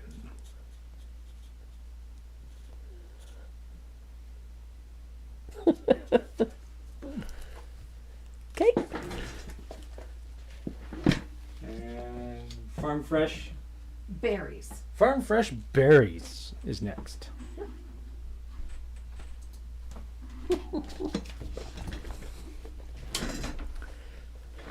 Whee!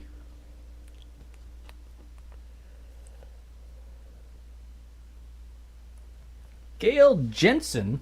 Nice. Uh-oh. What? Her name's on there twice. Well, she can only win once.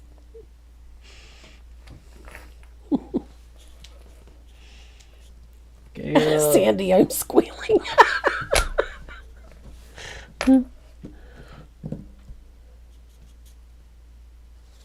Gail Jensen. Awesome. And then we have one more. Renee wanted to keep it to the end. He's going to go get it. Oh, it's a Christmassy one. It is. This one is called Joy.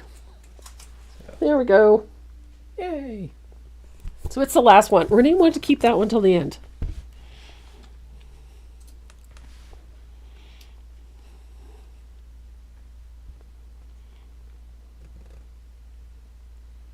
Oh.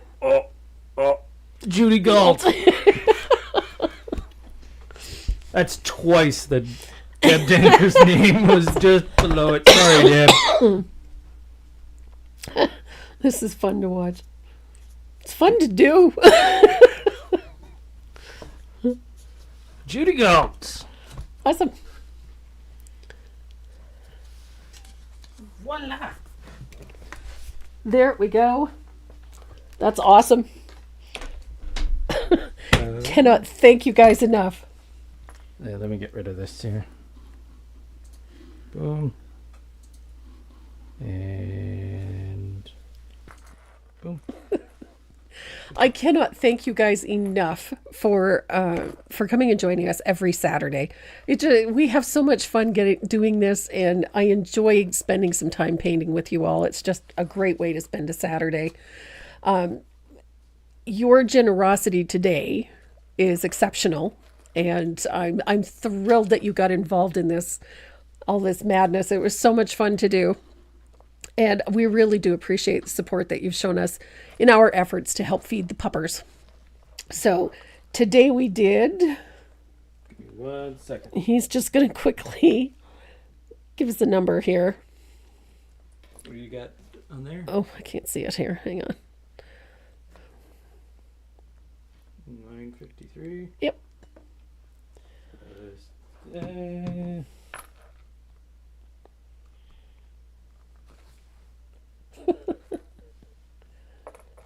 So the grand total, rough estimate, because YouTube doesn't give us the percentage, Yep. is $3,328. Nice. Very nice. Our little animal shelter here is going to be very, very happy. So that will keep puppers in good food for at least half the winter anyway. So thank you so much for all of your support of that. And of course, thank you for supporting the channel and for supporting us. Thank you. We greatly appreciate it. Next Saturday, we're going to go live again with a fun little project. We're going to be painting this one. Wanted to do something simple and something festive. It's this little guy here, these merry and bright chickadees. It's a fun pattern. It's available on the website if you want to paint along. It's a fast and easy paint. I think you'll enjoy it. And